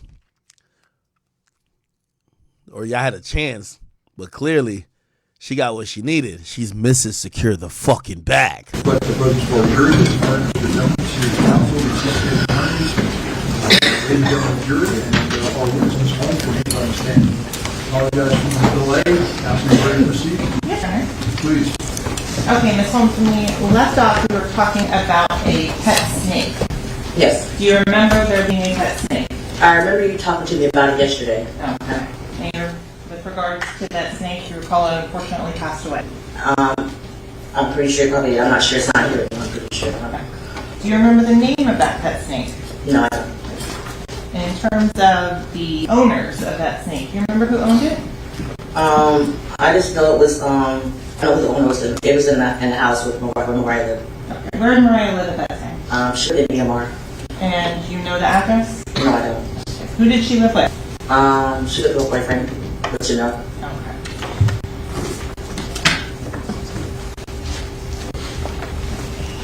Are you telling the ladies and gentlemen of this jury that you don't remember your phone number in I'm October telling you guys, 2018? I do not remember my phone number. I don't remember.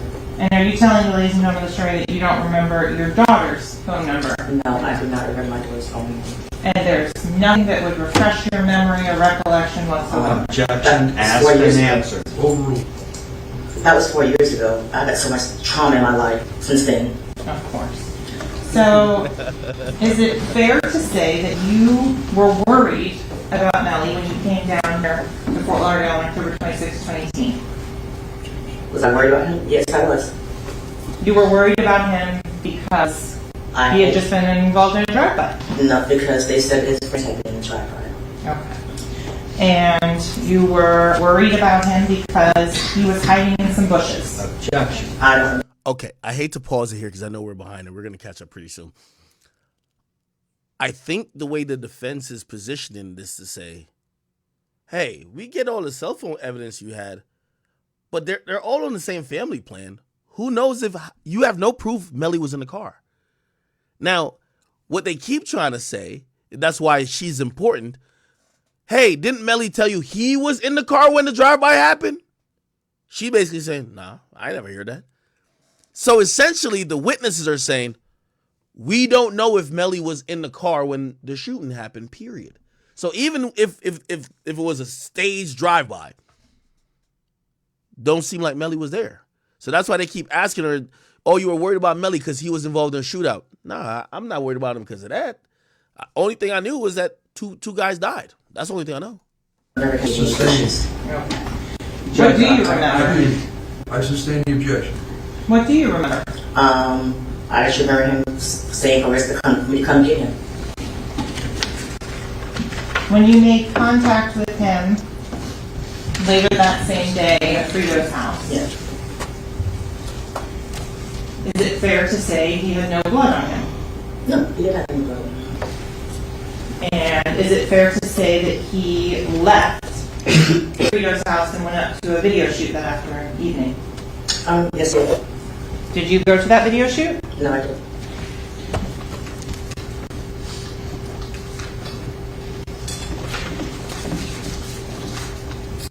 Did Mariah live with Mr. Dennis after the homicide for a period of time? Yes, she did. Did she live in a condo in Miami with him? Yes, she did. Okay.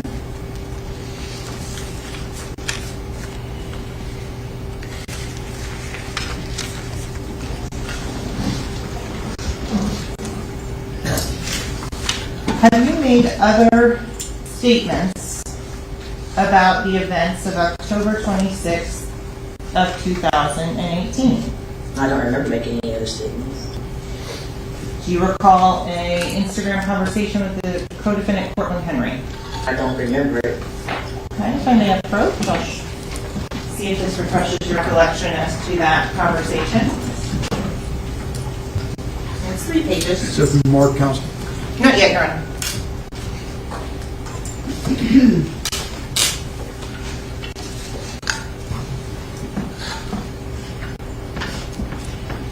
I don't remember it.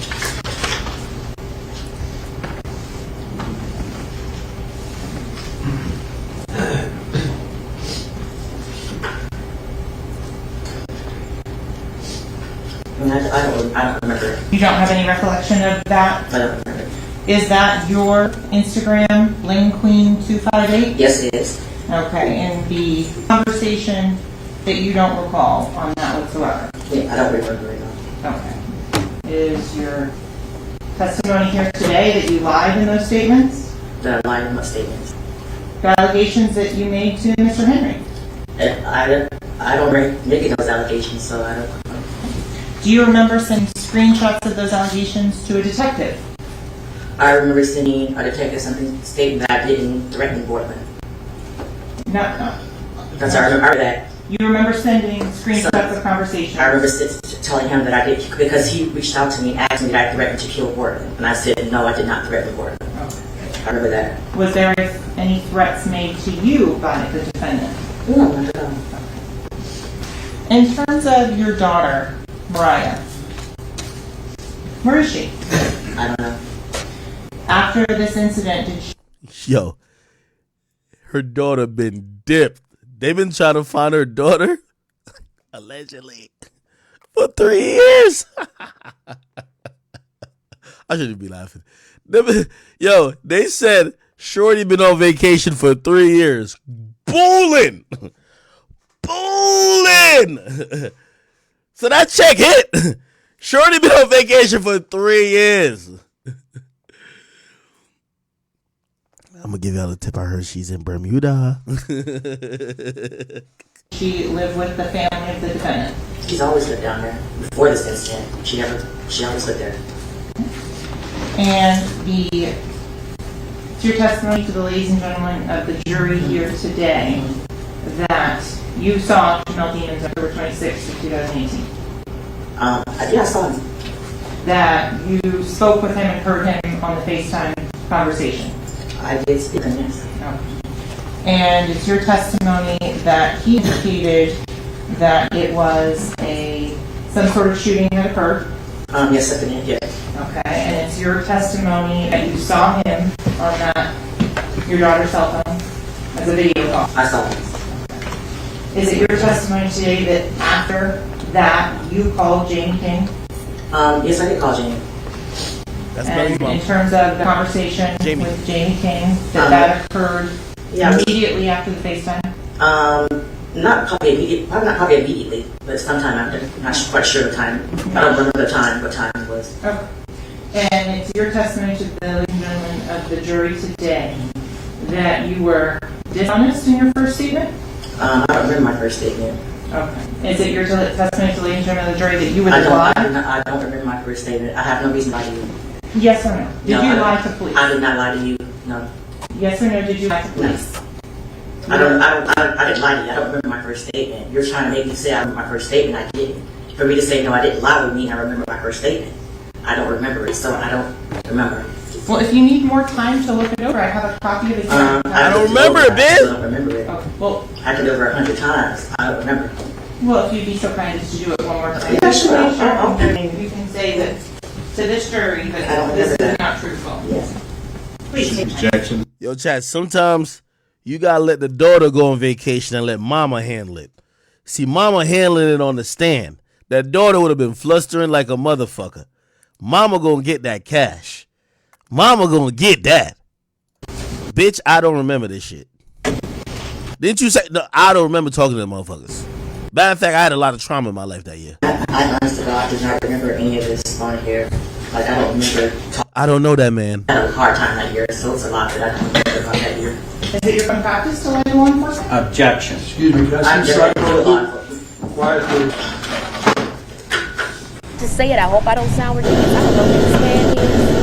I mean, if you walking down the street, I wouldn't know what to say it. I hope I don't sound ridiculous. I don't know who this man is. I mean, he could be walking down the street. I wouldn't know a thing. Sorry to this man. That's her. To say it, I hope I don't sound ridiculous. I don't know who this man is. I mean, he could be walking down the street. I wouldn't know a thing. Sorry to this man. All right, let's go back. And in terms of your appearance here today, you don't want to be here. You made on here. I did. Yes, you So, did. and in terms of you were served with a subpoena. Never served. And so you were ordered by the court to show up. You never served me originally. That was a lie. And in terms of your job. Yes. Did you quit your job? I got fired because you put me in jail. And prior to that, yes. Before you were put in jail, did you quit your job? No. Okay. So you never quit your job? I had to leave because you told my lawyer to put a warrant out for me. Okay. So I had to leave my job. Okay. So you left your job? Yes. Did the defendant ever offer to pay for you and your daughter? No. I live my home with. Have you ever made things contrary to that? I don't remember. So I may approach her? Got an objection. Mr. Show Counsel. Sure.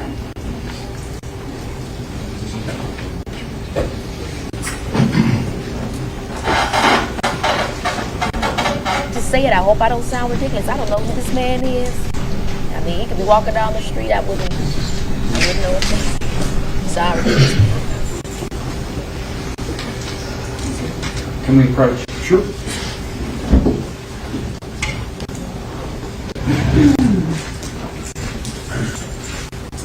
Are you done with that? So you started making videos of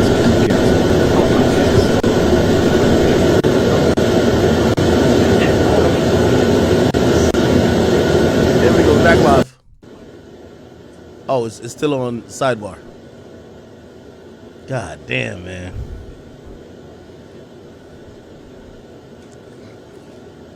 Chat. Let's just keep it a bean. How much money you think it was? How much money? How much money I think, Chad? The daughter on vacation for 3 years. There's about 4 of the niggas they can't find at all. That hasn't popped up on the radar for years. The mama is the only one that said, "Oh, I showed him." Here we go. We back. We live too. Okay. There was an objection made to the last question. I made a determination that was an inappropriate, improper question, and the way it was phrased was totally improper, and therefore I sustain the objection. I am instructing you that you are to disregard the question. All right? I'm going to ask counsel to rephrase the question. Go ahead. So it's clear. Ms. Holmes, did the defendant ever make you a promise to quit your job and that they have us? Objection. Asked and answered. Thank you. Overruled. Proceed. I don't remember saying anything like that. So your testimony is that you've never said that. I don't remember. Excuse me, counsel. She answered the question. All right? Let's move on. So with regards to your statements on Henry. The prosecutor is tight. Do you remember speaking and talking about your daughter with Portland Henry? No, I don't. When was that? I don't remember. Sure. When was that? Here, I'll give it to you again. This was February 5th of 2021. You still have to? Oh, no, I don't remember that. She just need to tell him the truth, though. Will Smith came out from Men in Black, and when that alien landed in Las Vegas, they hit me with that light. I don't remember shit. I don't remember nothing.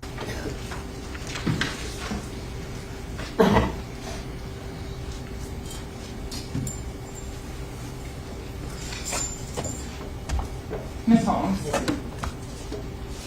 did your daughter tell you what happened in this case? Objection. No. Objection. Calls for hearsay. It's immaterial. Not what the statement said, but did she say something about the case? It's overruled. Not what was said. Just, did you have a excuse me. Not what was said. Was there a conversation? Was there a conversation that your daughter told you what happened in this case? What do you mean what happened? Did your daughter No, ever she never told me. She hasn't. I asked my daughter, did she know anything about this case? And she said no. Have you ever made a statement different than that? Not that I can recall. No, I don't remember saying anything like that. No. May I approach her? Yes, ma'am. We object. We object. They going on it. Let's go. Bitch, you gonna have to work to put that nigga to death. Approach. Yes. You gonna have to work to put that nigga in the fucking lethal injection chair, nigga. Sidebar after sidebar, objection after objection. You heard her. She said she don't remember shit. Trying to be slick. Did you ever get anything from the defendant? Yeah, I love the acting job. They asked her, she said, no. Hey, thank God there's a woman up here. Nobody lies better than women. If it was a nigga, you'd be able to tell he's lying. A woman,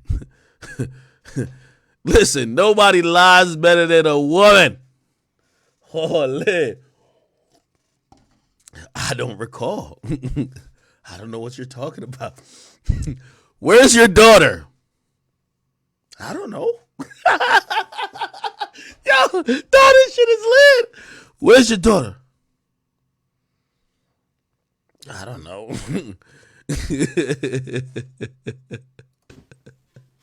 Oh, I love it.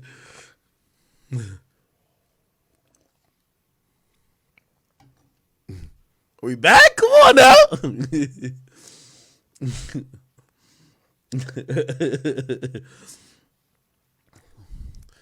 Yo, Gunna, all you had to say was, I do not recall. Don't say yes, ma'am. Let's go!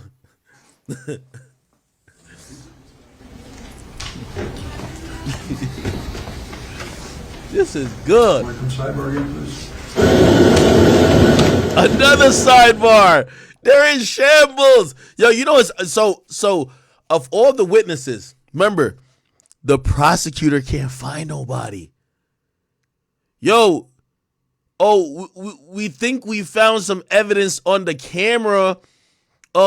We took the memory card of the camera from the cameraman. Let's see if we could get Drew filmed it in here. Well, niggas haven't heard from Drew filmed it in years anyway.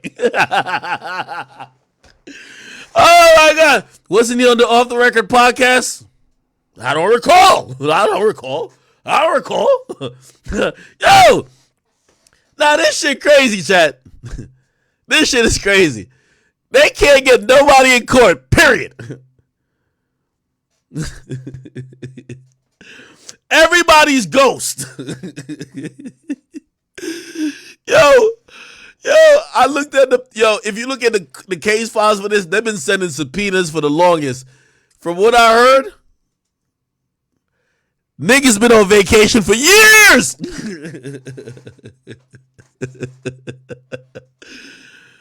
Oh no, we need the ex-girlfriend. You know why they need the ex-girlfriend? Well, the ex-girlfriend could bring the Snapchat shit in play. They need the ex-girlfriend to be like, yeah, me and him used to talk on Snapchat. We talked all the time. Is he smelling his arm? You gotta make sure he's not stinking. You gotta use some deodorant real quick. You heard me? But listen, the ex-girlfriend could be like, yeah, that's my account on Snapchat, blah, blah. Hey, well, since it's your account, we got this. Did you, it would put the daughter in a position she has to perjure herself. So bet, daughter is on vacation. I heard personally, and, I ain't no snitch or nothing. I heard she's in New Zealand. That's what I heard. They've been looking for her for 3 years. I heard she's in New Zealand. Okay, I don't even know what to do in New Zealand, but apparently she's in New Zealand. Right? The mama, because they locked the mama up. The mama is. I want y'all to tell me how much money y'all think the mama getting paid. The mama went to jail for this. The mama did some time. Well, not like some time, but subpoena shit, whatever. How much you think I done got locked up for this shit. How much bread do you have to get on here and motherfucking do Olivia Pope, my nigga? What's the bread? 9K a week? Nah. Well, I ain't gonna lie. $500,000 a year? Yeah.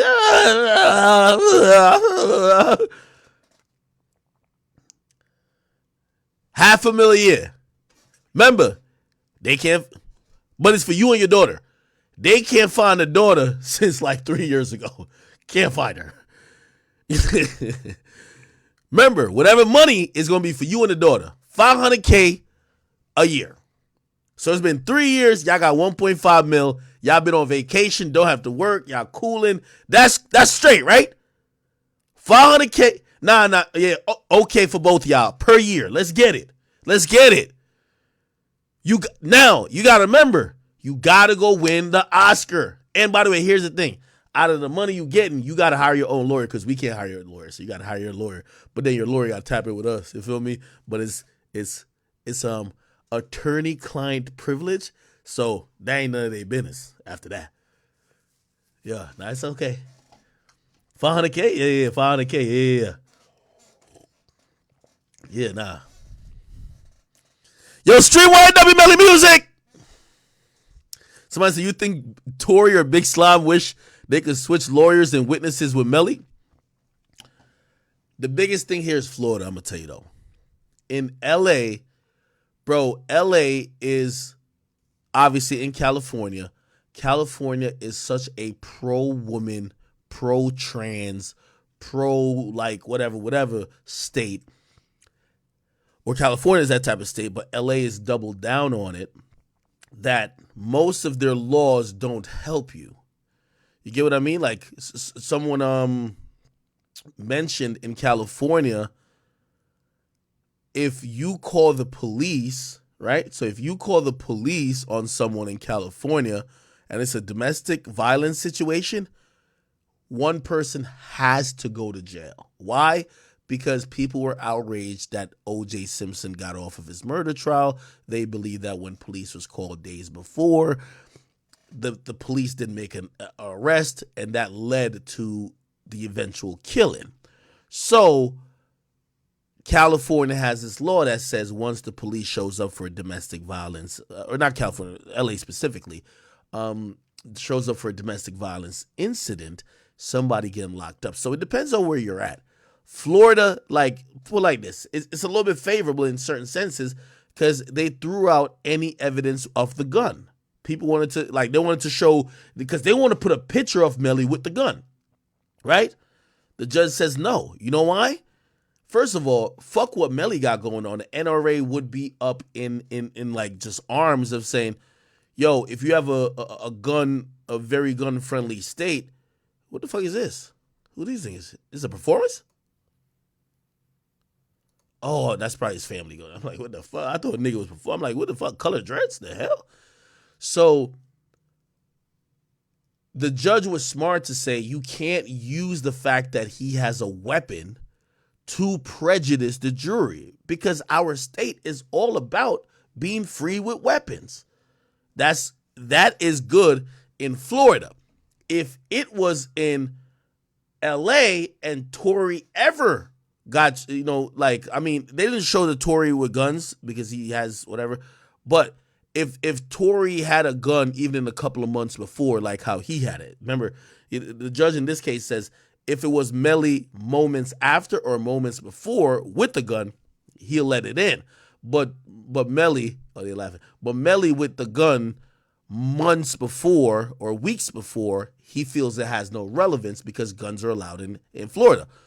Guns is kind of tight in Cali. So if you seen Tory with the gun, like maybe even a month before, and let's say somehow the caliber matched on whatever that the weapon that shot Meg, even though, by the way, they found the weapon that shot Meg because it was right under Tory's foot. But let's say they didn't find the weapon, they would try to use the picture of Tory with the gun. It's just a different state. Okay, let's see. All right. It's a lot of sidebars going on here, man. I don't know what her job is. Her job might just be to, like, keep him calm. They've been cracking jokes back and forth. This is borderline flirting now. Here's what I'm also thinking. If you got a lawyer and it's a female lawyer, like when you're in jail, you're allowed to meet with your lawyer in private. Can you fuck your lawyer? Imagine law firms start hiring bad bitches and be like, yo, this is for our top tier clientele. We know he horny as fuck in jail. He ain't get to fuck nothing. We gonna bring in our new blonde attorney and, you know what I mean, get his rocks off type shit. You heard me? Why not? Get a little fuck on your lawyer. Do your thing.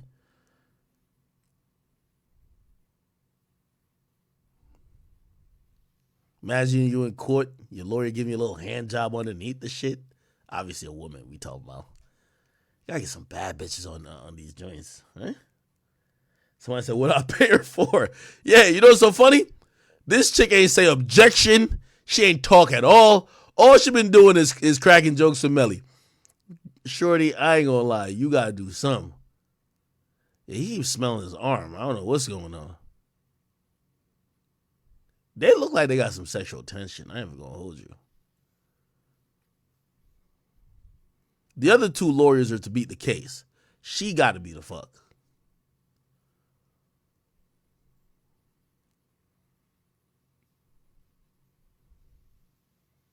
Melly got that face on, man. Somebody said, oh, she been sucking up, bro. She might be. I'm going to be honest. Like, some of y'all might be like, nah, I wouldn't fuck her. Some of y'all be acting like y'all be giving out elitist dick. But, if you lock down, like, the COs, like, the female COs probably don't look better than her. If you've been locked up for the last 5 years, you fucking her, right? Let's be honest. I'm definitely fucking her. I've been locked up for 5 years, gang.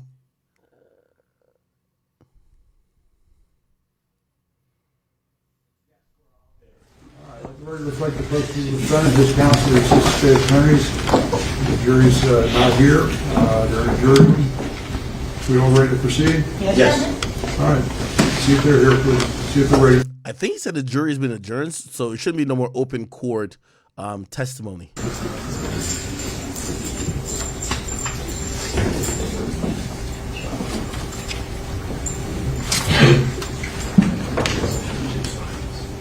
You said his man that's doing his hair is holding him down with the booty.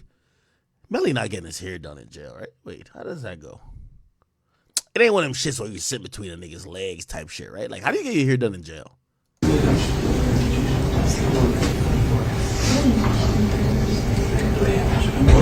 I ain't gonna lie, she went up for a sidebar and she bent over. She got a little cheekage. She got broad shoulders though, like a linebacker, but who knows, man? Shit, she might just have them muscles to fucking double fist your shit, nigga. Shit might be on point. Jaws of fucking steel.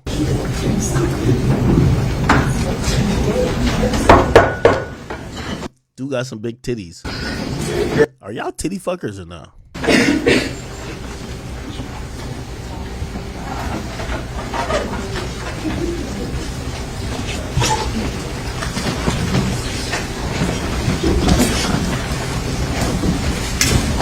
Thank you.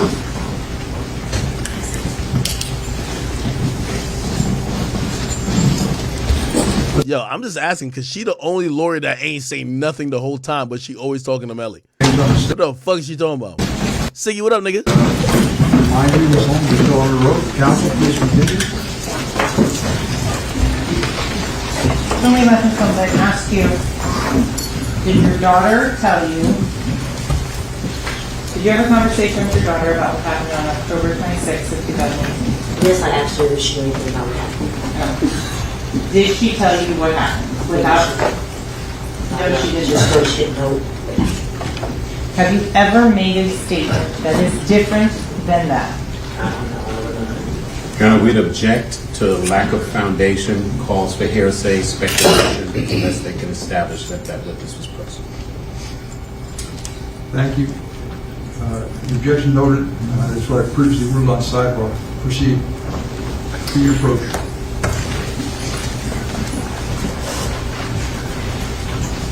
Showing you your messages from Instagram from February 5th of 2021.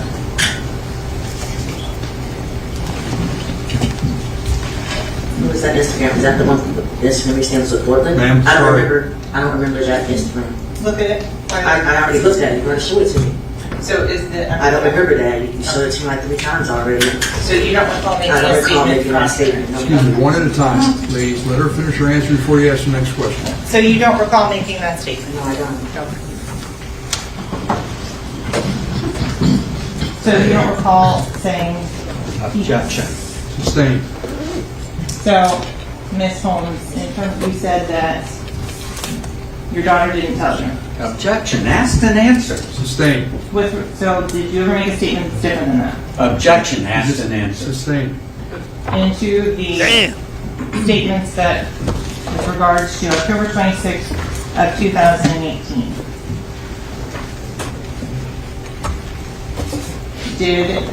Is it your testimony to the jury that you remember coming to Fort Lauderdale? Objection, asked and answered. Sustained. Listen, I just want one of you making objections. Whoever's going to handle those Yes, witnesses. sir. All right? I apologize. Oh, so basically the black lawyer just jumped in and he made an objection. The white guy been doing it? The judges told him one of y'all do it, not both of y'all. Objection. Asked and answered. Sustained. Anytime it says sustained, that's for the defense, which means move the fuck up. My bad, sorry.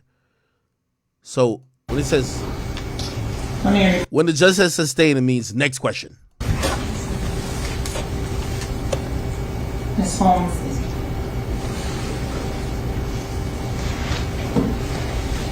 did your daughter ever threaten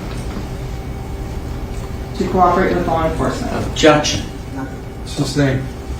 Ms. Holmes, did you threaten to cooperate with law enforcement? Objection. Asked and answered. Different question. Why don't you come sidebar? I want to see the question, please. Yo, this prosecutor is running up into the wall consistently. Damn. Okay, so since he's the objection guy, the white guy is up there. He earning his money too. She up there just to tell. She's like Melly's ear. Feel me? She's Melly's ear. She don't say nothing. He's over here. He not playing. The black guy, he gonna kick it over the back because he know his job.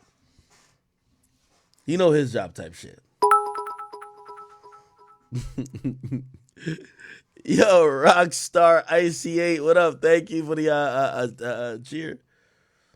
Nah, she is she thicker than a fucking bitch, thicker than a Snicker, homie.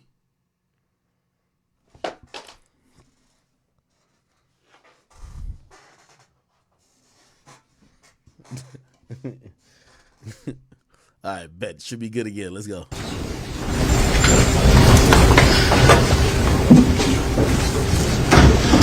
Ms. Holmes, did you ever make any statements about what happened on October 26th of 2018? Objection. Asked and answered. I don't know what statement you're talking about. Rephrase your question to a specific. Ms. Holmes, did you ever make any statements specific to what was happening in the car on October 26th of 2018 prior to the homicide? Objection. Thank you. I still come on sidebar, please. The prosecutor is botching this case. And what I mean botching this case is that, you're looking crazy to the jury by continuing to do this. They're telling you just be specific. Just say, hey, did you ever say this? Be specific. The judge is violating you. Sustained. If they had no grounds or no basis, the judge would say overruled.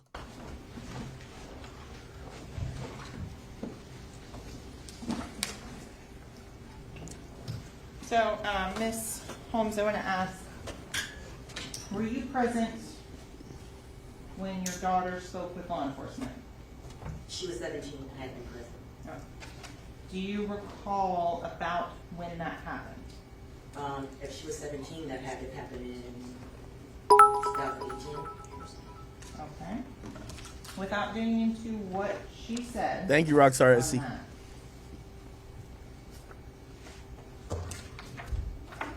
Do you remember where that statement was taken? No, I don't.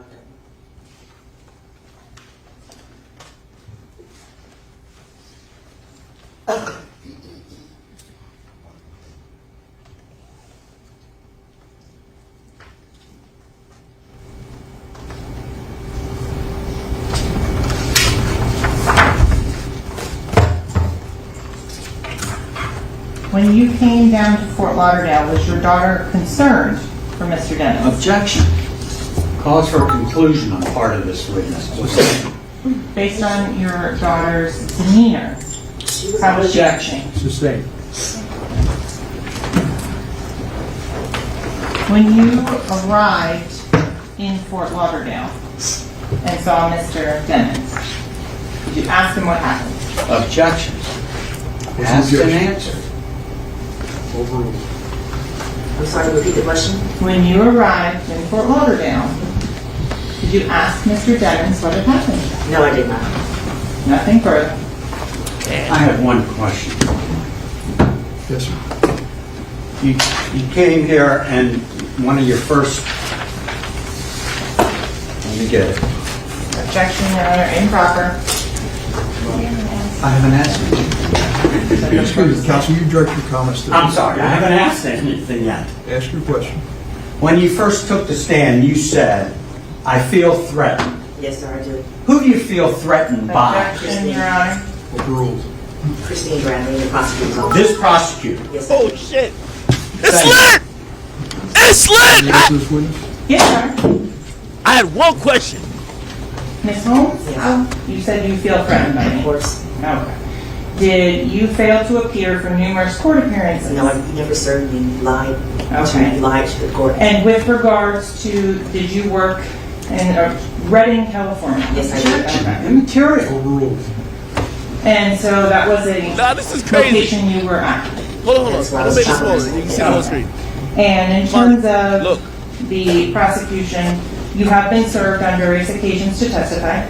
You served me a subpoena on November to be the next weekend. I was in California, 10 hours away. It wasn't even served correctly. And prior to that, you were served with a subpoena in Never. February of 2019. You never served me. You served it to a location I didn't live at anymore. Do you recall coming to the courthouse in February of 2019?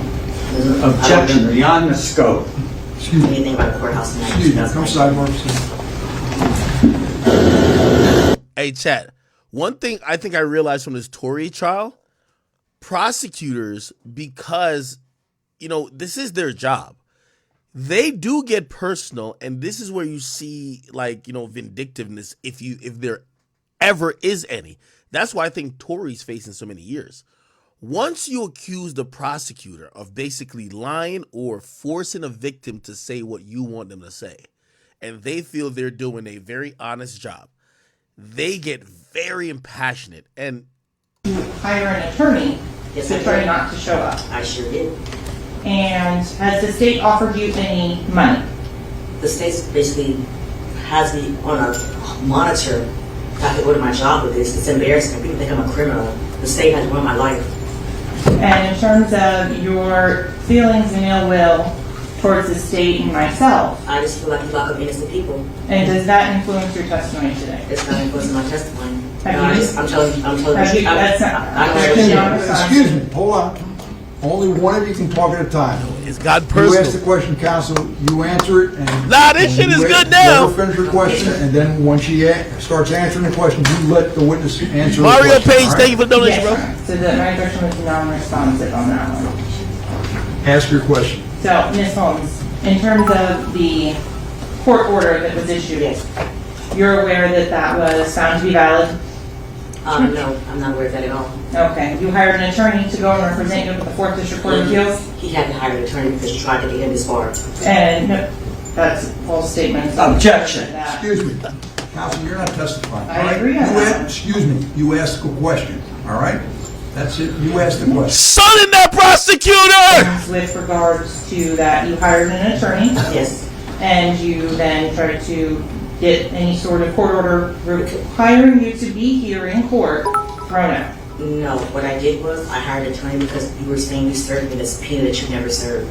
And that was found to be valid? You never served me a subpoena that was you never served me. Oh. I've never seen a subpoena from you from those addresses that you said you served. Those So are not my addresses. Your testimony is that you have never been served to appear in court? Objection. Asked and answered. Sustained.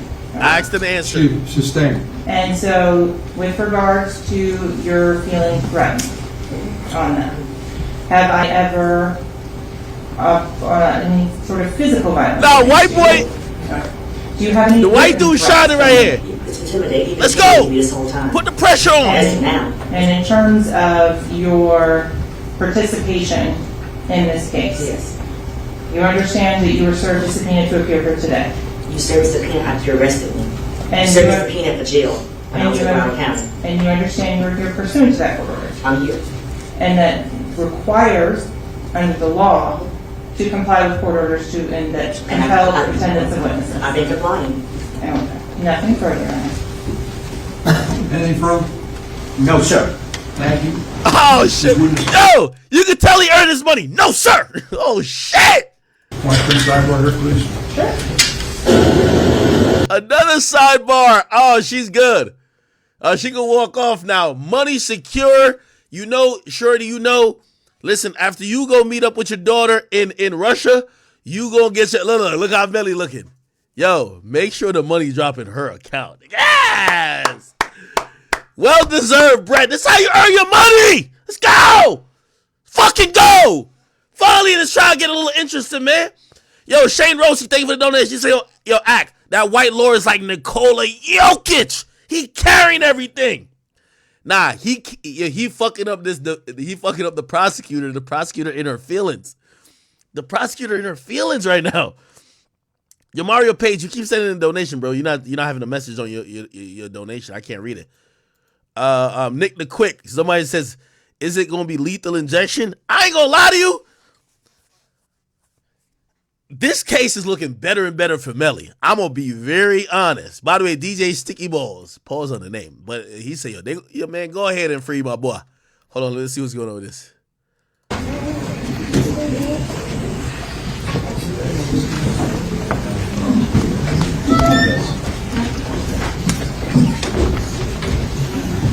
What did that? I don't know.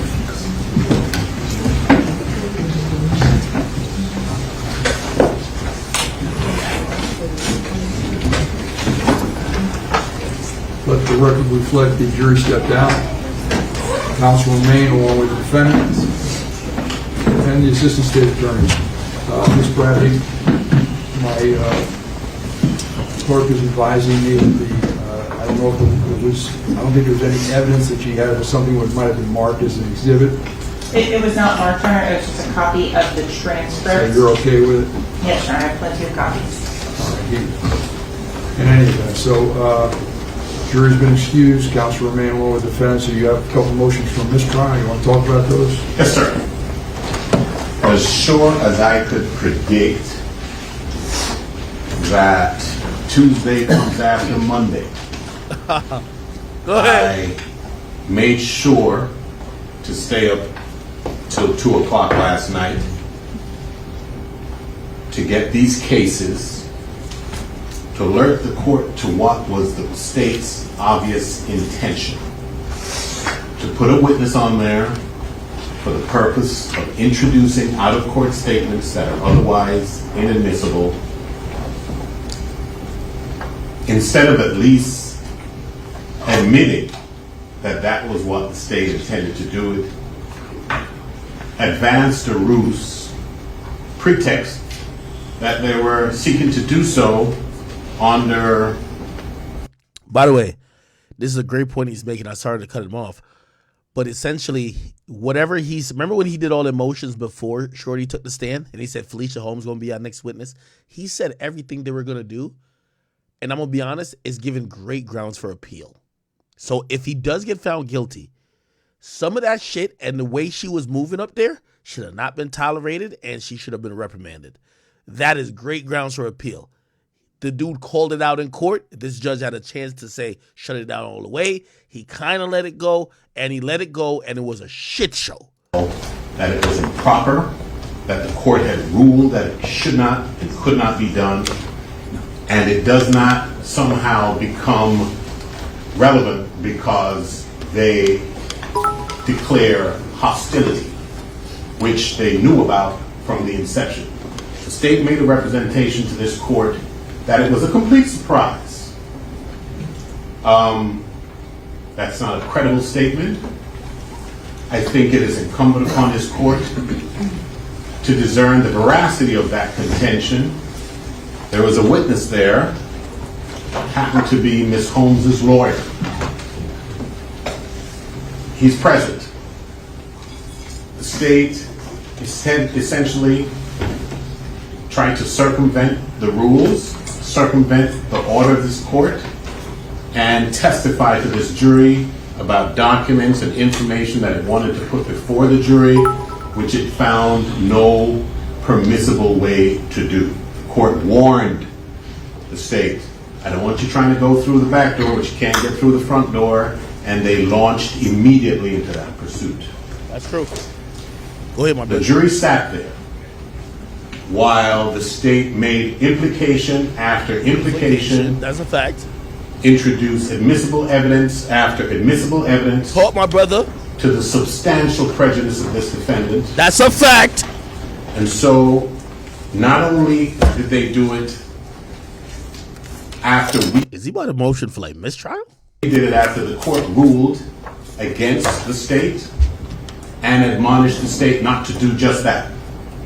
And they launched into that pursuit. Mr. Devins has been prejudiced.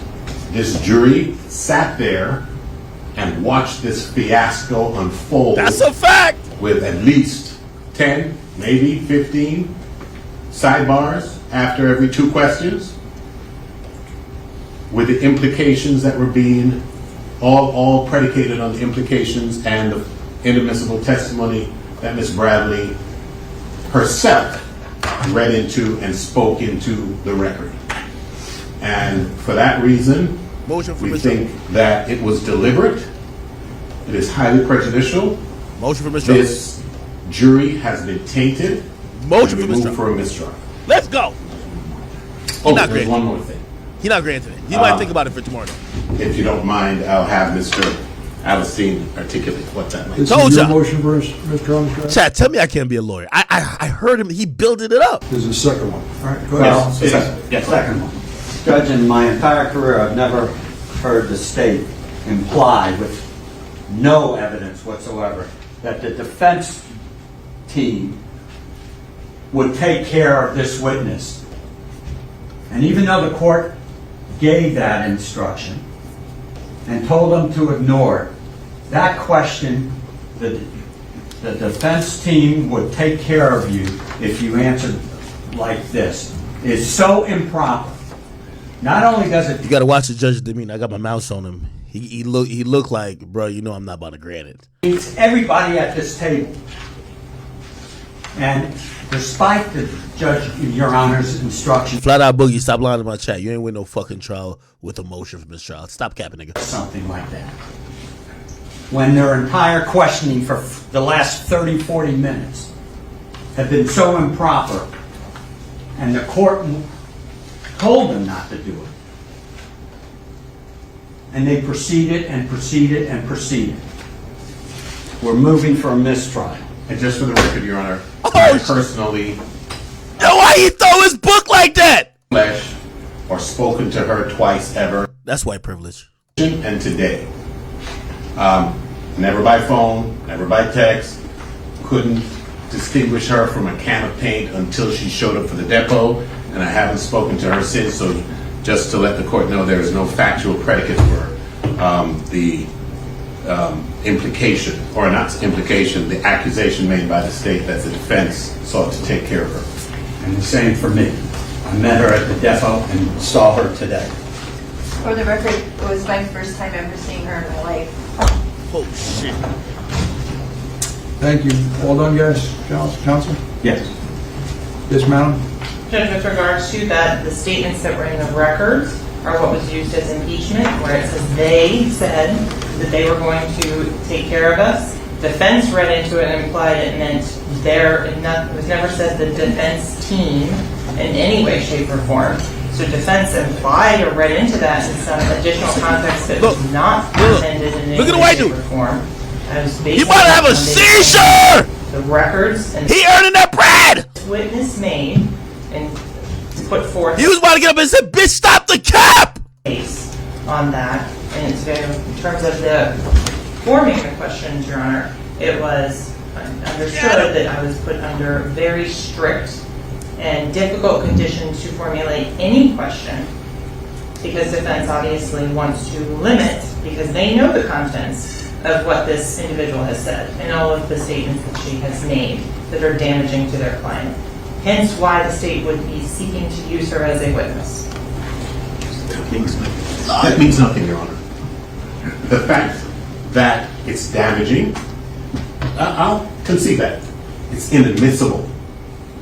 And the status of this impression that there is a catch-all, we're only trying to seek justice and do good, exception to all the rules of evidence. And there is no such thing. If it's admissible, admit it through an admissible procedure.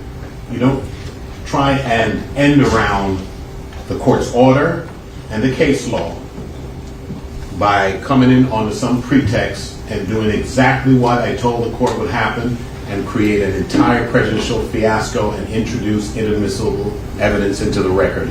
That's what occurred, and this jury has been irreparably prejudiced. Get her, Sheriff! Or that Mr. Demon's interests have been irreparably prejudiced before this jury. Thank you.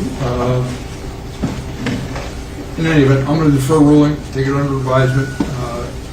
We'll see everybody back on Tuesday. I suggest that you talk with your client.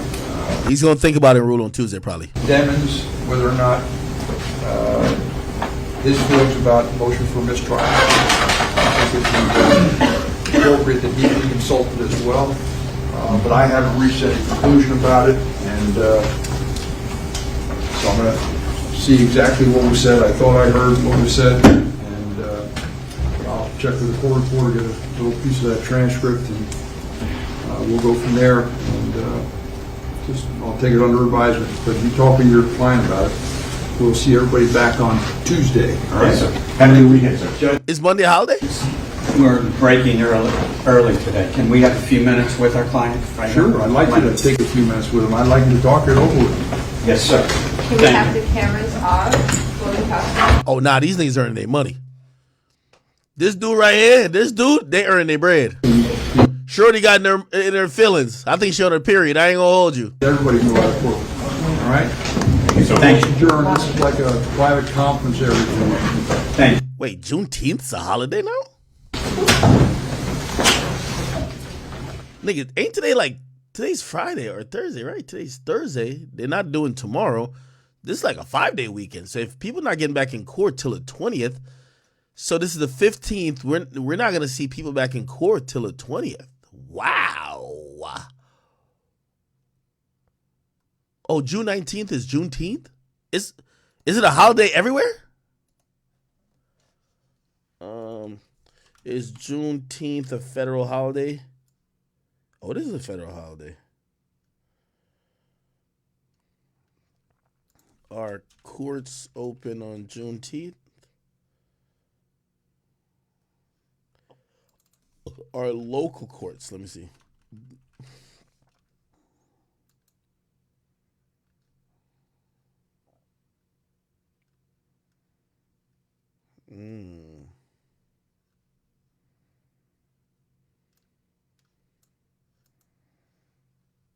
I don't know. Look like Juneteenth is actually. Let me see. I'm looking at all the holidays.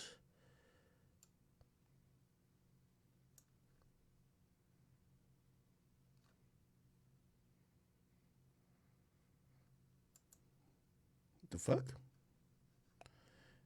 I don't think they respect Juneteenth in my state. Let me see.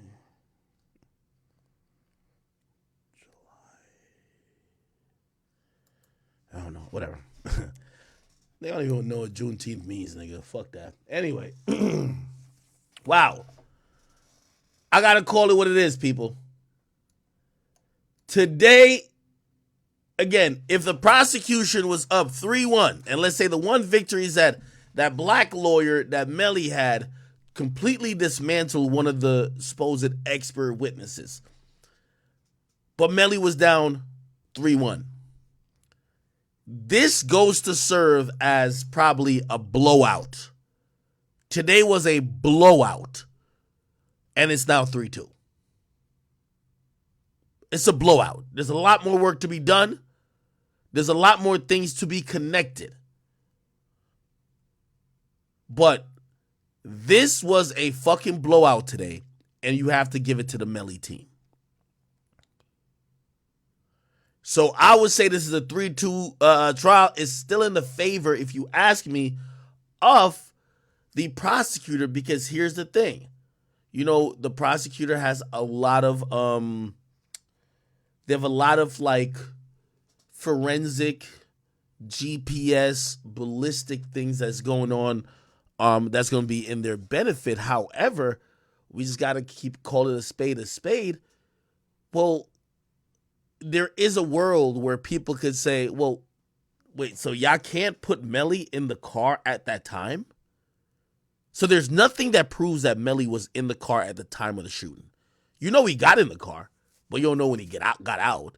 Now, some people might be like, well, you could surmise that by watching the GPS route or the path of the car. It doesn't really stop, but you never know. He stops at a bunch of, and again, they're going to try to juxtapose that with, well, he called Fredo Bang at this point, so he must have got whatever.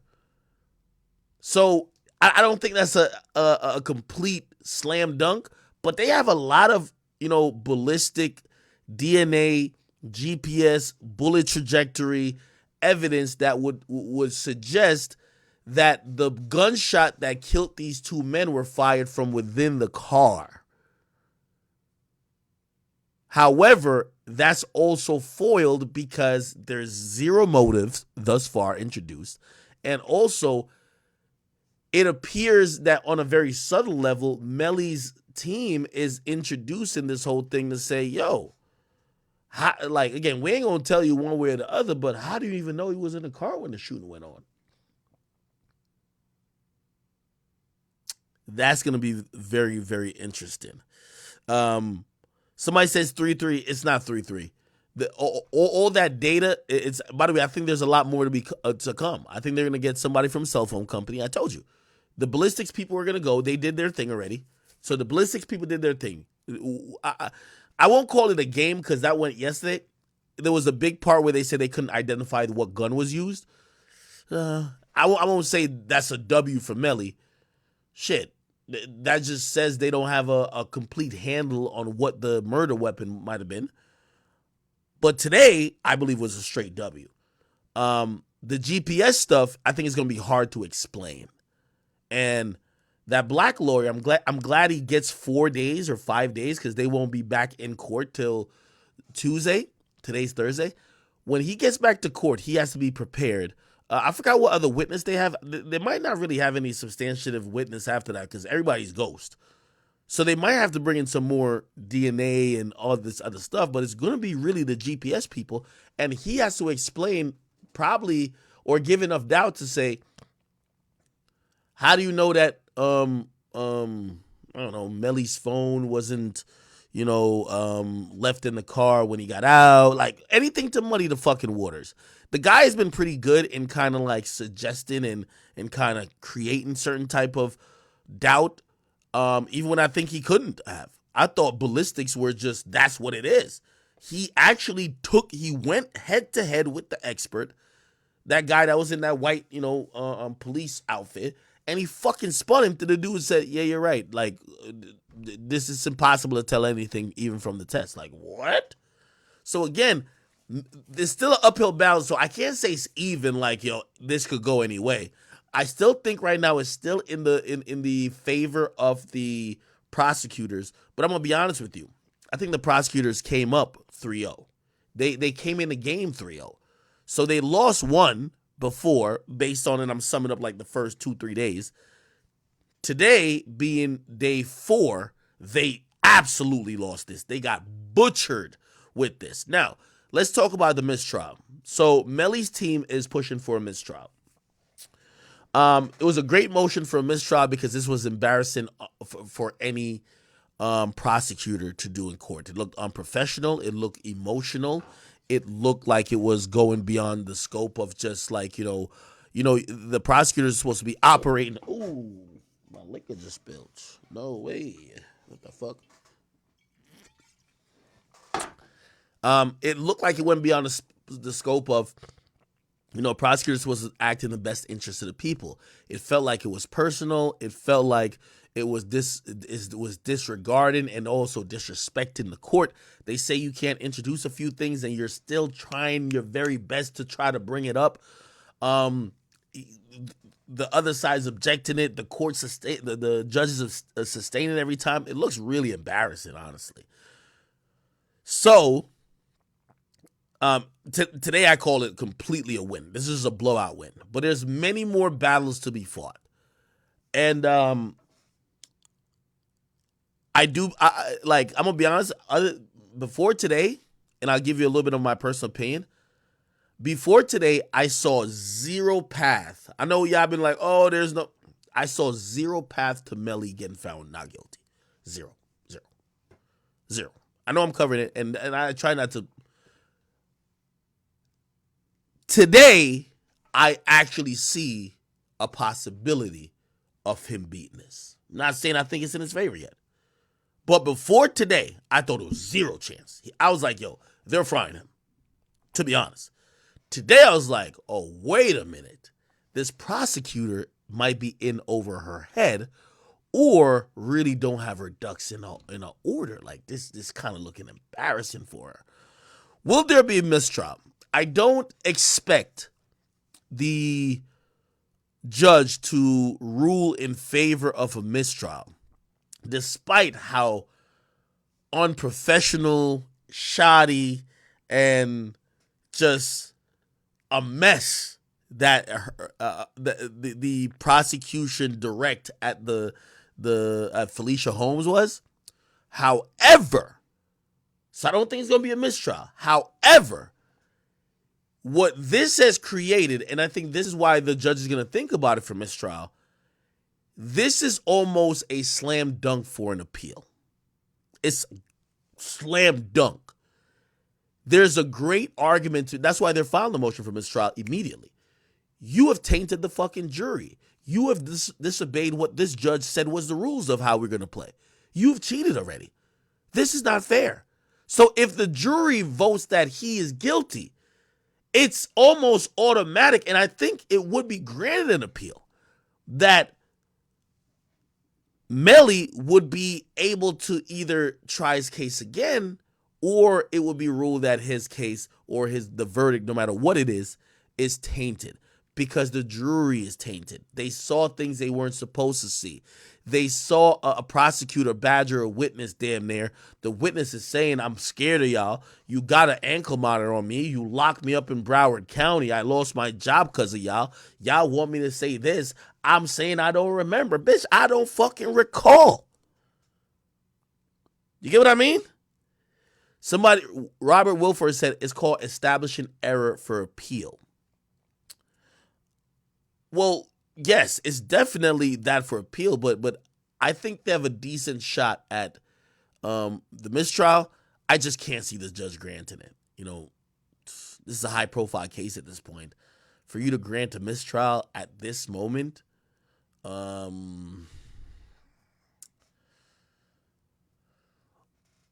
would have said it would definitely be granted a mistrial if Felicia Holmes was a eyewitness. So let's say for whatever reason she said she saw it and she told the police something she claimed she saw. Then she changed her story. And let's say it continued and they ruled on everything just like how this is. She don't remember, blah, blah, blah. And the eyewitness now is just saying, yo, y'all locked me up and I'm forced to be here and blah, blah, blah, blah. I think that would be a great case for a mistrial because your case probably is hinged on that eyewitness and the eyewitness saying, yo, whatever I said then, I don't remember. And also I did a new deposition about what I really do believe happened.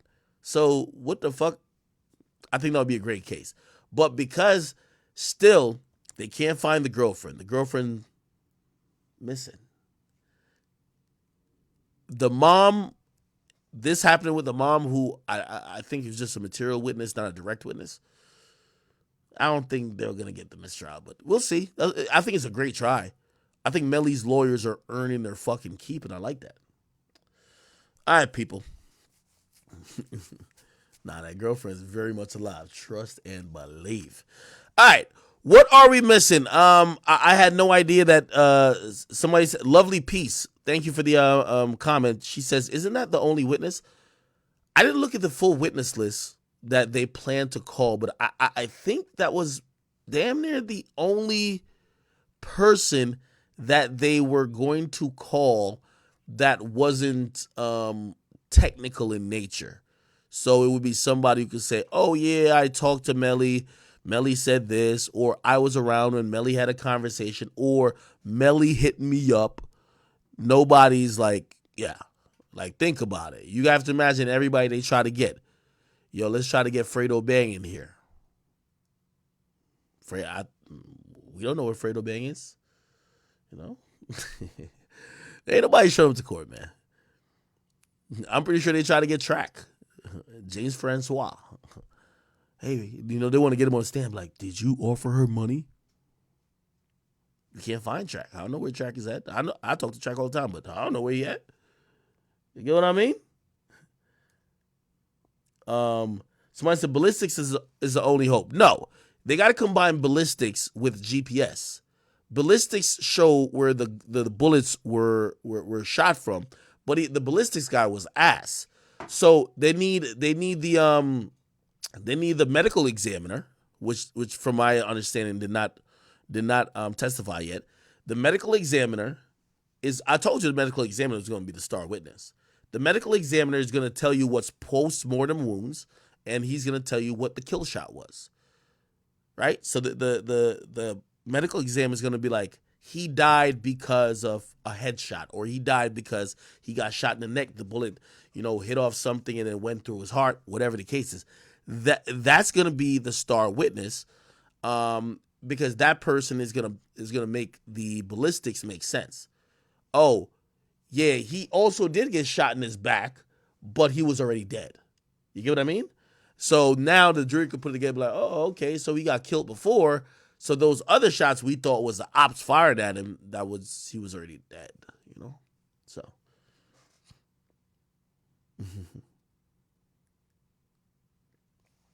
Again, I know people ask me and they're like, yo, Ak, what's my position on all these like trials and like where do I stand on it? I don't go into these trials saying that I'm looking for the truth. I go in to see how these lawyers are gonna play it. Just because I don't think you should ever look at even the law to give you the truth.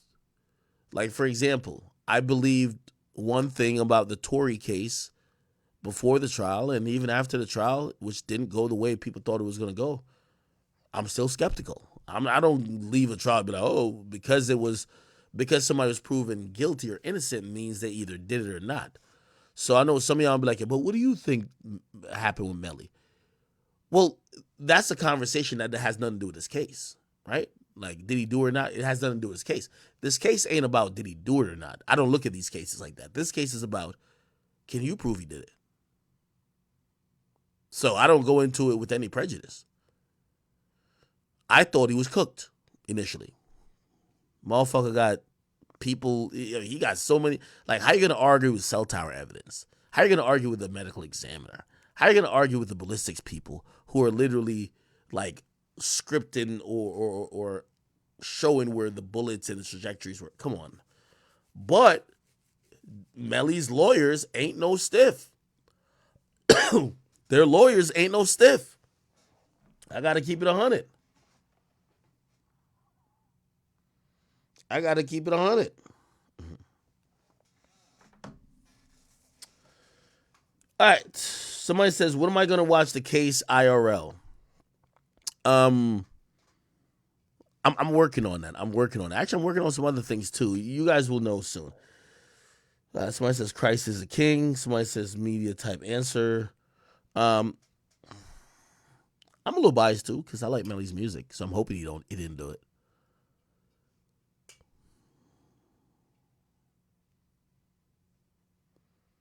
Somebody says Melly says he caught 2 bodies on a track literally.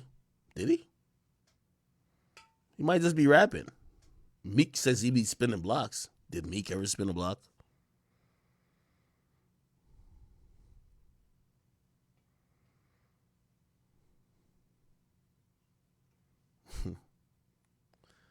Okay. Do I think he's guilty? Again, if we're talking about the law, my conversation is always going to be, will he be found guilty? When you say, is he guilty, you could just ask me the question directly. Do you think he killed them niggas? Get what I mean? I'll answer that question, not at this moment. At this moment and with these live streams I'm doing, it's about the trial. We've seen guilty men go to jail. We've seen innocent men go to jail. We've seen guilty men go free. We've seen innocent men gladfully go free. Sometimes you can't tell.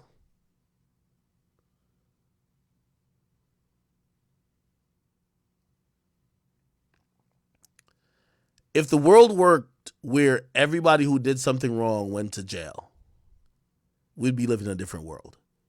It's, I always go back to I forgot the saying. It's like it's hold on.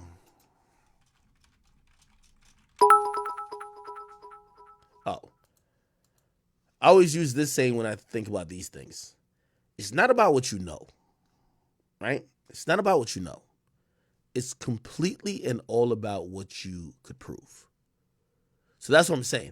If y'all want me to operate in a court sense with these cases, it's about what I could prove. My opinion of if these niggas did it or not don't matter. Right? Like, okay, you want me to give my opinion on Tory? Like, did he do it or not? Hold on. I think Tory was struggling over the gun. I definitely think Tory touched that gun. That's what I think. I don't know. The way he tried to present his case is, I ain't touched the gun, ever. My DNA not on the gun. You prove it. So what I think, what his position is, and then what the jury convicts on, 3 different things. So what makes my side more right than his? Unless you were there, you don't know. Now, when I hear this thing with the Melly shit, part of me is like, hey, he did that shit. Like, I'm gonna be honest. I guess I was gonna tap, but I was like, he did that shit. Just because of, but also here's the thing too. I'm going off the evidence that I'm hearing the prosecutor gives. So that's what I'm saying. I don't know for a fact, right? But that gives me a bias to go into the case saying, oh, he's screwed, because I'm going off the DNA and whatever evidence they put in all them documents. I'm like, oh, he must have did that shit. Why did he do it? I don't know. But in reality, did he do it? I don't know. Will he get convicted for it? I thought so. Whether he did it or not, maybe he didn't do it. But I thought he would get convicted until today. I'm like, oh, shit, maybe he has a chance. Now, I'm going to be honest with you, though.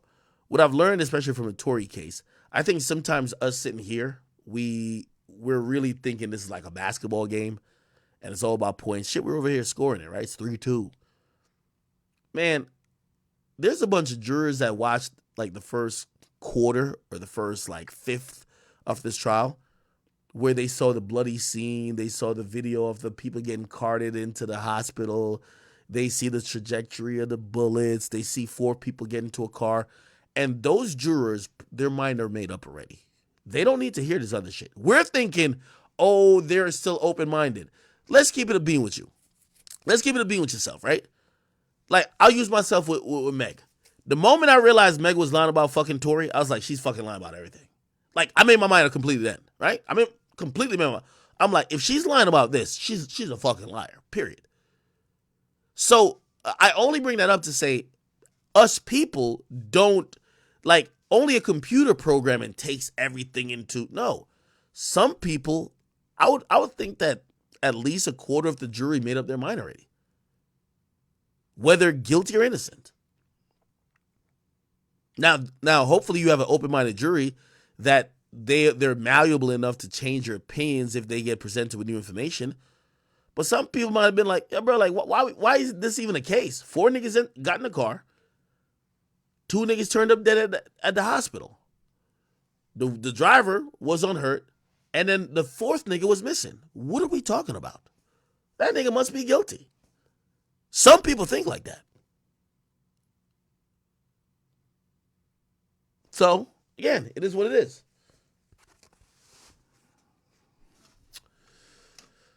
All right. Yeah. I feel like today was an early day. We did 5 hours and 30 minutes. Give me some hip-hop topics real quick that I could, kind of touch over. Actually, I hop in Discord. Y'all in Discord yet? If y'all ain't in Discord, man, if you want to talk to me, like trying to vocalize whatever, you need to get in Discord. Discord is where we are at. True View says, Ack, you stink, my G. I don't stink. I smell good. I took a nice shower today. I'm about to get my hair braided back again, because I hate, like, I really have an afro underneath this shit. Sometimes I see hair puff up right here. Now I'm about to get my braid back. Like, my hair is kind of getting long, so I'm about to start being able to do, like, different styles with it. And once my hair is long enough, I'm going to hit this bitch with no hat. This is going to be the new era of Act.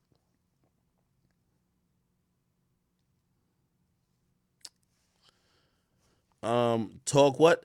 CEO, somebody said the Jim Jones braids. I ain't gonna lie. Jim Jones always had the nappiest braids known to man, bruh. Okay. So this was an interesting thing. People are saying that the PRE dude slid. If you guys don't know, there was a guy named COETZ, and they're saying breaking. There are sources that confirm that the victim of the shooting that happened on Spotswood and Button is Coetz. He was a person of interest in the death of young Dolph. And additional sources confirmed the shooting happened last night. Memphis Police Department was searching for a victim. They never found one in the area. His body was discovered shortly after noon today. Okay? This is some pictures of the crime scene. You will not see the body. But I don't even know this guy too much. I guess I could go, let's go to his page if we can. Coetz. Coetz. Instagram. By the way, no disrespect, but as soon as a nigga puts CEO in their name, I know they're not a CEO. Like, no disrespect. Imagine if Mark Zuckerberg's name was CEO Mark. What was his MySpace name? You said what? I said, what was his name on MySpace? Nigga, I don't know how old this nigga is. I don't think he had a MySpace. But shit, yo, one thing I could tell everybody is that it's clear that the death of young Dolph has traumatized so many people and fucked up that whole ecosystem and structure in Memphis. There's been killings that seemingly are revenge killings immediately afterwards. Remember, they said like 4 niggas got killed like in the next 24, 48 hours. But even like, how long Dolph been dead? I think Dolph got killed, was it 2020 or maybe 2021? I can't even tell. Let me see. When did young Dolph die? When did young Dolph die? 2021. Niggas been dying just all over since then. And it feels like, you know, there's probably like some type of really either super beef that I'm not going to say that Dolph dying created. But now, like, when you take somebody out of the equation who was probably the breadwinner, the provider of all these, you know, individuals and people, yeah, people are upset. So revenge killing is going to happen. Now, is there a possibility that this guy died and has nothing to do at all with the whole young Dolph situation? Probably. But everybody's thinking that it is because at one point he was a person of interest when it came to the young Dolph investigation. So, man, God rest his soul. There's so many people that got locked up over this Dolph situation. Man, CEO got put in a flower pot. Man, listen. What Memphis has shown me is that they don't play, bro. Memphis not playing. Memphis is quick when they get back, and you could tell they drop bodies every so often. I'm gonna be honest. Yeah, that might be the reason why Jockey look get the blinky on him. You're talking about Ja Morant again, bro. Like Ja Morant, like there's zero reason why Ja Morant needs a gun. Like zero. He in Memphis. Do you really think? You think he's that nigga don't need a? He don't need a gun. That nigga needs security, bro. Bro, Ja Morant don't need a gun, man. He needs a Bible, man. Read that nigga Psalms 23, man. If you wake up and you automatically think you young boy don't want to be young boy. You feel me? Like young boy is telling you that he's going through shit. Like he's bipolar. One time he's here, one time he's like, yo, I'm done. Like, come on now. Like, you gotta grow up. You have to fucking grow up. Like, there's a difference between entertainment and reality, man. Come the fuck on. Get that boy a nice Bible, the King James Version. Make him read Psalms 23 every single day at 7:30 and trust and believe. Give it about 2 weeks, he'll be fine. Now, I still believe he should get suspended. Oh, who kid is that? I think he should be suspended for the whole season. You got to get him out of here. You know what I mean? That boy not trying to play. He's not trying to play basketball right now. He's trying to play gangster. So let him play gangster. Hopefully there's a league for that. I think it's called the Streets or it's called the Rap Community. And let's see if he can survive. Fuck it. Damn, not a whole season. I've been waiting for him to crash out.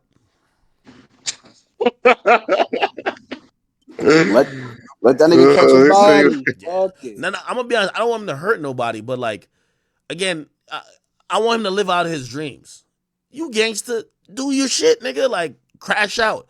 I'm just hoping you don't hurt nobody, especially who is an innocent civilian, while you try to live out your $200 million gangster regime. Also, the thing that confuses me is that listen, I get it, like, no disrespect to people, and I'm not trying to shame people on money and nothing like that. It's like, I get it when you don't have money and you want to be a gangster, like how these guys portray to be a gangster. You know, if I wanted to be a gangster and I had $200 million, I wouldn't be just waving around it. Nigga, I would have a fucking nice militia running around with me. They would be waving around the gun, nigga. Nigga, it would almost look like like I got a cartel with me. Why be a super rich, super wealthy millionaire and you are the nigga with, like, come on. Nigga, I would have like literally 70 people with me. They all ready to crash out for me. You get what I mean? Like, you ever see when they capture, they try to, well, I think right now they got one of El Chapo's son. You ever see when, he just be having a bunch of crash dummies around him? Like, he just, bruh, I've never seen him with a gun in his hand. Actually, I have. But it was like a designer gun. It wasn't even loaded. Because he's not doing the shooting. He's too rich. He had mad niggas outside. He getting his dick sucked in a room. He got niggas with AK-47 outside the room. That's what I think. If you want to be a rich gangster, what's the like allure of being the broke gangster? Like the gangster where you got to keep pulling your gun out, like everybody else is chilling, but you think you're the shooter. What the fuck is the point in that? That's what I be trying to tell these Bronx niggas. That's why I be trying to tell them niggas, like, man, y'all niggas is stupid. Like, y'all niggas want to make music, diss each other, kill each other. Yo, if gangsterism was that appealing to me, I want to be a nigga like Pablo Escobar. I want to be like Putin. Like, I want to have niggas to crash out for me. I want to have a little mini army. I don't want to keep waving a fucking 22 in the air. What the fuck are you gonna do? Yeah, like, but you think different because of who you are and what you've been around. Like, these niggas is in the hood all day. Nah, but I'm talking about John mentality is different.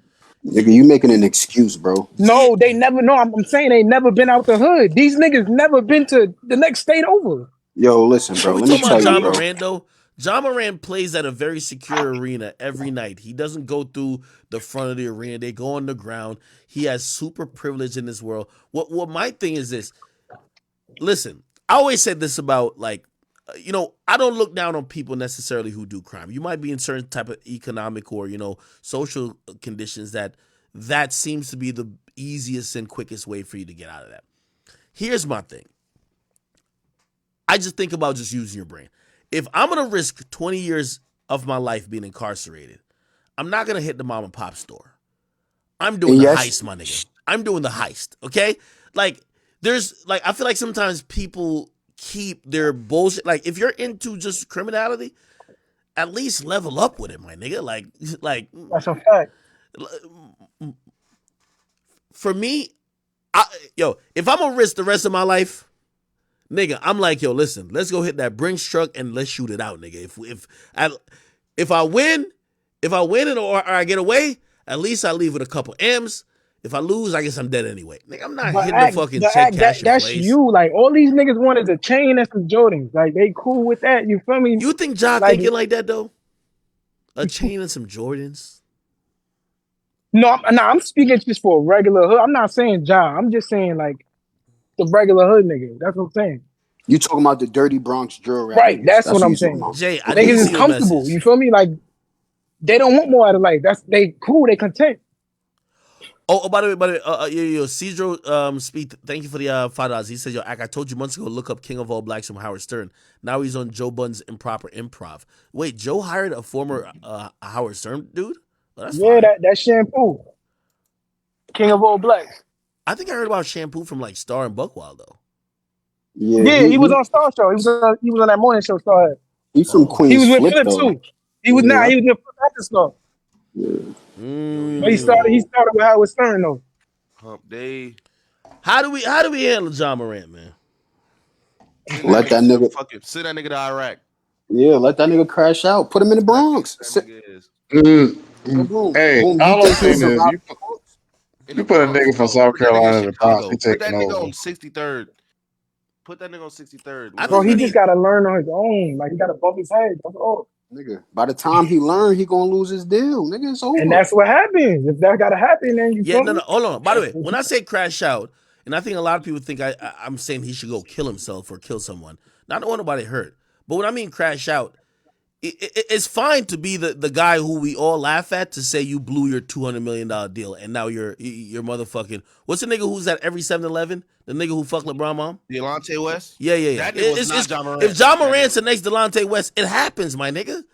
It's cool. Go crash out. Like, again, you're making a choice. If you want to blow $200 million showing guns, then that's on you, bro. You gotta let him I'm not be. gonna get mad enough. Bro, Like, if you want to feel sympathy for a nigga, bro, come on, act. Right. Feel sympathy for this nigga. He did his shit to himself, bro. Nah, I Facts, bro. Yeah, I don't have those. That's a fact, bro. You know how many bowlers gotta kill to be in his position? Like, come on, man. Like, hey, so this is the part, and this is a question I've been like, it's hard to answer. Now, granted, I'm still saying crash out, my brother, because I don't got no time to deal with a grown ass man who might have some mental issues or who's trying to cosplay or some shit. Listen, we all kind of grow up and like we might be like angling towards whatever, or you think certain shit is cool. What do you think he think is that cool about acting like NBA YoungBoy, or just like him toting a gun? Like, what do you think the allure is? Because I think his position is, y'all niggas don't understand young niggas like me. This is what us young niggas do. We 22, we like waving the blicky around. This is our shit. Like, y'all don't get it. Y'all gonna say I'm just retarded, but this is how young kids who listen to NBA YoungBoy, this YoungBoy is got a how hold on these niggas. I ain't gonna lie. Bro, he fanned out to look cool for these right. niggas, bro. Yeah. Fan, bro. YoungBoy got a hold on these niggas. A tight grip. You know what the craziest part about it? Oh. I don't even think, bro, he don't even, like, I would have respected him more if he slapped a nigga like Draymond or something. Like, you know what I mean? Like, I don't even see him. Yo, he don't even act tough in the NBA. You know, right? Like, he don't act tough at all, nigga. No, nigga, he don't. But what if you find out he's like twice a better shooter off the court as he is on the court? Bro, he's not Aaron Hernandez. Let's keep it a beam. Let's go. You never know. Didn't the NBA say they found out more shit that they didn't bring to the public yet? I'm gonna be honest with you though. Like, no bullshit. Like, this was a thought. Now we really wasn't gonna really introduce it, but fuck it. Like, we on stream. I thought he was going through an identity crisis. I thought it was either a couple of things. But one of the things, the main important thing, I thought he might be gay. Like, only a nigga who is... Wait, come on. I'm serious. Nah. Where you get that assessment You at? could have saved that one. No, he's Where not you saying get that that. assessment at? Only a nigga who's just so uncomfortable with himself and is trying to find a middle ground of his identity seems to keep going against the grain and the mold, even at his own detriment. We're not allowing him to be him, but I don't know people that really grow, like, literally wake up to say, I'm a gangster. I was gonna say this, bro. I'm gonna bring you to South Carolina, and you're gonna understand. No, you gotta remember, YoungBoy came and did a performance there in Spartanburg, in South Carolina. The chain got you're snagged, glazing and he South started Carolina. fussing. I'm just saying. No, but that's where he's from. He's a product of his environment. Yeah, I will also say, as a fellow nigga from South Carolina, maybe y'all have the idea that y'all understand his identity. If the nigga keep doing the same thing, maybe that's really his identity. Maybe that nigga really do that. Also, South Carolina niggas do tote guns on a regular. Yeah, of course. Yeah, the niggas that tow guns aren't $200 million star players for a basketball team. Yeah, like, how you think it's best? Wait.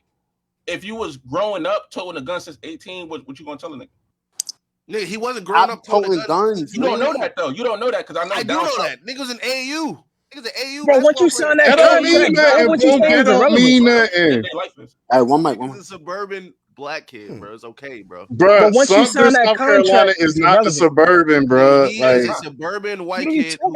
He is not, No, bro. it's kind of been like already kind of the narrative is he grew up in the suburbs. Like, we saw the pictures. Like, he grew up in the suburbs. I'm not saying he's not close to the hood. I'm not saying his friends ain't from the hood. But, like, he didn't grow up in a tough life where, like, he don't know, like, you know what I mean, ribs touching. He don't know what to eat. Maybe he got to go pick up a gun and sell some drugs or go rob a nigga. That wasn't his reality. Fact, nigga, you know you from the birds, bro, because niggas from the hood, they mom and pops can't even pay for their AAU shit. They can't even pay for a lot of this shit, bro. Y'all saying that, but the niggas from South Carolina, y'all make it seem like Sumter is a known place for being a suburb. It's a nowhere. All right, but Sumter is always ranked top 10 dangerous cities in South Carolina. We seen that picture. We seen that picture, nigga. It was Yo, I just want to know if he. Hold on, I just want to really know. Both parents. Does anybody think he's done some gangster shit? Like, we don't got to be no. honest. Like, Y'all don't think he ever pistol whip a nigga, maybe No, kidnap a nigga, shot a no, nigga, little Legos. no. Ain't nothing wrong with the little Legos, you know what I mean? No. Hey, y'all acting like Raymond Felton didn't get in trouble with a gun in New York, and he from South Carolina. He probably But went then car he write a hopping. statement on the kid that he fought at his crib. No. He probably went car hopping or something, bro. But he never like did some gangster. I ain't gonna lie, it was kind of odd that he went to y'all grab his acting gun. like Raymond Felton didn't get in trouble with a gun in New York, and he from South Carolina. He Nigga, from the same we're area. not saying the whole South Carolinas like that. We're wondering about Ja Morant. Raymond Felton was like a nigga who could barely he couldn't dribble left to save his life. We're talking about a actual star. Like this is a star, the face of the league, a guy whose sneakers sold out in seconds. He's so popular, the youth want to be him. But what makes a man when you have so many kids that want to be you? They want their game now to be be modeled after you. Why do you want to be NBA YoungBoy? Bro, that nigga want to impress Is it his even fair to friend. call him a man though? You said what? Come on, bro. He a grown ass Is man. it fair to call him a man? Nigga, he's a man. Bro, he's like 200 23. million. He's a man. No, he's 23. Well, how old is this nigga? He like 23 or 22 or something. Yeah, like that. he's a man, bro. That nigga's a man, Yeah, nigga, bro. he could drink, he could do taxes. That nigga's a man. Well, what I'm saying is, he like, all right, act. You know the big. Nah, he grown as fuck. How old is he? 23. Yeah, no, He's act, turned 24 this year. Okay, but act. You know how look. You said it before. Like you know how some rappers want to be ball players, and some ball players want to be these rappers. That's probably just him. He probably want the love that rap niggas get from the streets or whatever that they don't get as a basketball player. Even though you get way more love as a basketball player in your hood because nobody want to kill you. Yo, the only thing that's confusing me though, like again, all right, I hear what you're saying, but why don't he don't, bro? Let's be honest, bro. Like, do you even look at Ja Morant and think he tough? Like, I don't think he tough. Why is he doing that? Like. If you saw him and Tyler Hero in two different alleyways, like you'd probably just close your eyes and just keep walking. And whatever one you end up in, you end up in. It's like, bro, he's as tough as LaMelo Ball. Like, there's no intimidation factor. You know what I mean? My thing is that I would respect him more if he was slapping niggas in the NBA. If you don't dug all the way out. Yeah, I agree. Yeah, bro. like Ron Artest, that nigga was he. If that I nigga was doing just this about shit, to I'd say be that. like, Wait, but didn't the nigga point the gun at another team though? That's not crazy. Bro, come on, bro. They're claiming it was a water gun. A water gun with a beam on it? Yes. Listen, bro. That's that Ja Morant shit. You never put a beam on the water gun and hit the target? Yo, why nigga in the chat gonna say, yo, Ja Morant is like a fake Polo G?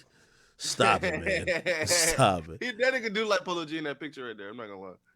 Nah, Steven Jackson was with. Now, I ain't gonna lie. I used to think Steven Jackson was crazy gangster until I seen him check in with a bunch of 15-year-olds from O Block. That was wild. Steven Jackson was going through. That was gangster. Nah, he is, but that was gangster though. Wait. Facts. Wait. Facts. How old are you? Who, me? Yeah. I'm 30. All right. Would you go check in with a bunch of 14-year-olds from Brownsville? Wait. We can't say he checked in because we can't say he checked in because nigga, he made a video saying I checked in. Wait. That don't mean wait. Checking in consists of what?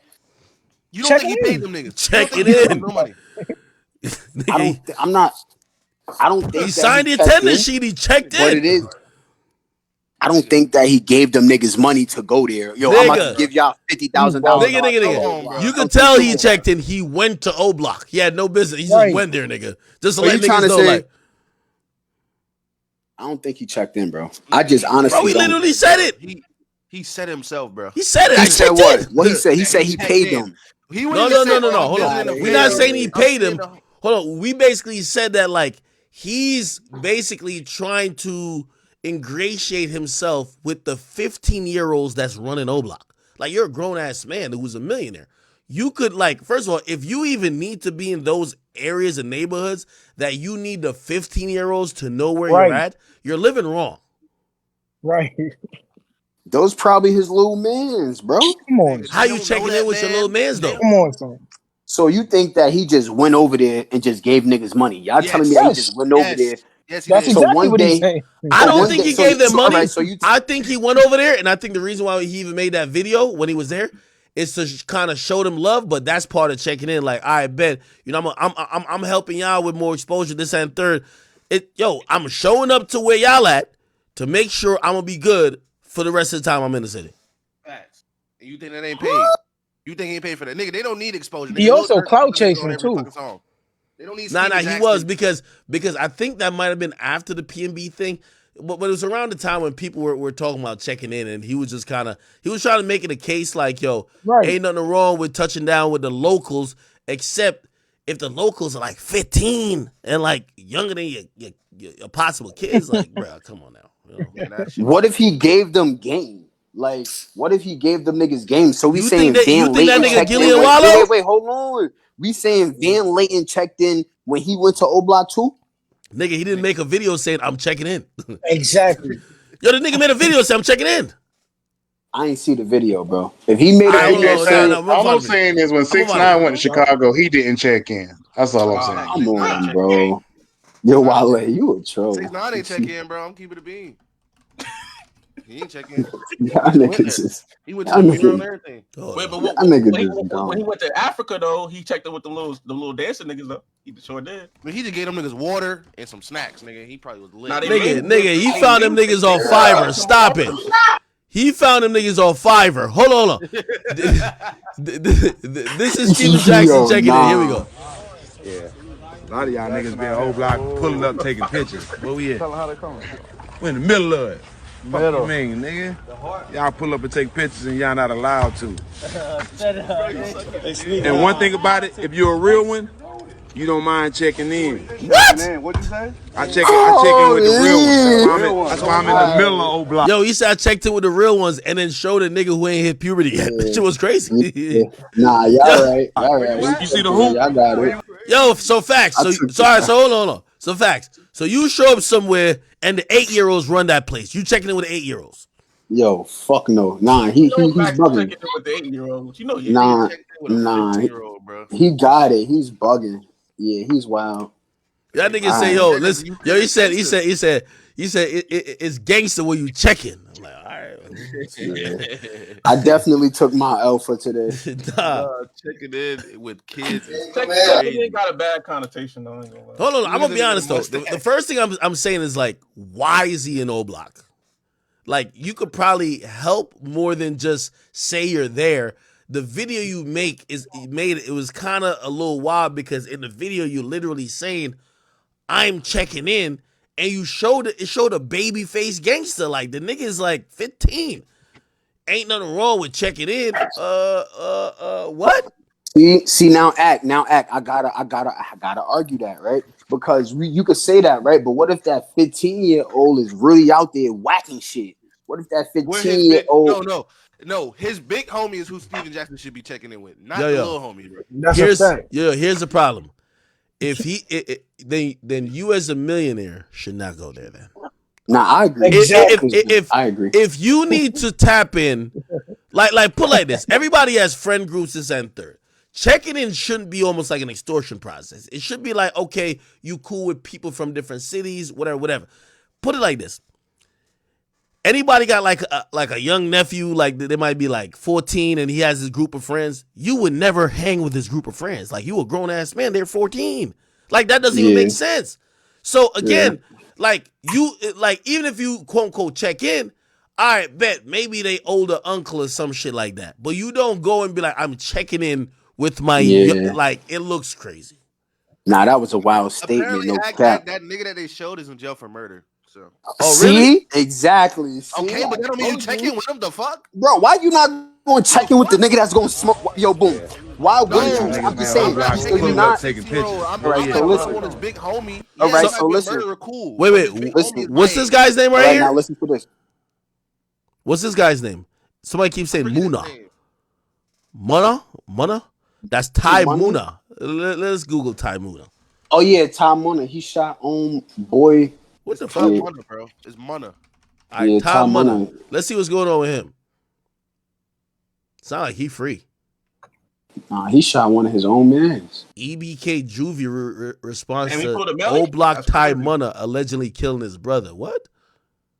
He pulled a Melly? That's crazy. Ty Muna first live after being shot in the chest in O Block. He's still dissing the ops. these titles are wild. Imagine you're still dissing the ops after getting shot in the chest. I mean, you kind of got to be committed to the cause at that point, right? Bro, he's like 15. Bro, he don't have you don't have an ounce of facial hair on him, bro. Time They do on be him. babyface gangsters though. That nigga might be 30. You never know. Nah, nigga. He is a Those be the niggas, bro. Those be the niggas that'll shoot this shit out you for no reason, bro. Because they ain't got shit to lose, nigga. They ain't got shit. They think this shit O be Block member Ty Munna survives mass shooting. I couldn't even make this shit up. Oh, nigga, this is a 16 shot him video. Let me see. What the fuck is this? You said what? I say we could still come up there. Not right now, but tomorrow. Hey, I'm slide tomorrow. Oh, this is one of them where they talking to each other. They talking to their ops on FaceTime. This is crazy. You heard me? Yeah, I hear you. Tomorrow in the morning. It's over. What is over with for the night? Huh? Well, for the night, it's over with tonight. Yeah. Love you, blood. Love you too. Oh shit, he's in the hospital. A mass shooting. Oh, here we go. Yo, it's your boy Trench News, and I'm back at y'all with another one. Appreciate all love, support. Thanks for everyone who subscribed to the channel. If you ain't subbed to the channel, make sure you do. Make sure you join the membership. Shout out y'all. Old Block Ty Money, Old Block Ty Muna, Old Block Ty Muna. If y'all know who he is, he a guy. He not a rapper, but he a guy who the little kid who got shot, the 16-year-old got shot. Nah, you can't check him with a 16-year-old. That's wild. Let me Google this. How old is Steven Jackson? He like 42, bro. You 45 checking it with a 16-year-old, bro? That sounds crazy. That's your grandson, bro. Yeah, they supposed to call that man Unc. They supposed to say, yo, Unc pulled up on me. They don't supposed to be none of the other stuff. Nah, this is crazy. Hold on, let me hear the story. And recently in O Block, when 5 people were shot, and it just came out that O Block Ty Muna has been arrested and charged with the murder of EBK Juvie brother. EBK Juvie is a No Limit affiliate. That's Cairo cousin, and a lot of more of them No Limits. Mellow Butts cousin. You know, they got a deep family. But O Block Ty Muna, it just came out. It's public record that O Block Ty Muna has been charged for allegedly killing EBK Juvie brother. Now, them's 2 blocks be together on road shows and everything. They be together, be hanging over there in O Block and everything. So I don't know how this gonna go, but I could tell that this is gonna be a dangerous summer, man. Y'all be looking for an update by me. I'm going live today. Okay. What? I'll bug up. Now I'm in the car and I gotta do my whoop still, bro. It do hit different when my living situation crazy right now, but I still gotta get y'all what y'all here for, bro. Topic, bro. O Block Ty Munna, bro. Just like it's a rainy day for J Main, it's a rainy day for Ty Munna, bro.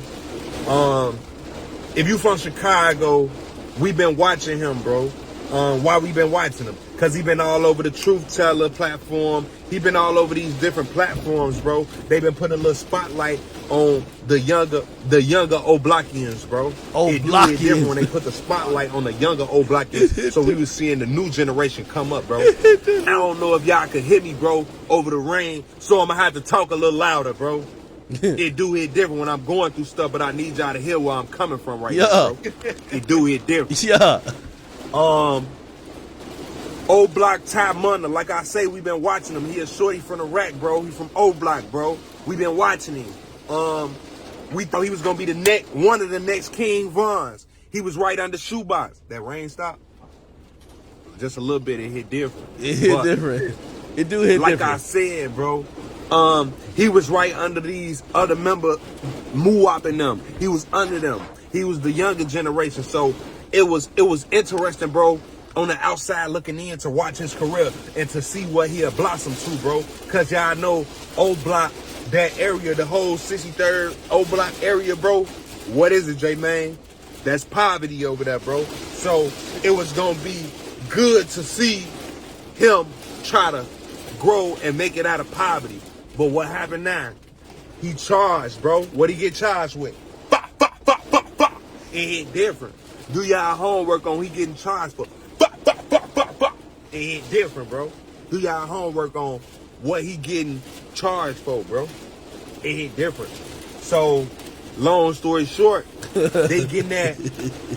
Long story short, he's accused, allegedly they saying that he's been locked up for the murder of EBK Juvie brother, bro. Do y'all homework, bro, on EBK Juvie from where, J-Man? No Limit, bro. EBK Juvie been dropping videos and he been in the No Limit blogs with Cairo and everybody else, bro. He doing this 1-2 right now. He up and coming out of the rack from Lil Herb camp. Do y'all homework on No Limit Lil Herb camp, bro. That's where he from, bro. He coming up right now. So it's a lot of people coming up right now. But what happened? Ty Munna from O Block killed his brother? Why is that crazy? Do y'all homework on the certain members that be hanging with the Oblockians from No Limit, bro? Do y'all homework on the No Limits hanging with the Oblockians, bro? So that put a hole in their relationship. Yo, FYB J-Main, I fuck with you, nigga. You are hilarious. I hope you succeed with whatever you're doing, my nigga. You're fucking comedy, nigga. Ever since Vaughn came out with the Wooski Slow, he taking medicine. Ever since Vaughn did that little whoop, bro, on Phonem, that shit was like, you see what I'm saying? That's not what's really going on. That was never accurate, bro. Folks, I always been the type of nigga to do what he want to do. After folks lost so many people in this shit on Phonem, he stopped caring about that rap shit like that for real. But will he still get up there, do his 1-2 shit on Phonem? Wooski a regular nigga like everybody else on Phonem. Nigga, you talk some money to him on Phonem, he gonna get in. What you say, 10,000? On Phonem grade. What you say, 20,000? Did I hear 30? On Phonem. That's how Wooski is. Folks move off of money. That's why when they be like, yeah, Wooski broke, Wooski got a fake watch and all this. Bro, Wooski is whooping. He know he could be rich at any second, but he focused on street stuff, bro. He focused on the streets, bro. Folks, that's $1 million man that's walking. It hit different. Before Wooski got hit in the head at the funeral, was he one of the most feared in Chicago? First of all, I was at that funeral, bro. And that funeral is part of the reason why I moved the way that I moved to this day. And your question was, before the funeral, was Wooski, say that one more time, I'm sorry. Was he one of the most feared guys in Chicago? Because, I mean, he was entertaining, man. So what was his passion doing? Nah, I ain't gonna lie, man. This J-Main nigga is hilarious.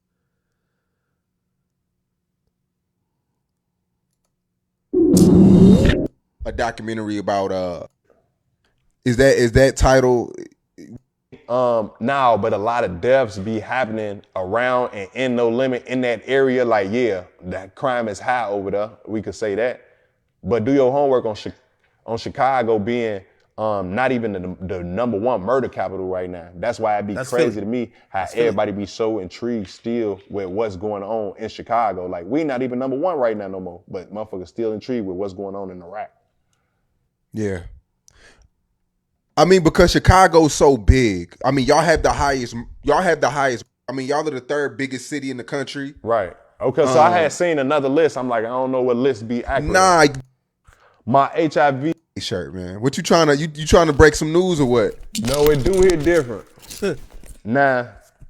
My HIV AIDS shirt, bro, I definitely had to wear this during this interview because I guess Yella made a comment saying something about, and I felt like you're not supposed to do that. You're not just supposed to say, yeah, and J-Main got AIDS or J-Main got HIV, bro.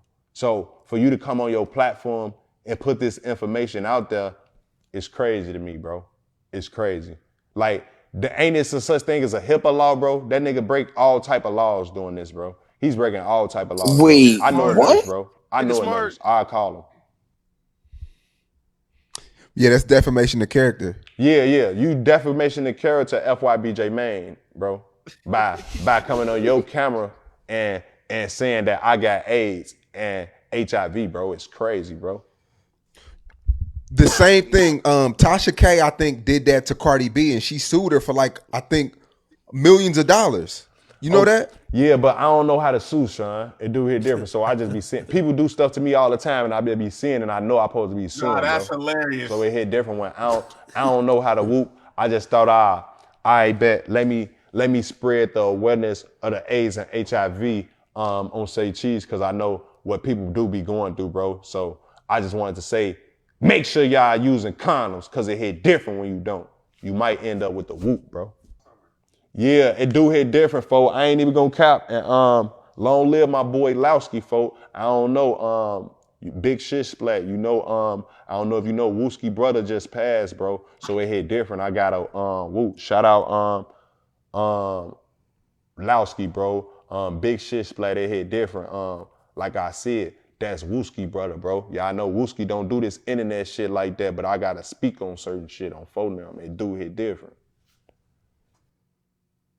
That's crazy. Nah, I ain't gonna lie. This nigga is hilarious. I don't care what nigga say.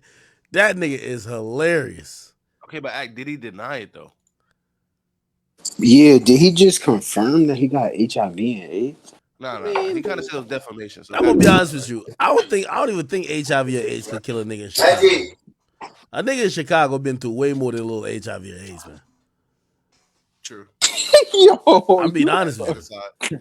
Yo, imagine like surviving all them shootout. The nigga say he was in a shootout. He had to hold somebody up to shield them from bullets. Imagine surviving that and dying to HIV and AIDS, bro. You wouldn't be tight? I'd be sick. That's the way I go out, bro. After being the Oblachian. I mean, you'll definitely be sick. Yo, the niggas fought multiple wars with the Oblachians, survived to tell the tale.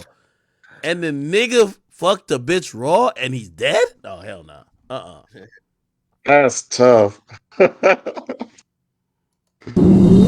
I think I did an interview with you and you were kind of like telling him, because, I mean, look at you, you're moving around and body per se, but the feds are charging him with it.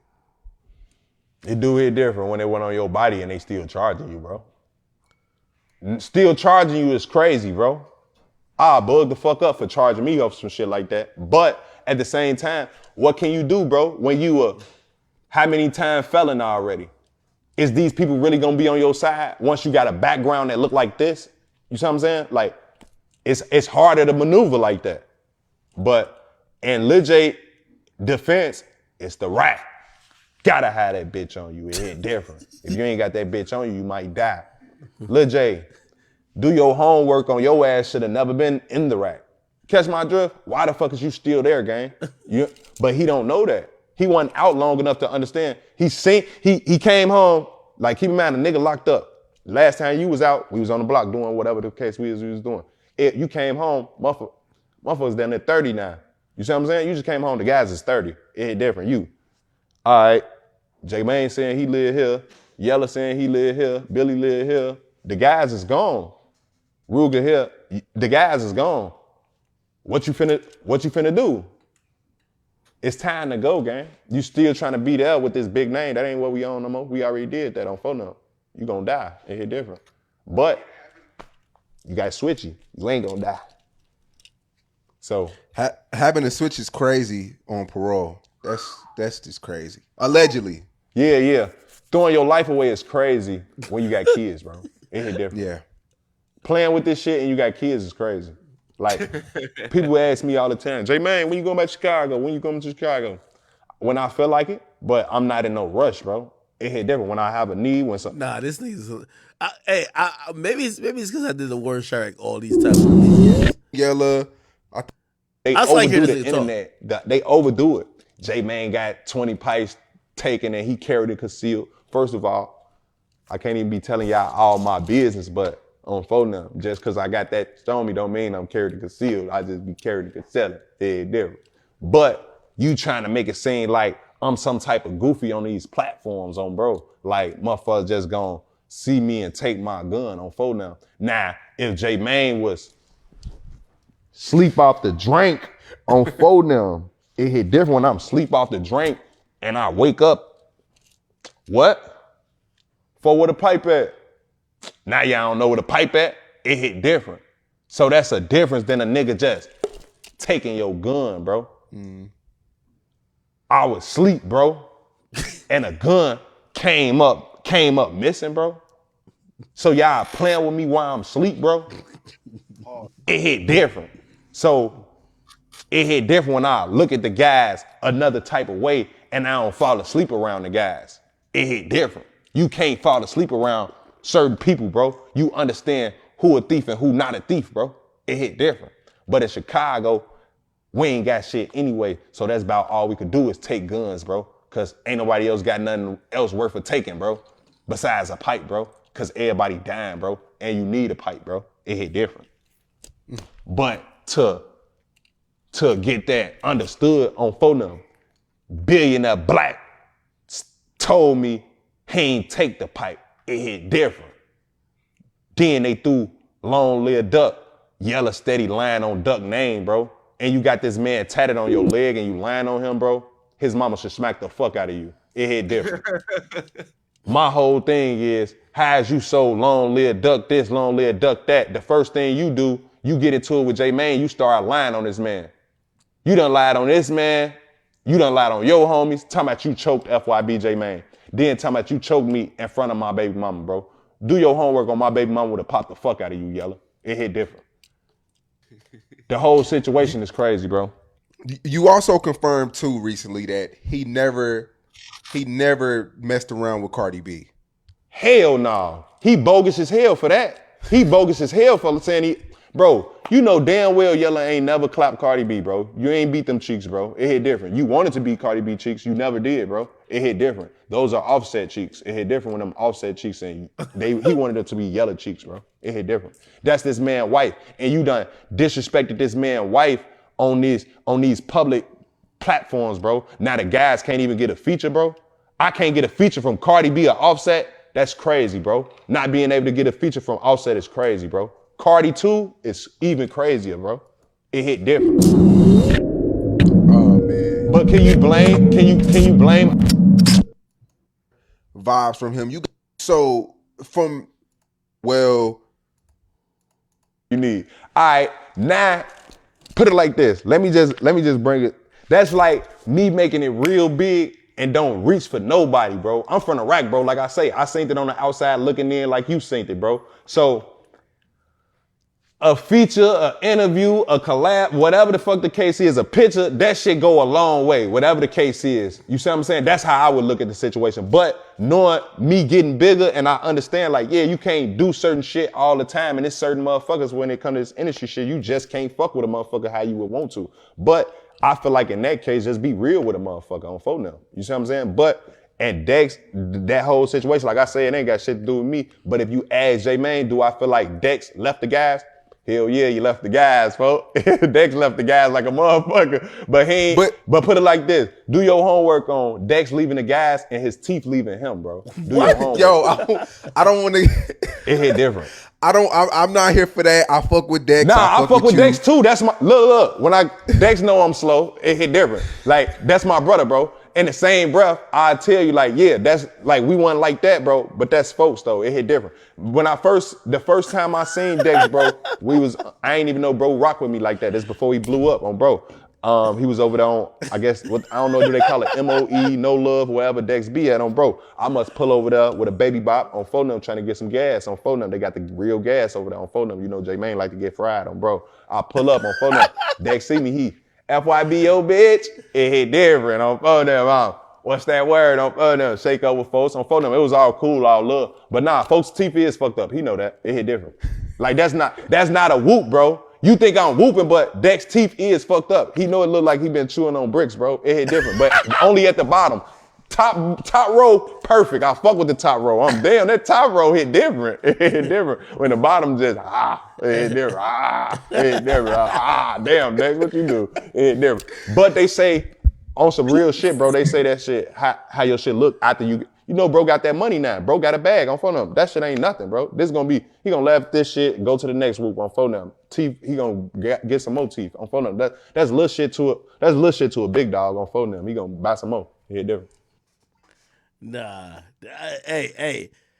I don't know why I like watching this nigga video so much, man. I don't know why. I might have one more in me. Let me see. I feel like I've watched all these already.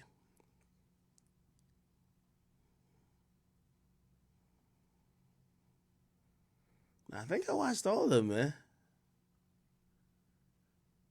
It hit different. Nah, fuck with that nigga, man. It hit different.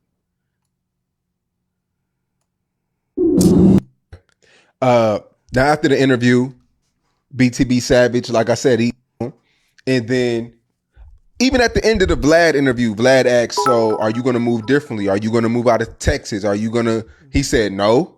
He said they not like that.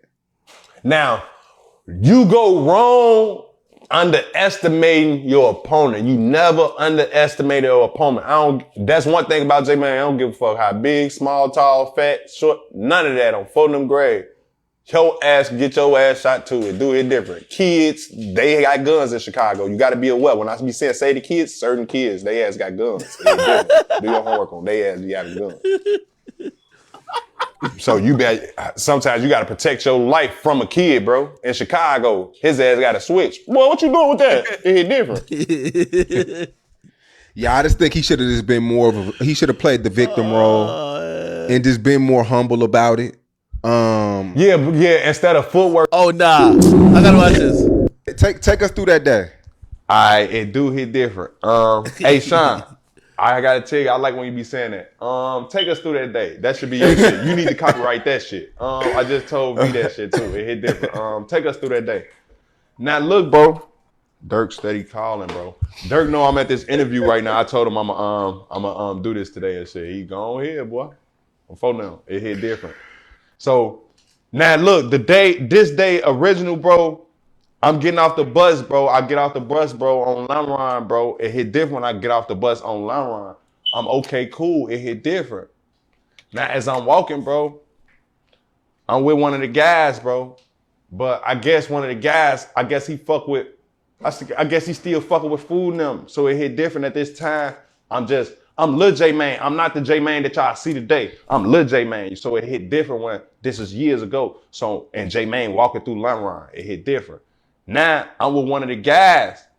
Now, when I say one of the guys, this one of the BDs. This is a true story, Sean. It hit different when he from what we know of today is O Block. It hit different. Hit the like button when we know of that today is O Block.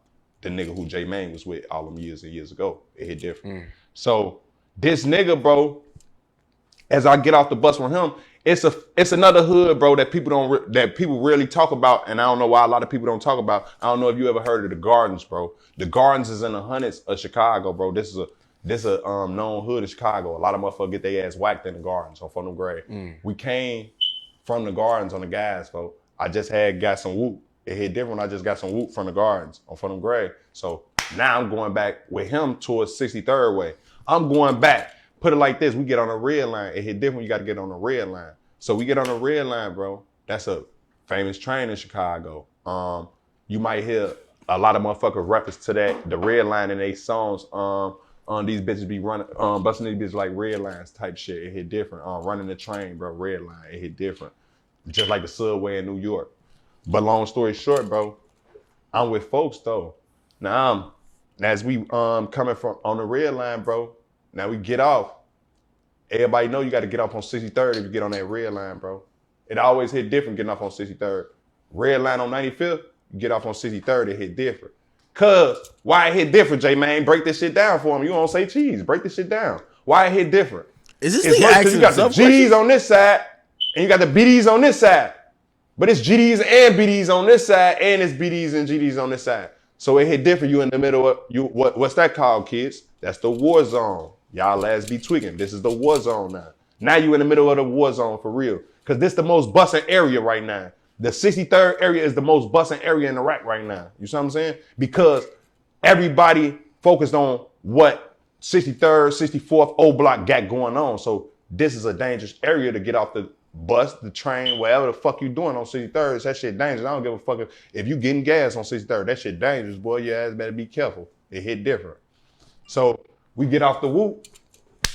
We get on the bus. Now you got to take the 63rd bus to normal. It hit different when you got to get on the 6:30 bus towards normal, and that's why they say it's Lamrine, bro.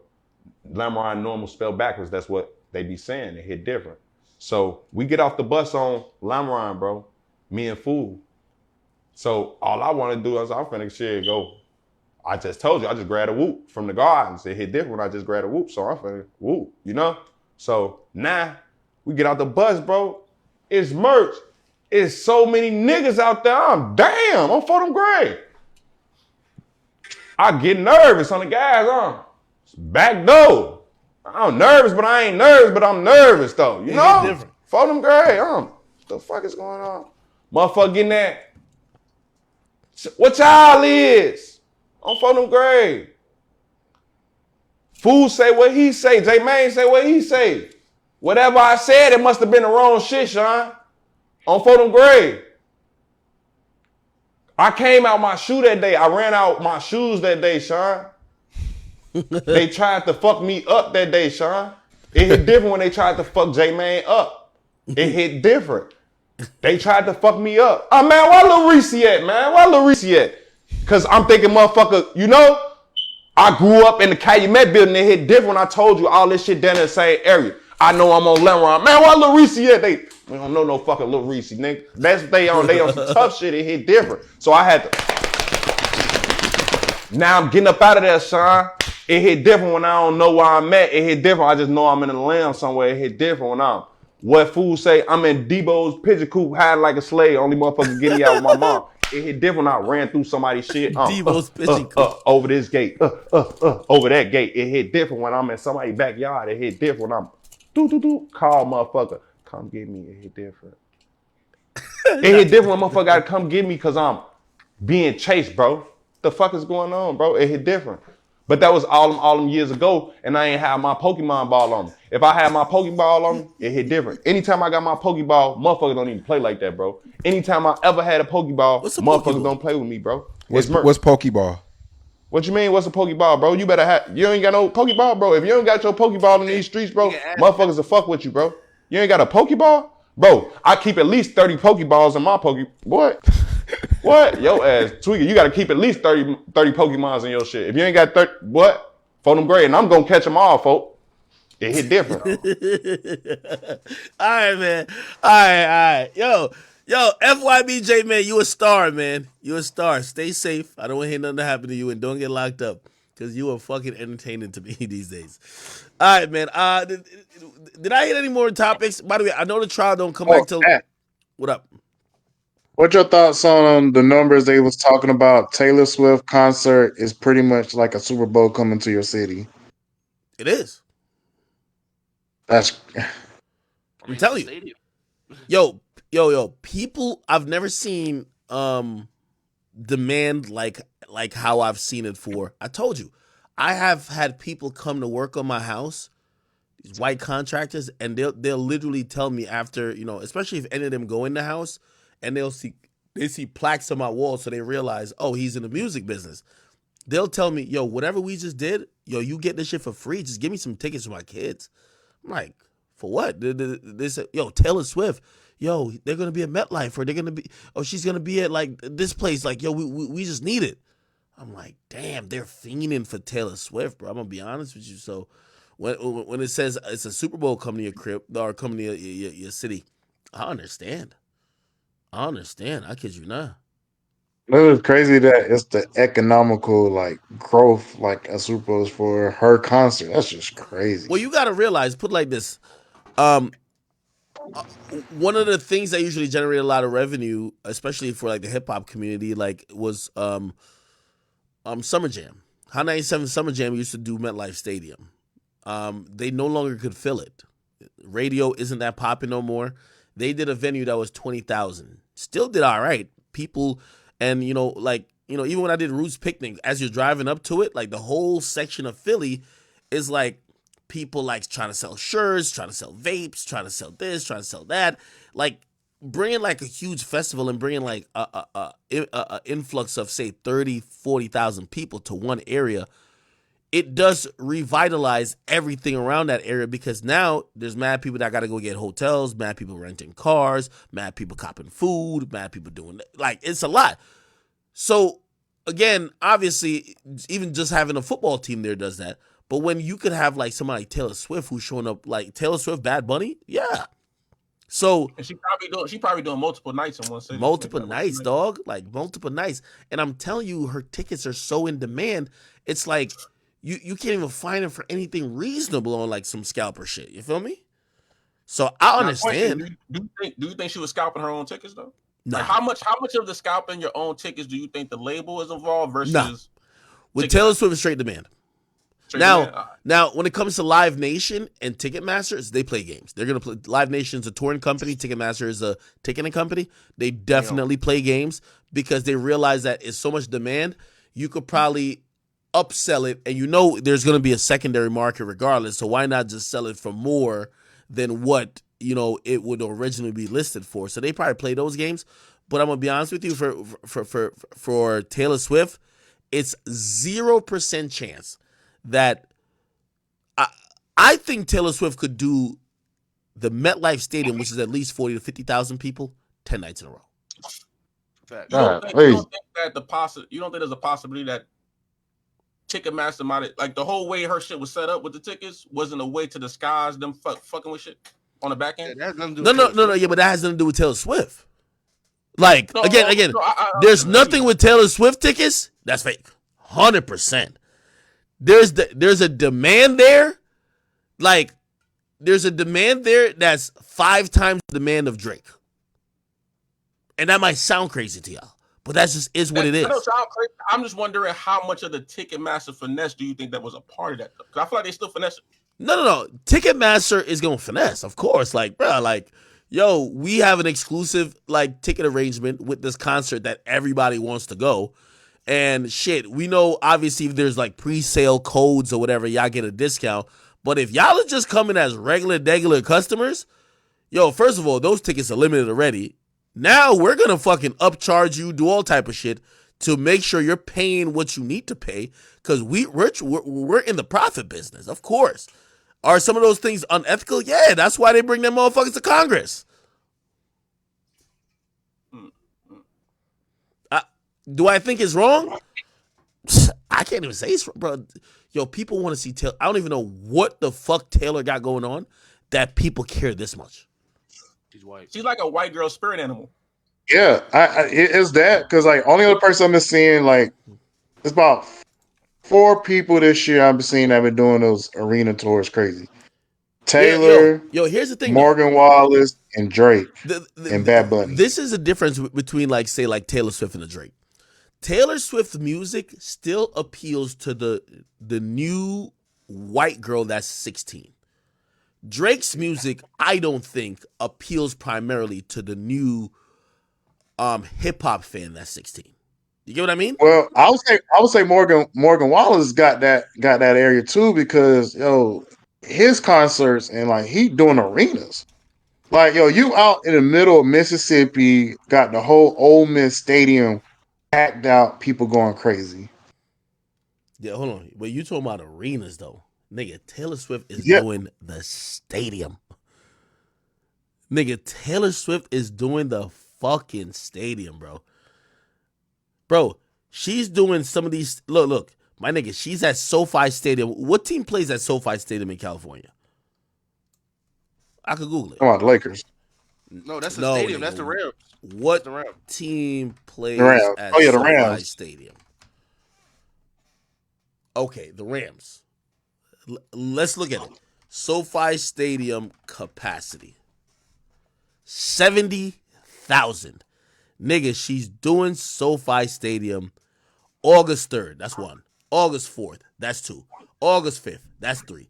August 8th. That's 4. August 9th. That's 5. She's doing it 5 fucking times. My nigga, this is like another fucking level. I don't know what it is.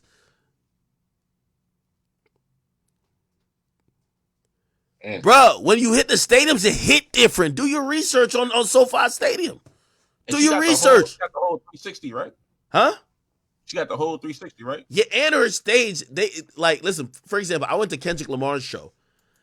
Kendrick got such a big, elaborate performance. Like his stage actually, his stage His stage hurts the capacity of his concerts because his stage is so big, right? It's intrusive and also you can't be behind it and it takes up a lot of space. So the Barclays could hold, I think about like 17,000 or whatever, or maybe it's like less, maybe 15,000. Full capacity after he put his stage and everything there was 12,000. Like let me see how much Barclays. Hey, Kanye could do Yeah, it wouldn't be SoFi 19, Stadium. it was 17. Yeah, so it was, you saw what? Kanye can do that. Drake could do that too. What I'm saying is that it's 5 nights in a row. My nigga, it's 5 nights in a row. She's treating the stadium like how people would treat arenas. Shit out. And there's rarely people who would do 5 nights in an arena. She's doing 5 nights at a fucking stadium. A fucking residency. What was the last time she was on tour? She on tour now. No, I mean, before years this. ago. Yeah, I actually don't know that. It's like 4 years ago. Her last album. Yeah, I think it was right before She COVID. was So I going know a through lot. that. She was going through that label shit. Oh yeah, don't forget, man. She know how to rally her troops, man. Because when what's the name bought her album underneath her, ooh, she was tight. Yeah, play this. She's going to some place called Foro Sol, which is in Mexico. And let me see the capacity of that. Foro Sol.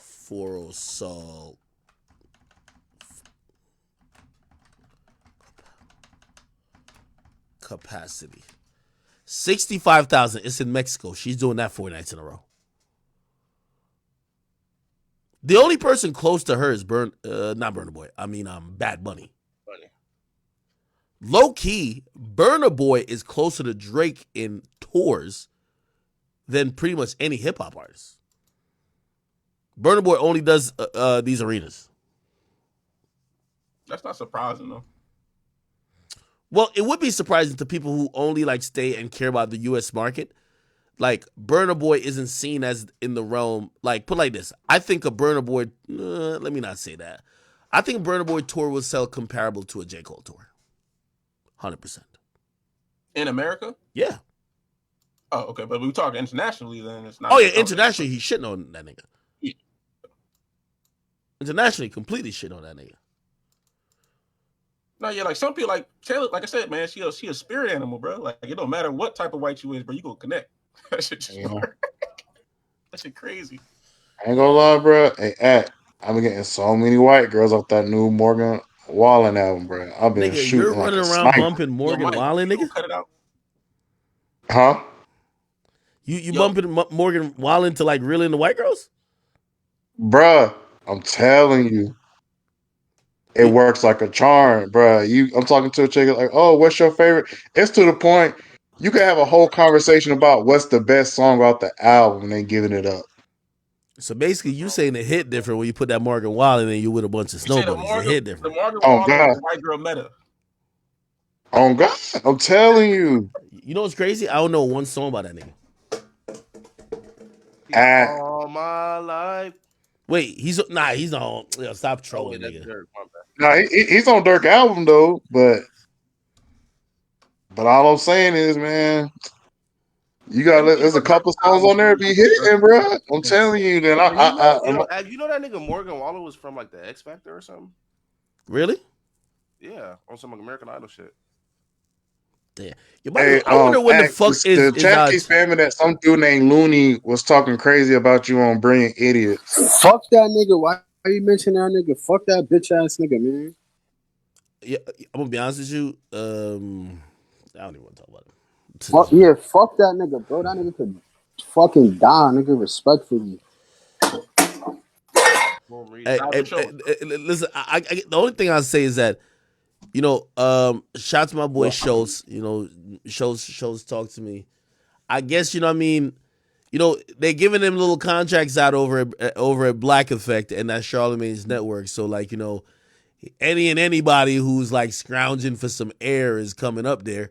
And I guess like, you know, when y'all trying to give people reason to go check these niggas out, a few people they gonna try to, you know, aim at the big dog act. So, you know, homie, if you wasn't trying to whatever you got going on, if you wasn't trying to launch some shit and trying to get some traction, I indulge with everybody, but you know, I'm not about to I'm not about to validate the contract you got, man. Put some work in, gang. Fuck that nigga act. That's a fact. Who's mixing that Hey, nigga name? Like I literally hit I Andrew need a Schultz this Breakfast morning, Club and interview I from said, Charlamagne Andrew, for one of my clients. Can you help me out? hold on. I hit Andrew Schultz this morning. I said, yo, Andrew, y'all getting anybody these days on? This is ridiculous. And Andrew Schultz was like, I don't know who this nigga is either. I'm like, oh, okay, all right, bet. We're on the same page. We're on the same page. As long as we're on the same page. I'm like, yo, if nigga, really, I was like, if y'all about to just put anybody on Breakfast Club, at least throw my nigga Boom on there. You got to throw Facts on there. Like, yo, shit. I think Facts and Kyrie could go up there and give y'all a good episode, man. Y'all could do y'all That's thing. a He's like, fact, I don't know who these niggas. He's like, I don't know this nigga. Like, nigga, Andrew Schultz thought that nigga was in 4PF. He said, I think that's Lil Baby's like manager. I'm like, okay. Yo, Kyrie, wait till we start recording. We violating, nigga. I'm telling you, boy. Oh God. Hit a nigga up at BP. Hey, Act, no cap. I need a Charlamagne interview for one of my Hold on. clients for a movie we got sold to BET. Wait. Before that, that would be my official response. If y'all wondering, what my response is to those dudes, go listen. Facts. I wish I was putting out like some type of audio shit. Go listen to Facts in them. They'll break it down. I'll listen to it from them. All right. I don't got time to respond to this nigga. Listen to Facts. Whatever his response is. That's a fact. Eat it up. Eat a Frank. You heard? Eat a Frank is crazy. Somebody said, "Did who die?" Wait, what are y'all talking about? Yo, Act, did you ever cover the girl Rocky going to jail for all the bricks, bro? Rocky going to jail for the bricks? The Instagram model? Yeah, she worked with what's the name? Hitmaker. Wait, like what I gotta type in? Type in Rocky, RAHKY, I think. RAHKY. Yeah. She like a songwriter or whatever.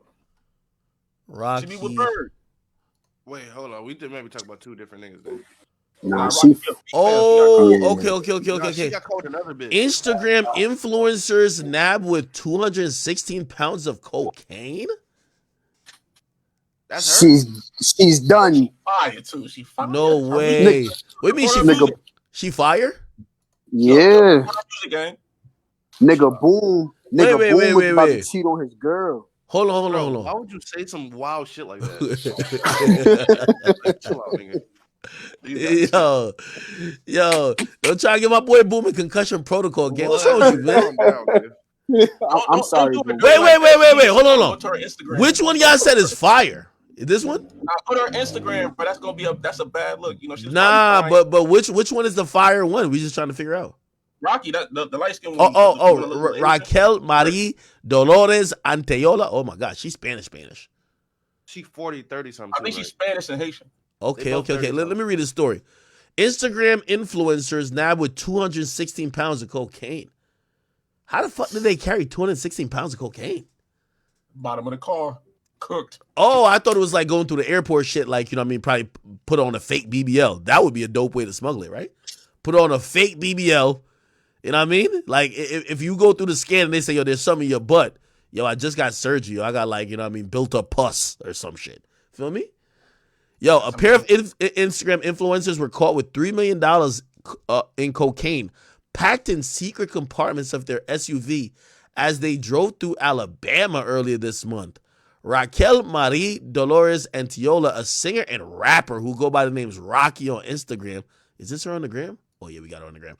Where she has 118,000 followers, and the fitness entrepreneur Melissa Dufour, who peddles a clothing line she calls Sexy Sweats to her more than 10,000 fans. Oh, thank you. They gave her Instagram, too. I'm going to show you the Instagram in a second. Faced a minimum of 10 years behind the minimum. Oh, hell no. Minimum of 10 years behind bars on federal drug trafficking charges after their June 1st arrest.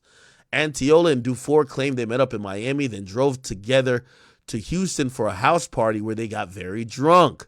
Before heading to Atlanta, according to court papers, they pulled over on Interstate 110 for a traffic violation when a K9 indicated drugs might be in their vehicle, according to court papers. Cops combed through the black Ford Expedition, allegedly found several hidden compartments, concealed 216 pounds of cocaine packed in 84 bundles. Bundles of what? Weave? Hold on. The car had been modified to hide drugs with the floor that was lowered and welded back together to make the room for illicit substances, prosecutors claimed in the Alabama federal court filing. Recent Instagram posts were littered with comments from those taunting the pair for charges. If that was 10 or 20 pounds, I'd be like, that's crazy. But 200 fucking pounds, one person remarked. On May 17, the fitness guru wrote, they have no idea who I'm becoming, prompting someone to quip. This post did not age well. I bet we got their Instagram. Holy shit. Why didn't it look like this in the mugshot? Oh my God. You know they gotta do the tears once the police get there, you know what I'm saying? They gotta get up out of there, so the face gonna get swollen off the tears. Oh, this one sings. We haven't seen each other in a while, but you will always be my boo. My. Why is she like being a drug mule though? Oh y'all, and let me just spill the beans, okay? I don't get involved in these activities, so y'all can't say I'm snitching. For all y'all little models who look good and you still waiting on like a rich nigga to wife you up, but you still want to get like a lot of bread or you want to spend a lot of bread, go date a scammer. Nobody's still like selling drugs, bro. Like who the fuck is still riding around with cocaine? Look at everybody in Miami, all scammers. Miami is like a 99% rate scammers, okay? Get on y'all scam vibes. At least the scamming is a little bit harder. I think it's a little bit harder to catch. But how the fuck are you driving cocaine across the country on some old school shit? Like, what's up with you? Like, my nigga, like, come on. How much do you think she's gonna get the cut of? Because that was a lot of that. How much is 216 pounds of cocaine? Like, how much that's worth? Couple mil, bro. Really? Bro, at least 3. Yeah. Shoot. I'm like, the thing about it is, some people probably mad at her that she got caught. How much is 100 pounds of cocaine worth? Wait, hold on. I don't think you could. Nigga, you can Google it. Oh, shit. It brought me to a government website, nigga. Hold on. We're going to figure it out. Border Patrol. I think they found the 90 bricks that Jay-Z had. Oh, shit. All right. Oh, hold on. No, we got it here. Million. They said Okay. 10 million. They said officers found blah, blah, 100 pounds of cocaine has a street value of 1.4. So let's say 100 pounds, 105 pounds times 2 is 210. Let's roughly 216. So 1.4 million times 2, let's just say 1.45. That is probably 2.9 million, almost 3 million. Damn, nigga, you sell drugs? But if you're getting 16 fever, it's less than that. You know what I mean? If you get what? And then you gotta think about how many states they went through. They done said they went from Miami. Wait, you don't get them 16 fever? Nigga, what the fuck does that mean? Alabama, they cook, bro. Ooh, they cook. What the fuck is 16 fever? Nah, she looked kind of good. Oh no, she is what? Come on now. Why they look so chopped in these pictures then? Bro, they had to get the tears up. Bro, she looked like Quagmire right here. But gang, come on, bro. You gonna look crazy if you had 200 bricks in the car too. You gonna be in a pen. And Kyrie, who you think they're gonna pin it on? They're gonna blame it on the nigga. Like they forcing me to do it. Who you think they're gonna get that nigga up? Wait, how much money you think they were probably getting for this shit? Wait, what you say, Ak? How much money you think, like, all right, so that shit cost like about like $3+ million, right? How much money you think they were getting as a cut? Huh? They probably getting 100 racks to split. 100 racks? I think they was getting dick. They was probably just getting dick. Nah. They get like 50 racks. No. These are the type bitches that like they probably on their story like, yo, I'm getting a bag. I'm getting to a bag. You're like, bitch, how? Trust me. Like, how are you getting to a bag? 100K. Well, I know she a songwriter. She worked with Bird type shit. She worked with Birds, all right. Really? Oh yeah, she be flipping birds. Okay. Yo, boom. You nigga nice with the words. Well, the bird is the word, nigga. No, hold on. So y'all think she probably get like 100K? I think they get honestly, 50K. You gotta think though, to be real. If you going with a load like this ain't your first load. Pause. After the pause, we talking about 2 females. Hey, anyway, hold on. If you move, would you care if they snitched? You've done that multiple times. Would you care if they snitched? Say another word, facts. Like Nigga, that's Kyrie. Nigga, that's not Kyrie facts, say nigga. shipment or something, bro. Oh, another shipment, another, Yeah. you know what I'm saying? bogus Another shipment. route, you know what I'm saying? Wait, hold on. Would y'all care if they Another snitch catch though? and release, okay? Suppose they snitch. Would y'all care? Nah. Hell Nah, no. man. Yo, these Instagram model chicks, like, end of the day, like, To be they honest, probably it ain't got, gonna matter if they snitch on somebody in the music industry. Bro, they're not street niggas. Like they're Yeah. not from the street. Yo. I don't, Desiree Perez a snitch, bro. She Yo, do the hold same on. shit. Y'all gotta help me rate her. What we rating her? Even though, like, I ain't gonna lie, she look mad chopped right here. But like, what we rating the gram though? The This Grams is got real the her, W, bro. man. This It is ain't her the on the real her, gram. dog.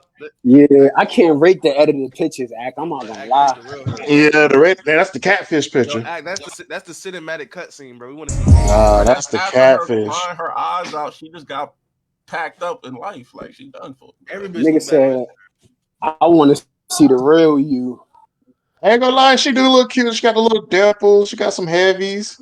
Yeah. She's partially black, bro. That's not your type, gang. Not white at all, bro. She's partially black.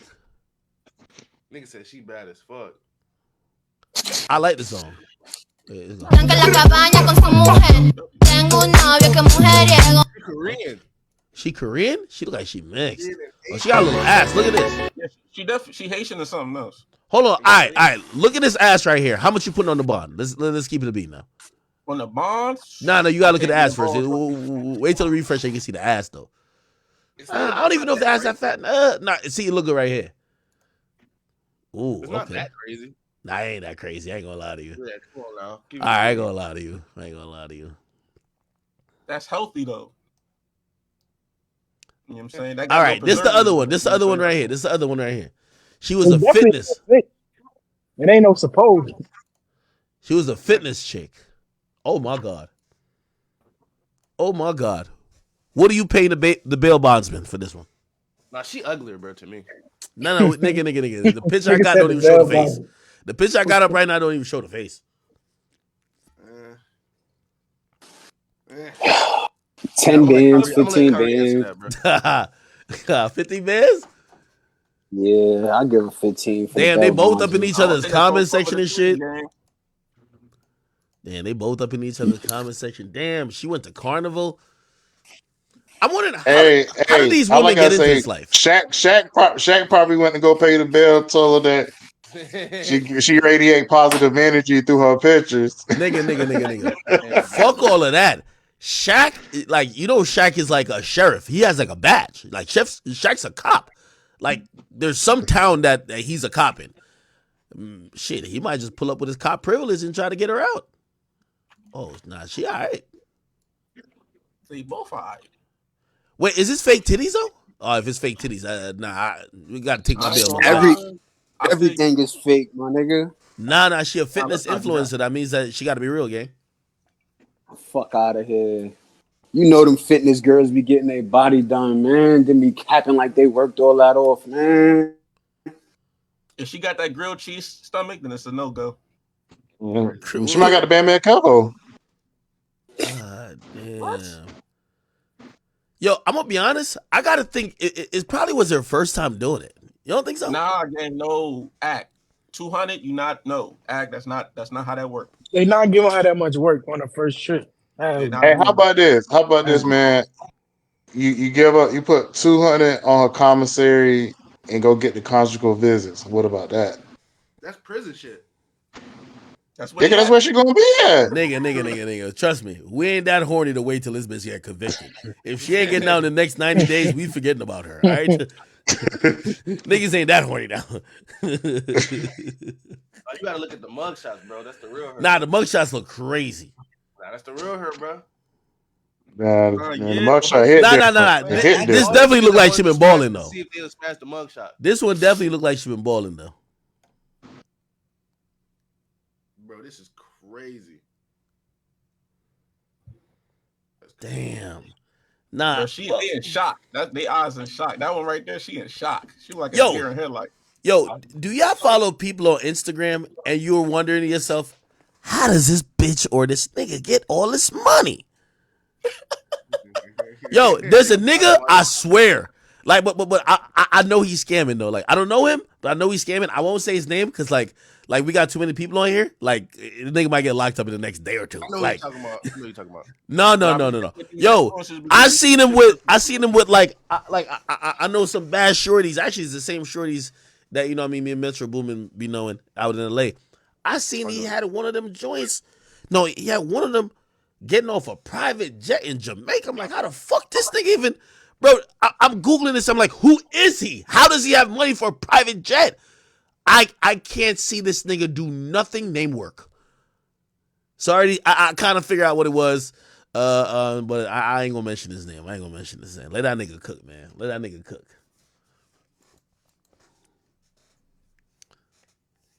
Man.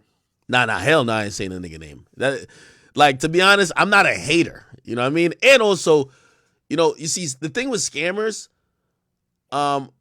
as long as they're not like, well, as long as they're not scamming me, you know what I mean? Scammers are a little bit more forgivable than niggas who try to like rob people or niggas who is like at you with gunpoint. You feel me? It's blue collar. It's blue collar crime. Nigga, that's white collar crime. The fuck? Oh, white collar. My bad.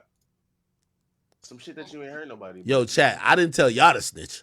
Yeah, somebody says TJX6. Hell no. Nigga, I ain't gonna lie. Hey. TJX6 the only scammer that always look broke. All the scammers Ain't I gonna know lie, look rich Cassie as shit. Raquan is a better scam rapper than Yo, TJ let's be 6 Time, honest. but nobody want to speak on that. TJX6 is the only scam rapper or the scammer that always look broke as hell. He always look homeless. I know some scammers, nigga, they look richer than rappers. But Shit's you gotta crazy. act broke to stay rich. Act. You know how to go. Oh shit, I ain't gonna lie. Some niggas named him. Yo, some niggas named him in the comment section. How do y'all know that's the nigga? No. It's not the nigga y'all are spamming mostly. One person named him. But y'all named him like it was your homeboy, like the way you named him. Yo, the chat find out anything. These niggas is toxic. No, I ain't gonna lie. This bro. nigga's a legendary scammer, dog. Like, I'm yo, bruh. Nigga, I'm wondering, this nigga's spending money like a ball player. He's spending John Morant money, nigga. Nigga swears Kevo. No, nigga.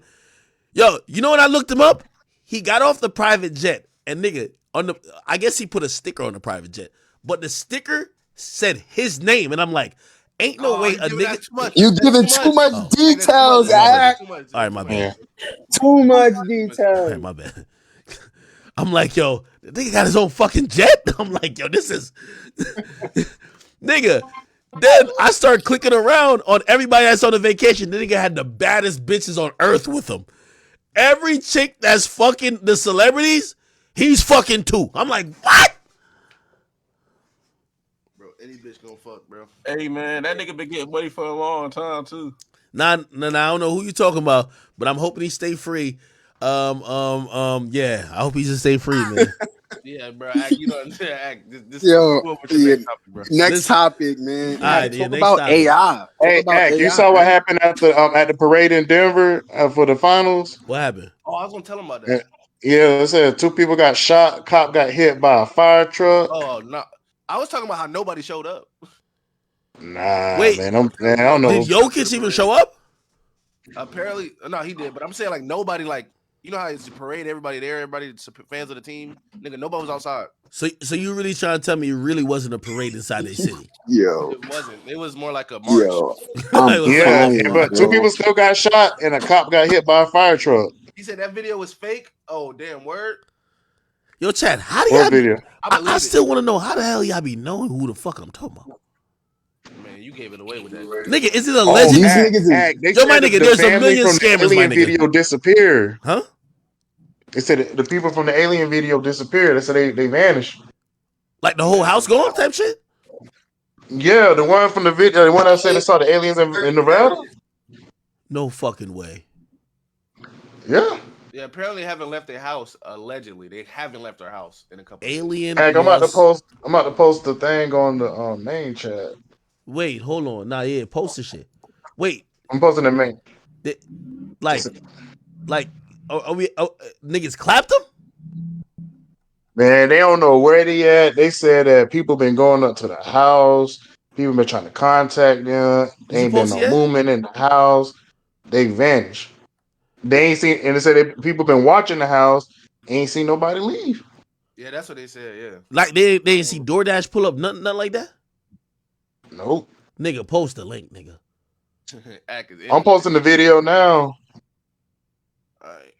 Wait, what is the story referencing? The people who found the aliens in the backyard. When was this? What? Where you been, Kyrie? Y'all know I be on my alien shit. Y'all know I be on my alien shit. Man, that nigga Paul Pierce said he want the whole load. Yo, Paul Pierce is wild, man. Yo, post the video, bro. I'm trying to see what you're talking It's about. loading. It's loading right now. It's loading. All right, now you should see it. It's in main chat. So hold on. Nigga. Hold on. Open file. So, Ben, when we talked before, we didn't know a bunch of this other stuff, like the broken leg that was hanging in an awkward position and the eyelashes, and we took video, yet no one has seen the video. This business about police coming to the house afterwards with details like 2 sergeants, a couple of investigators asking to set up cameras, and then the cops say, no, we never did go back. It is one of the most bizarre cases, not the most bizarre that I've investigated. You summarize it very well. It starts out with some corroborating evidence. You have a 911 call. You have police taking the family seriously. In fact, I think they would still tell you today that most of them felt they were telling the truth. They seemed legitimately frightened. But when you start digging into it, they start to have some inconsistencies. They told George Knapp, local Vegas reporter, that they had video, which you said, of course, was never mentioned in the beginning. The footprints, you don't think to take, photos of those. And it starts to kind of unravel. And then all of a sudden the family stops responding. Now, the media has descended. They found the location. They're, I'm sure, getting bombarded. And it's natural. Maybe you'd want to go into hiding. But at this point, you'd also hope they'd want to just kind of clear the air once and for all. It's very odd because we've looked at it every angle we possibly can, except for maybe doing voice stress analysis. When you played the 911 tape, I was thinking maybe we should do that too. I'm a little disconcerted with the report that the family said police came a couple days later and did this whole investigation, and the Metro Vegas police have said, no, we didn't.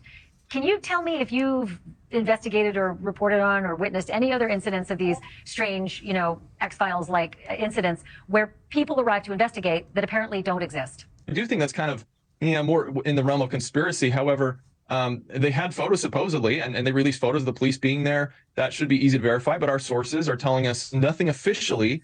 No one officially went out to follow up. And so if it's not them, and they're seeing these SUVs driving around blacked out, it could be other people, media, onlookers, just trying to figure out what's happened. But I would say it's a very unlikely situation that we have a shadow agency there. Mark Berry is a retired Las Vegas Metro Police officer who's also been working with Ben on investigating this case. So, Mark, you're the perfect person to ask about this piece that involves the so-called, Metro Vegas Police going to the house days after this crash. A couple of sergeants, a couple of investigators, the family reports, and they didn't exist. The Metro Police are saying we didn't. Do we believe the Metro Police when they say they didn't, or do we think that somebody did show up dressed as them? Yeah, 100%. I mean, Metro's a great organization. Their officers are some of the most finely trained officers in the world. And, they handled it, in my book, they pretty much did what they could as patrol officers. The fact that the family said some sergeants came in afterwards and put up cameras, that's not protocol in any kind of unit within the department. We're not going to do that. Basically, when you show up on scene, once you gain that real estate, you're not going to give it up. So if you need to call in, they're there to look and get to the bottom of it as fast as they can. And they did go out back. They did see some, I guess you could call it evidence, but, I also have dove into this a little bit besides talking to the officers involved. I used some of my air assets and were able to look out in the back of the yard and see the circular impressions that they were talking about.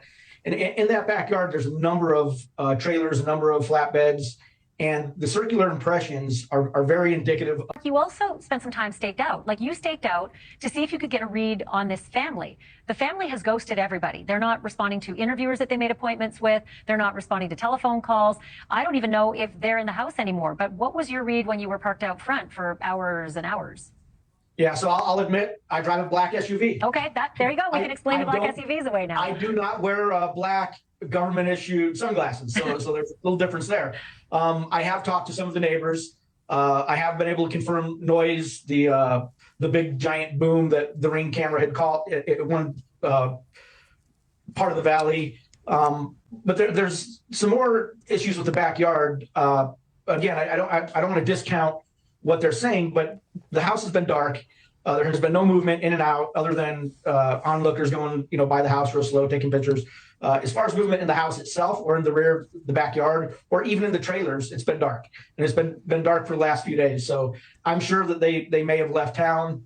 But, I don't know. They may. So wait, there's so many things that confuse me about this, and I guess this is why like this is like a rabbit hole that once you go down, it's almost it becomes frustrating a bit. There was everybody's saying the loud boom was accurate. On the police body cam, you see something crashing. Let's say it wasn't this craft or whatever that this family. Let's claim this family's lying. What the fuck landed? If it was a meteor or whatever asteroid, I don't know if that's the right word, but if it was something that came from space and it was a rock, clearly it went through Earth's atmosphere because in the video it looks like it's just kind of on fire. It's a ball of fire. If it landed and it supposedly landed around that area, why ain't nobody announced it finding that we could be like, oh, so this is what landed. Whatever they're saying, they're lying.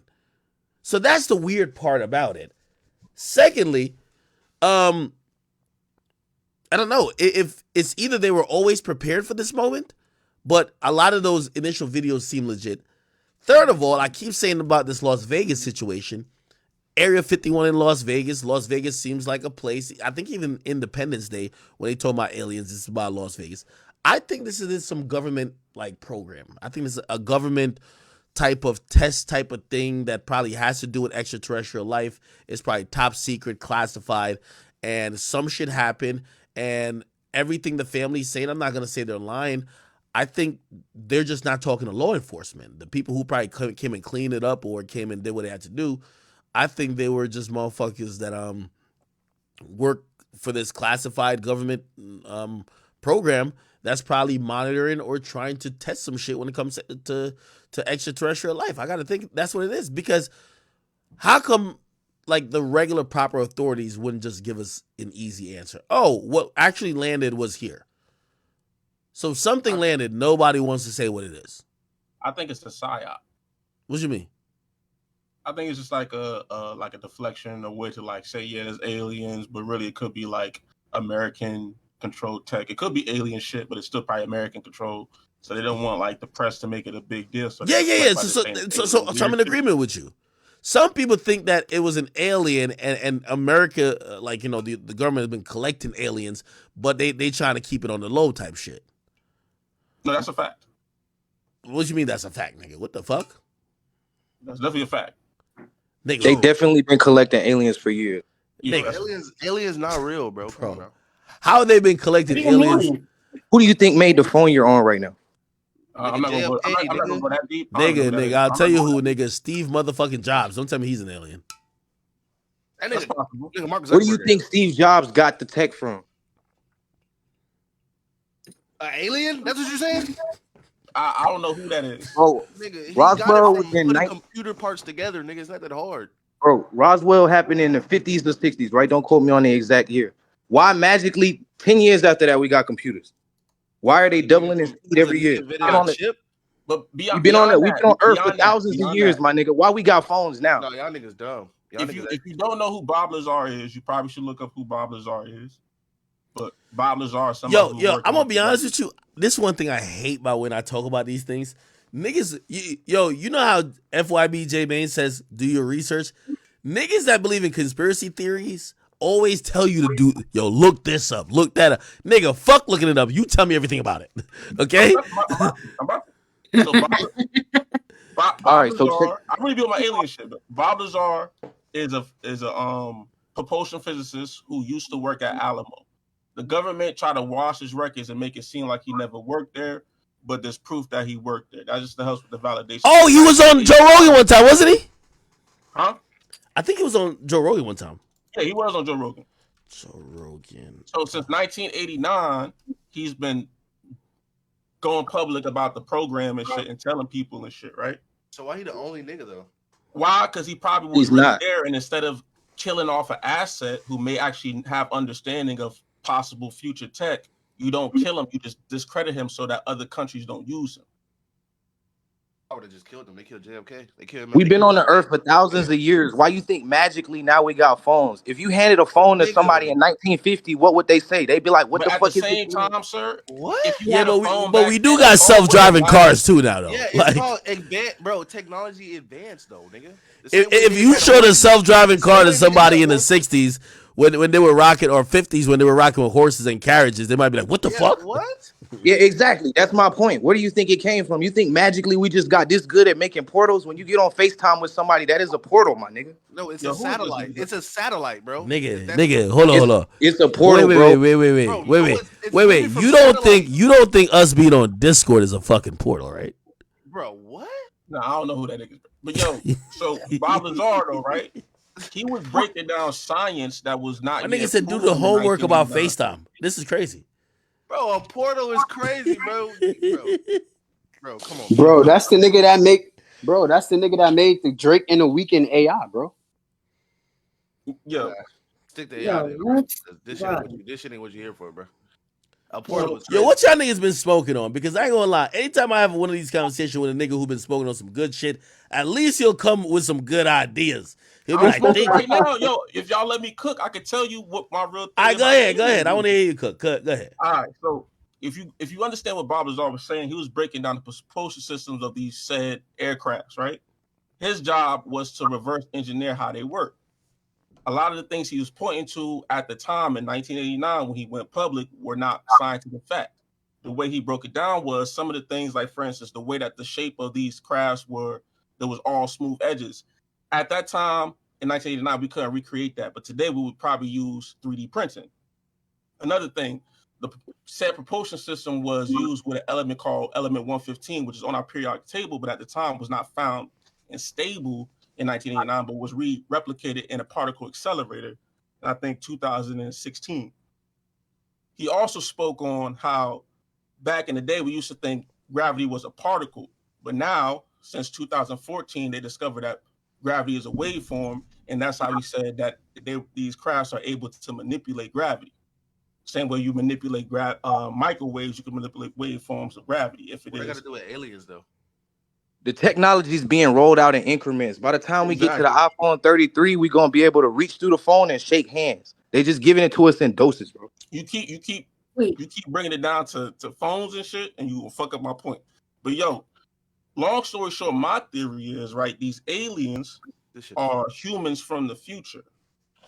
Hold on, I know that sounds crazy, but follow me. Wait, A lot of the things that we deal with today are going forward in time. Like a lot of things, for instance, they say the typical idea of what an alien is a small humanoid-like creature with no sexual organs and a large, big-ass head.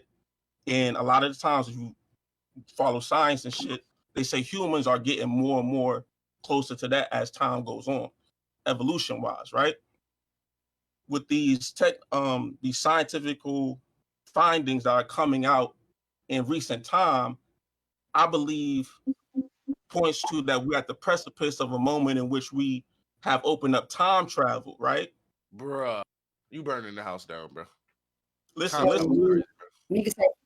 Yo, we need a channel on the Discord called Kyrie's Conspiracy Theories, man. Now, I ain't gonna lie, I'm buying in right now. I'm buying in. If this is time travel, so maybe the reason why that alien hid is because you fuck shit up. You know they always say, like, if you travel time, you will fuck up the future if you mess with the past. Maybe they just I don't know. But keep cooking.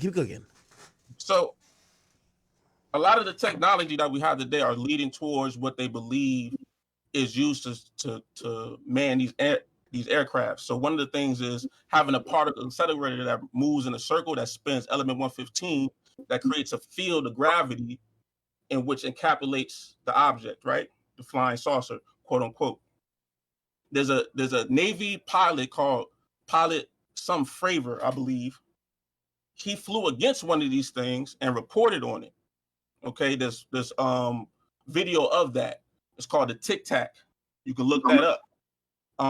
The Tic Tac video is basically a video of him flying against one of these objects. It mirrored his movement and then quickly vanished to his cat point. A cat point is where a preconceived place that you are supposed to go hit after you hit your first target, right? As far as like your military assignment.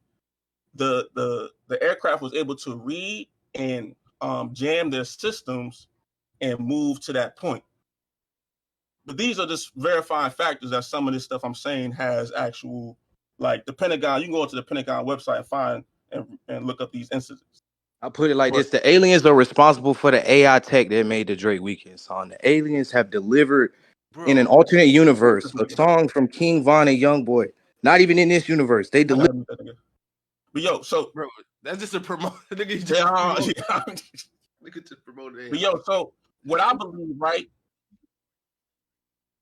Look, No, what I believe, right? Kyrie, We're at you're the insane. precipice in a time in the last 30 years in which we have created the technology in which we would need to use to make time travel. But the thing about time travel, in my theory, is that you can go forward in time and then come back, but only to the point where you have the tools and materials necessary to recreate the time travel mechanisms, right? So imagine, right? Because what Bob Lazar said, we found one of these flying saucers in an archaeological dig. And if you look throughout history, through a lot of cultures and religions, there's a lot of references to the stars and Egypt and such, all those hieroglyphics of flying saucer-like objects in the sky.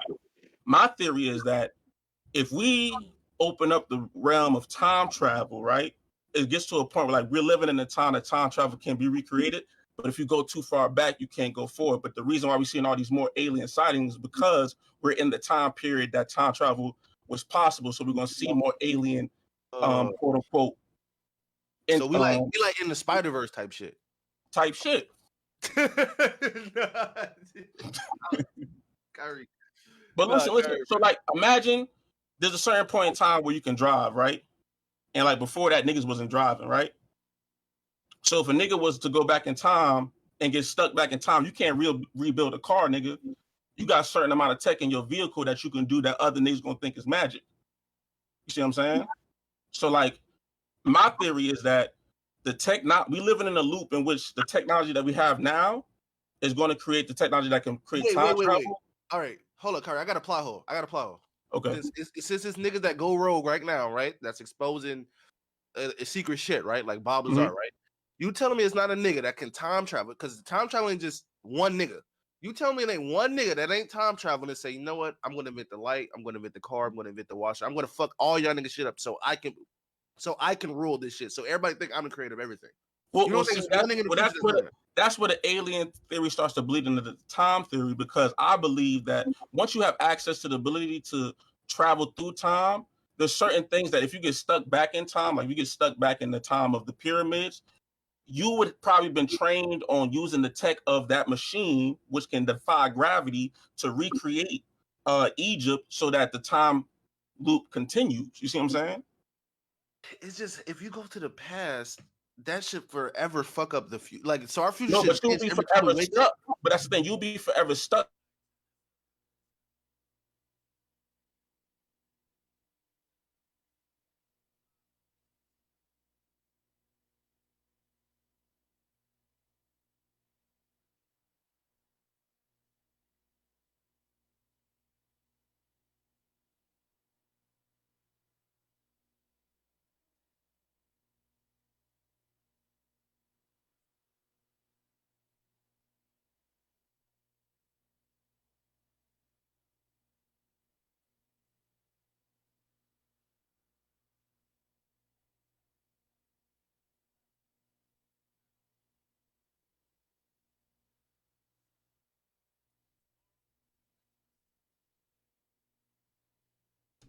Oh my god, I'm an idiot.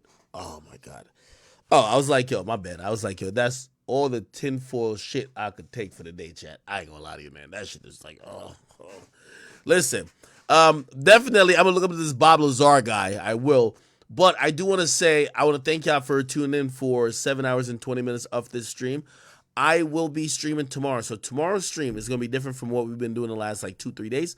It's gonna be completely a regular stream. We don't have no Melly information. We don't have no Melly court date going on tomorrow. The court doesn't come back till Tuesday. So we're having a regular stream. So I need y'all to spam me with topics. And we're gonna have a regular stream. Let's do some debates. Let's have some fun tomorrow. I appreciate you guys for tolerating and sitting through shit. Today's a 7-hour stream. We did a 10-hour one like 2 days ago. We did like 4 or 5 hours yesterday. Appreciate you for all that. Tomorrow, let's do a regular stream. I thank you guys so much. Also, if you guys could get over to Rumble, please, rumble.com/academics. Just make a profile, hit the follow button. The reason why I need you guys to do that because there's gonna be portions and points that we're only going to be on Rumble, and I need you guys to, have an account there that I can make sure I'm talking to the same people. All right. Yeah. Other than that, I'm probably going to send the rest of the people. If you guys are very interested in hearing all this conspiracy theory shit, I'm about to go play with my dog. Whose ass is that? They just posted in Discord. She got a fat. That ain't Ruby Rose. Ain't no fucking way. Is that Ruby Rose? Ain't no way that Ruby Rose. Nigga, I think that's Ruby Rose. When did her ass get that fat? Holy shit. By the way, join the Discord as well. Yeah. What the fuck? Let me scroll down a little bit. It's just distracting. Anyway, chat. Everybody, please make a Rumble account.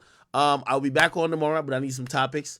And other than that, I appreciate you guys tuning into another live stream, and I hope you guys were thoroughly entertained. I streamed for 7 hours.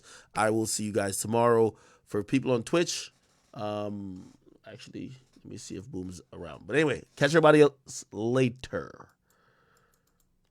Okay, what the fuck? This shit not working? Okay.